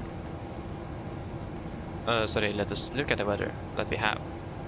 Yeah, so lower breeze south, 15 degrees, partially cloudy. Mine damer og herrer, dette er kaptein som snakker, en liten oppdatering fremme fra cockpit. Som dere kanskje har lagt merke til, så har nå begynt en nedstigning og ned mot Oslo lufthavn Gardermoen, og for øyeblikket venter han om rundt det, ca. 20 minutter. Forholdene i Oslo for øyeblikket ser rimelig greit ut. Det er en laber bris fra sør for øyeblikket, med rundt 15 grader og delvis overskyet. Ellers, vi forventer for så vidt å parkere ved gaten cirka på tide, kanskje noen få minutter bak skjema, men forventer ikke noe videre forsinkelser innover mot Oslo. Ellers, vi har på veldig fin flytur med Norwegian i dag, og vi tar på at fly med oss. Vi håper vi ser det igjen for neste flytur, og så ønsker vi en fin dag videre. Takk. Ladies and gentlemen, this is the captain speaking. It's a quick update from the flight deck. As you noticed, we now start over the send down towards Oslo Gardermoen, and we can expect landing in approximately 20 minutes. Weather conditions down in Oslo at the moment looking fairly good, with just a light breeze from the south, about 15 degrees centigrade and partially cloudy. We can expect to park at the gate approximately on time, and maybe a few minutes behind, but at least we do not expect any significant delays coming into Oslo at the moment. Otherwise, we hope to enjoy this flight with Norwegian, and we do thank you for choosing us today. We do hope to see you again on the next day of flight, and we do wish a pleasant day. Thank you. Okay, 1000. Continue descending down to flight level 120. Correction 100 set.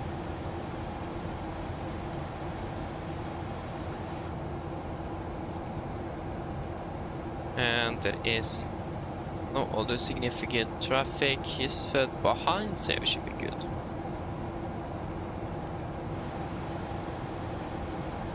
Cargo traffic, Nordic 347, passing flight level 210 for flight level 100, expecting the rising 100 right and directing to Bodø, and we are currently about 14 miles out of Bellevue, Gardermoen. Bodø, confirm, execute, and we can go to 50 knots below flight level 100, execute. We have some light weather here as well.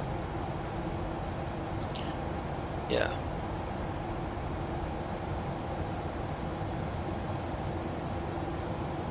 Yeah, non-destructive testing, NDI, is very important indeed.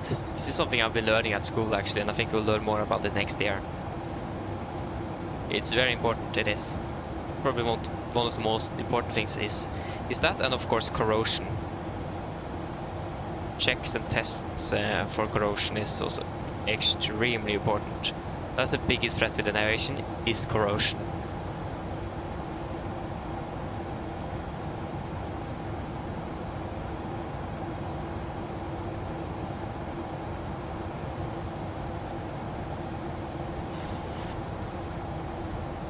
Yeah, non-destructive testing, NDI, that's basically a test you can do on different materials and so on that will check the quality of it without actually destroying the material. Because normally when you will check, for example, like a new aluminium alloy or something, or when you're making something like that, you will take a part of it at that batch, and then you will test it with, and actually then it will destroy that little piece, so you can actually verify the strength of the material. Just wait a moment. Hello. Hello. Hello. Hi, Captain. We're ready to land the cabin. We're ready to land the cabin. No problem. Thank you. No problem. Yes. So yeah, it's basically that you will test material or a component without actually destroying it. For example, a composite aircraft, you will do something called coin tapping.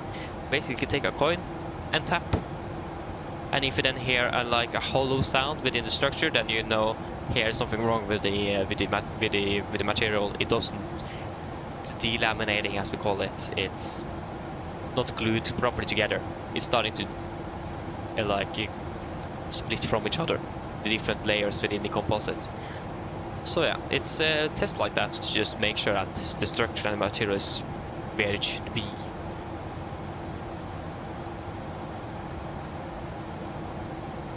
No, okay, how should I explain this more correctly? So, when you're doing destructive testing, that's right after you made the material itself. So let's say we have made an aluminium alloy for the body of a 737. Before we will send that material, the finished alloy, to the manufacturer to actually make the airframe. We'll then take a part of that batch, because we make everything in batches, so you can easily find and identify them. And then it will test it to make sure that it has the correct strength. But when you're testing it, it will actually then destroy the that part of the batch. It's like a little small piece you just cut out, and then you just stress test it with both pressure and stretch. Not sure what that will be, and even what's that called again? Yeah, how resistance against sudden forces. So then it will pretty much cut it in half, and then it will show you on a scale at what force the material actually got cut in half by. So yeah, stretch, of course. Stretch, press, even like I said, force at like a sudden hard force, how much it will test. And because when you certify the material, you will certify it for that it will be able to withstand that pressure and so on and so on. So be able, before you then will send it to the manufacturer, will actually verify that this batch of aluminum alloys actually are within the limits and the certification requirements that you have set for the material. Otherwise, it's not good enough for the airplane. So that's destructive testing, and non-destructive testing is basically to test the material without actually destroying it. 1000. Continue descending down to 4,000 feet. 4,000. Set. Set QNH 1011, correction 1009, approach checklist. 1009, set cross checked. Approach checklist, altimeters, passing flight level 105. Okay, 105.20 then. Now. And that's plus 10 on the standby. Approach checklist.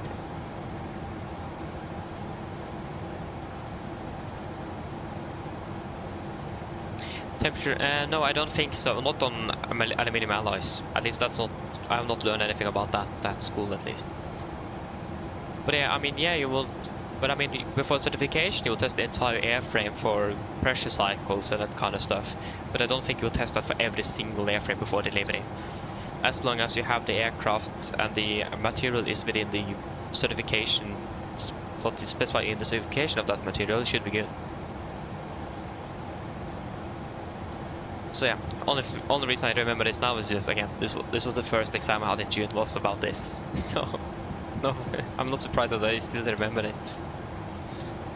Learned it so early at this school, yeah, it's just insane.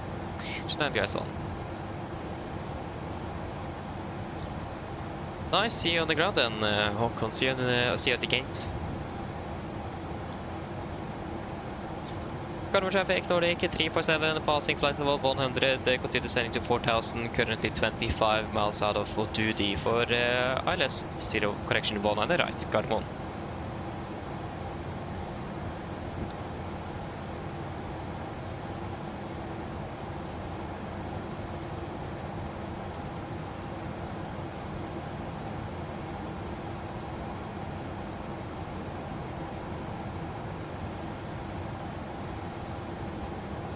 Engine anti-ice off.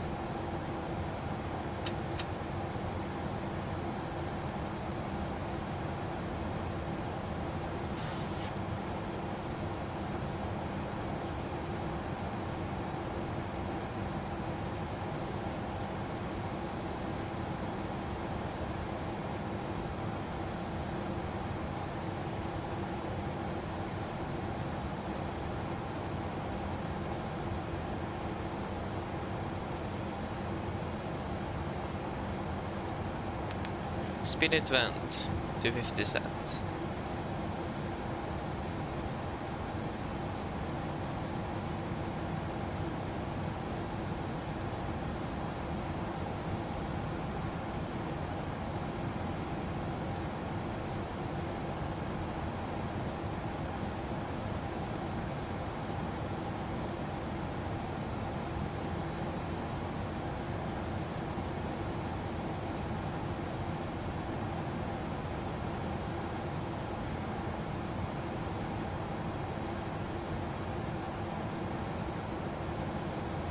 Engine anti-ice on.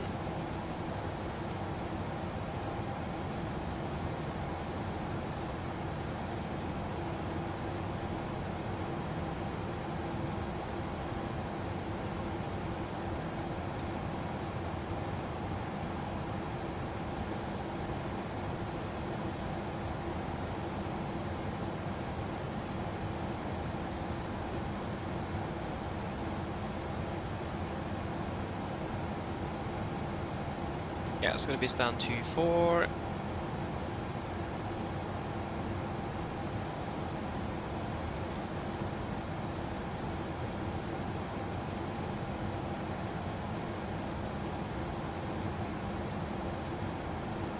Sorry, I just need to start GSX again. It doesn't work, as you may see. And of course, my beautiful Airsoft VDGS as well does not work. Yay.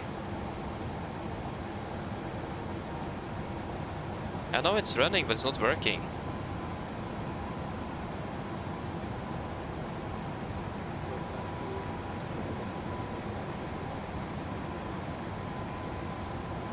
Where's the max plugin of the running? That should not be. End task. There we go. Now it should hopefully work.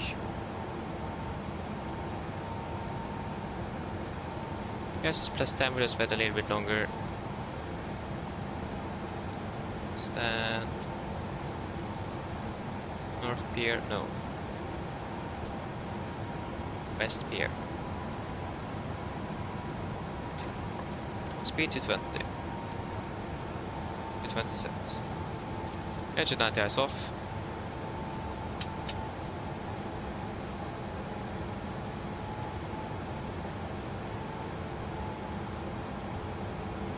Wait. Oh yeah, of course I was going for this one.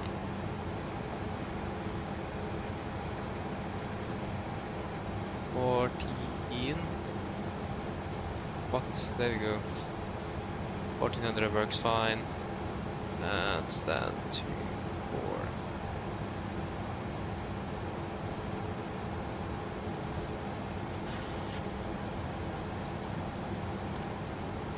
Speed 210. 210 set.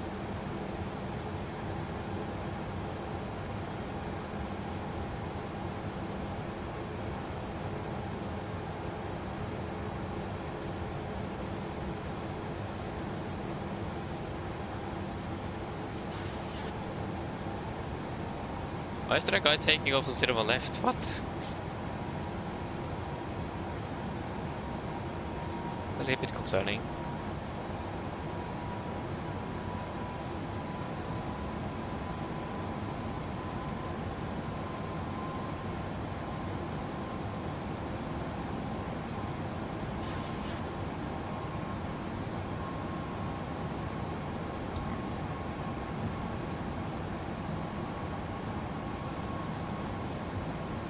Flaps 5, speed checked. Speed 200. That's it.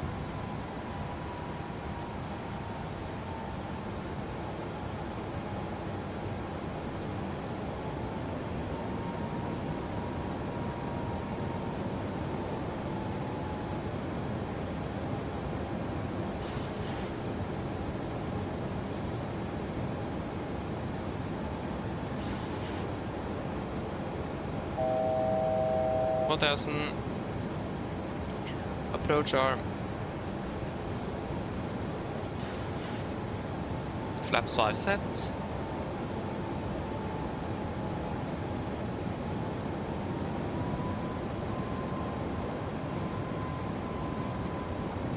Forget it, he was taking off the right direction. It looked like he was taking off from 0 left, but he's taking off 0 1 on the right. There go Warlock and Glycer capture. Missed approach altitude 5,000 feet set.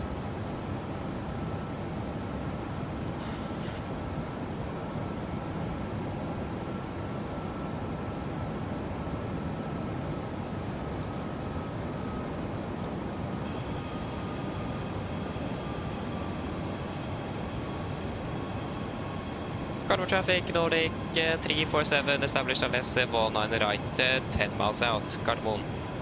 Actually, was 11 miles out. Speed, 180 knots, set.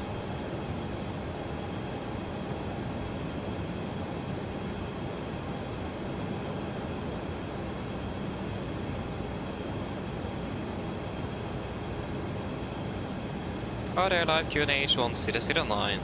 checked. 2500.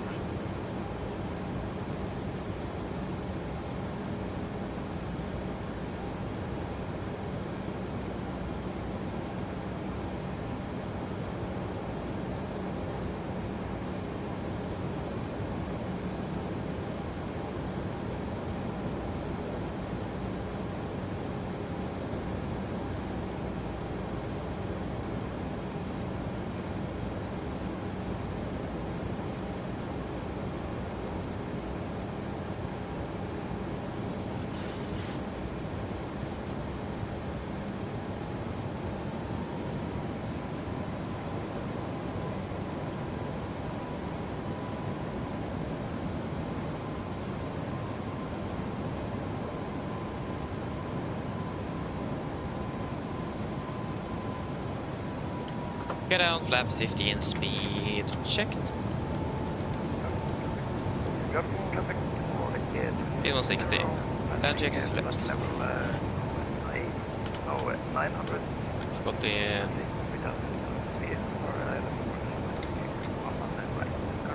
cabin crew sits for landing, please. Land check flaps, cab call given. Engine slide switches, continuous, speed brakes, armed. Landing it down, holding at flaps, flap 15 set.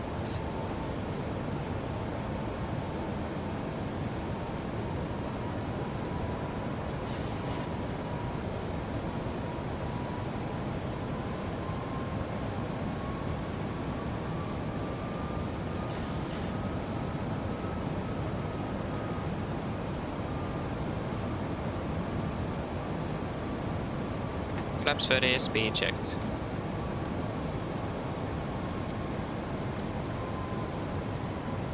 Speed 140, land checklist, correction complete, landing checklist. Flaps 30 planned, 30 green light, land checklist complete. We are approaching 1000. Stable, clear to land. Garden traffic, Nordic, 347, short final runway, 100 right, Gardermoen. Disengaging on floating autopilot.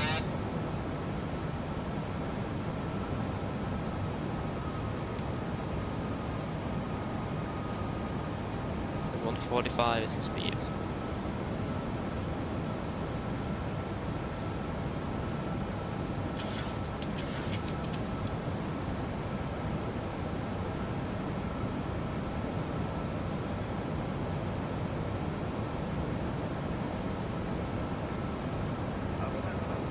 Have a nice landing, Nordic Perfermance. Thank you.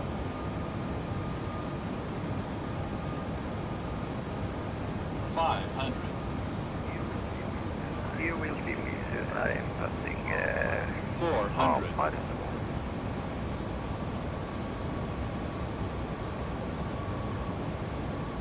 400.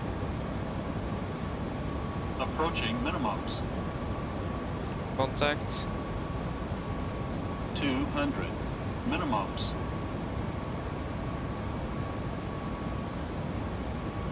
100. 50. 40. 30. 20. 10.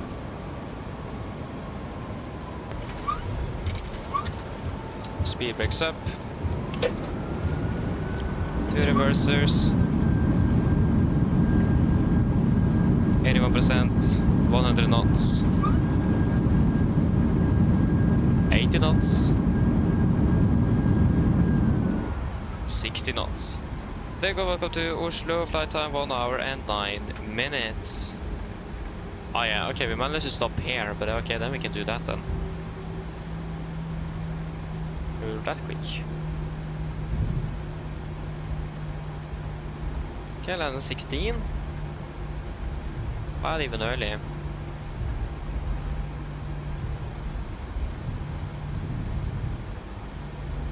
Left clear, right clear.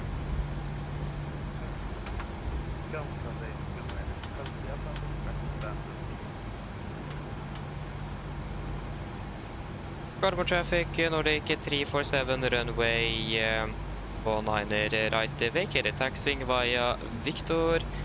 Du har stand 24 and yeah, var Victor and Delta stand 24 Gardermoen.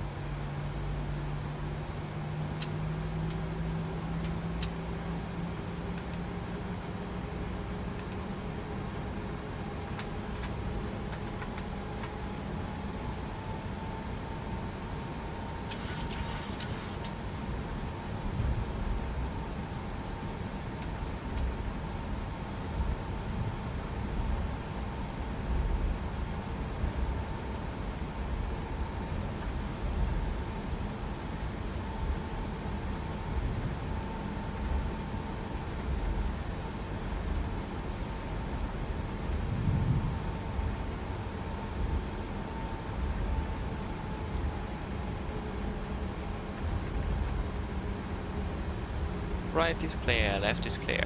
Wait, why is the aircraft turning all by itself all the time? I don't understand why. Okay, we'll be right here on Delta. And we'll be straight in, stand 2-4.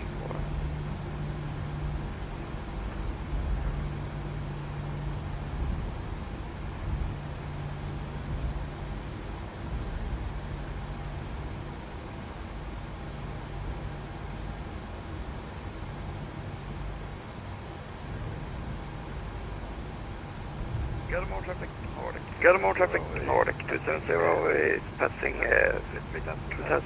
3000 with the established island on highway 100 right. Got more traffic.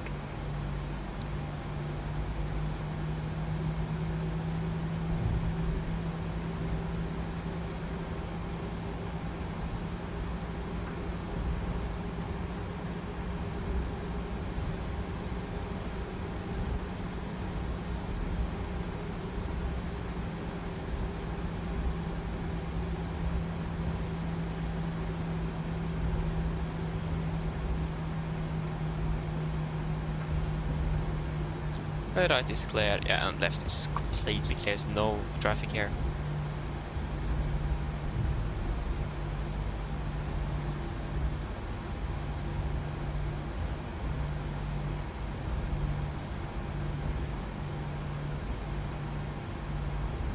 And 2-4 will be right in there, isn't it? Yeah, they're ready to take us in. The VDGS is up and running. Yeah, shutdown number 2. Shutdown number 2.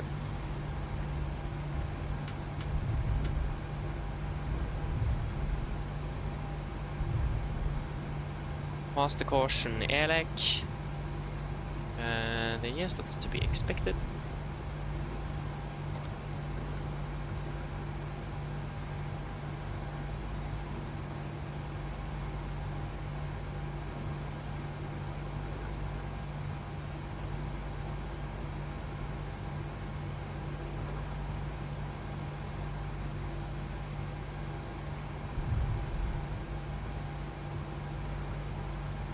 Got more traffic, Nordic Gate. Got more traffic, Nordic Gate 270 is landing in island runway 1 right. Got more traffic.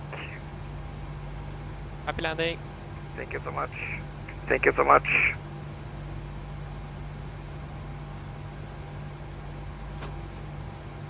Park brake set.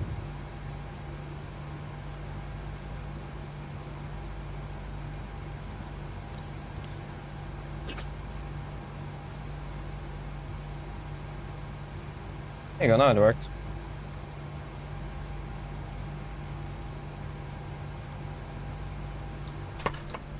And shuttle number 1.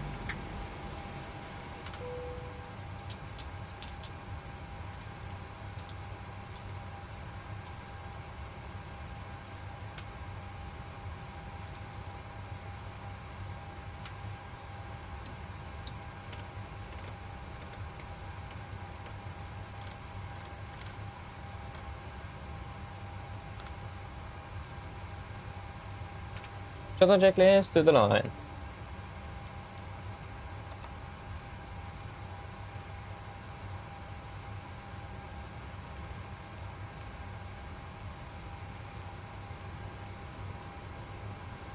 Shuttle checklist to the line. Fuel pumps off. Probe heat off. Power paddle set. Flaps. Open light. Parking brake set. Engine start levers cut off. The radar off. Shuttle checklist to the line is complete. Yes, flight time ended up being 1 hour and 24 minutes.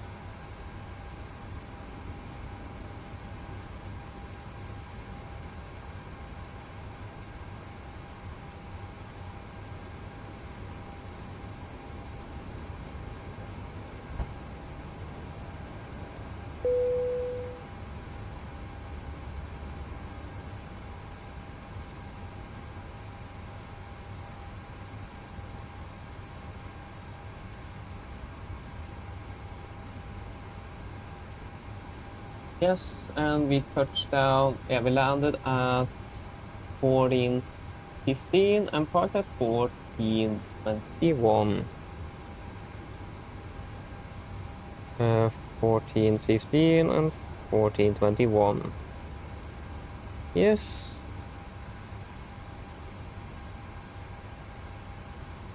So we have still 2,600 kilos on board.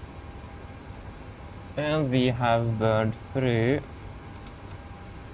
3,400.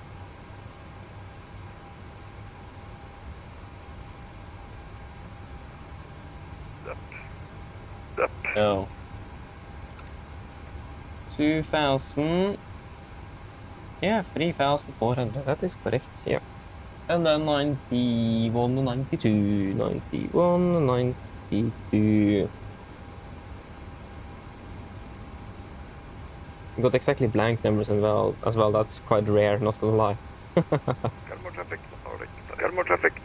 Yes. I hope they have a deboarding well. I'm not sure. It's always a little bit unpredictable in regards to this or GSA externally. Yes, then shutdown checklist. Or do you guys have anything in the tech log? Or anything you want to add in the tech log? I don't have anything at least. Then shutdown checklist below the line. Shutdown checklist below the line. Technical complete, EFP complete. Shutdown checklist complete. Yes.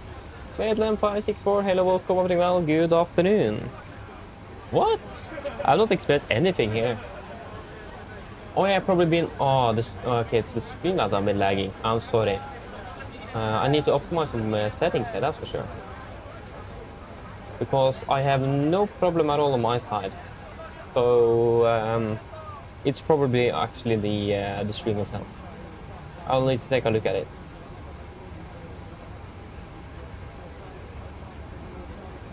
I'm sorry.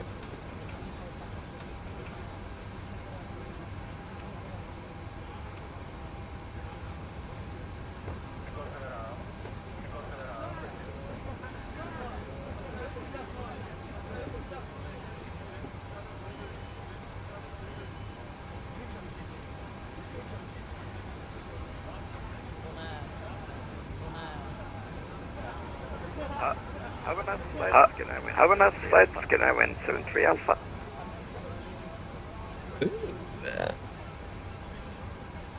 Ooh.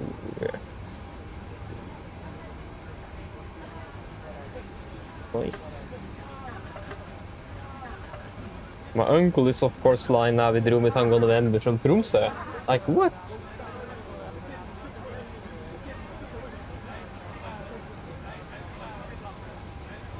Yeah, we actually finished now. We are just waiting for the passenger to deboard, and then we'll Håkon here is going to take over the aircraft up to Tromsø. We are finished, but yeah, we'll take a look at it for the next time. I didn't know it was that bad.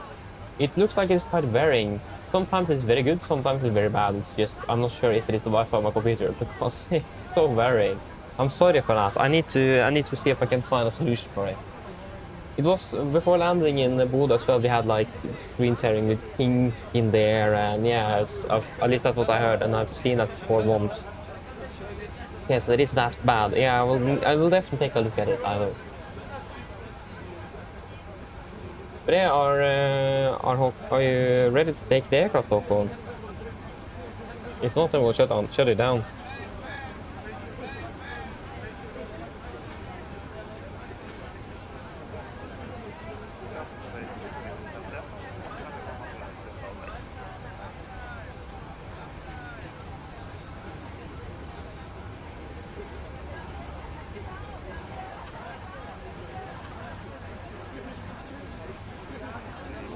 Okay, walking there. Yeah, I will give you a nice realign on the IRS at least. There you go. It hasn't been realigned since the aircraft started its journey down to Vienna, so. Pilot Viper, hello, welcome, hoping well, good afternoon. Welcome. Yes, let us just log off the FB then. I hope they are finished with deboarding soon. And we have a nice company as well.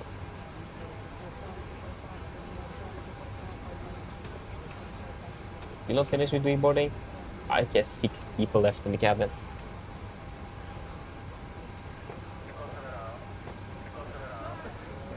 One thing I would love though, if actually Airs of remotely crew room in Oslo, that would be so cool if they did. But imagine getting access to it and actually being able to do it is very difficult. So, but I mean, it would be cool though. Not gonna lie, to actually briefly crew and then walk the gate, because that's something we really can't do unless we find something that is a good replacement for the crew room. But I mean, I've heard that many airlines now just meet up at the gate and then you're ready to go. After the pandemic especially.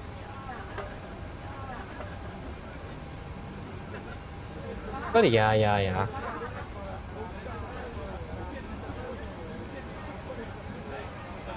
Norway 2 Kilo Tango, fortsatt straight down. We finished soon or not. At least we didn't have any significant difficulties today, except for that some weird problem with the with the stream, but yeah.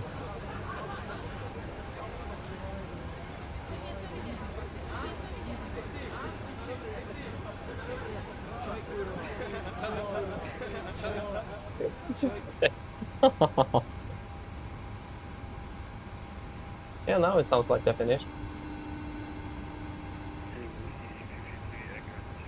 You are from Bergen, it's raining now. Not surprised, it's Bergen after all. We flew to Bergen yesterday, no. Not yesterday, but oh, I forgot to say hello and okay, I just shut it down. Yeah, I mean, that works as well. But yeah, we flew to Bergen a few days ago and it was actually good weather, surprisingly enough. Yeah, good, we are walking out now, so I'll give you a debrief of the aircraft once we are, once we meet. How in the world did I rise up?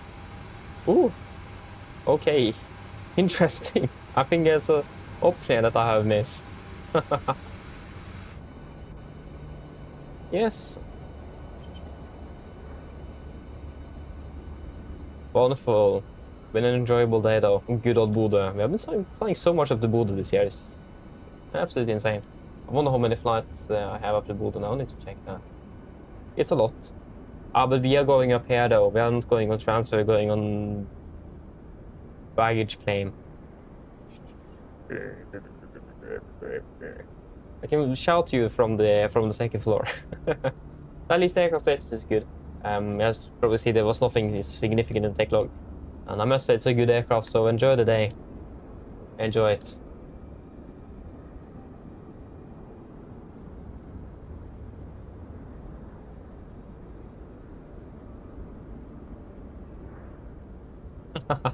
Yeah, exactly. So I've just been very lucky then with the fact that we're flying to that Bergen place. Let's look at a little bit further out. Yeah, because the weather have generally been good there, so not bad, not bad. But yeah, that was it for today then. We should be back again on Tuesday flying to Berlin. We thought we were flying to Amsterdam on Tuesday, but we didn't fly there before. We were flying on Wednesday. Yeah. So yeah, you're welcome, Håkon. Hope you will enjoy the aircraft. It's a nice airframe, so you will like it. But yeah, again, at least we are finished for today, so hope that you guys have enjoyed, and hope to see you all again on the next one. So enjoy the weekend. See you all again later. Bye-bye.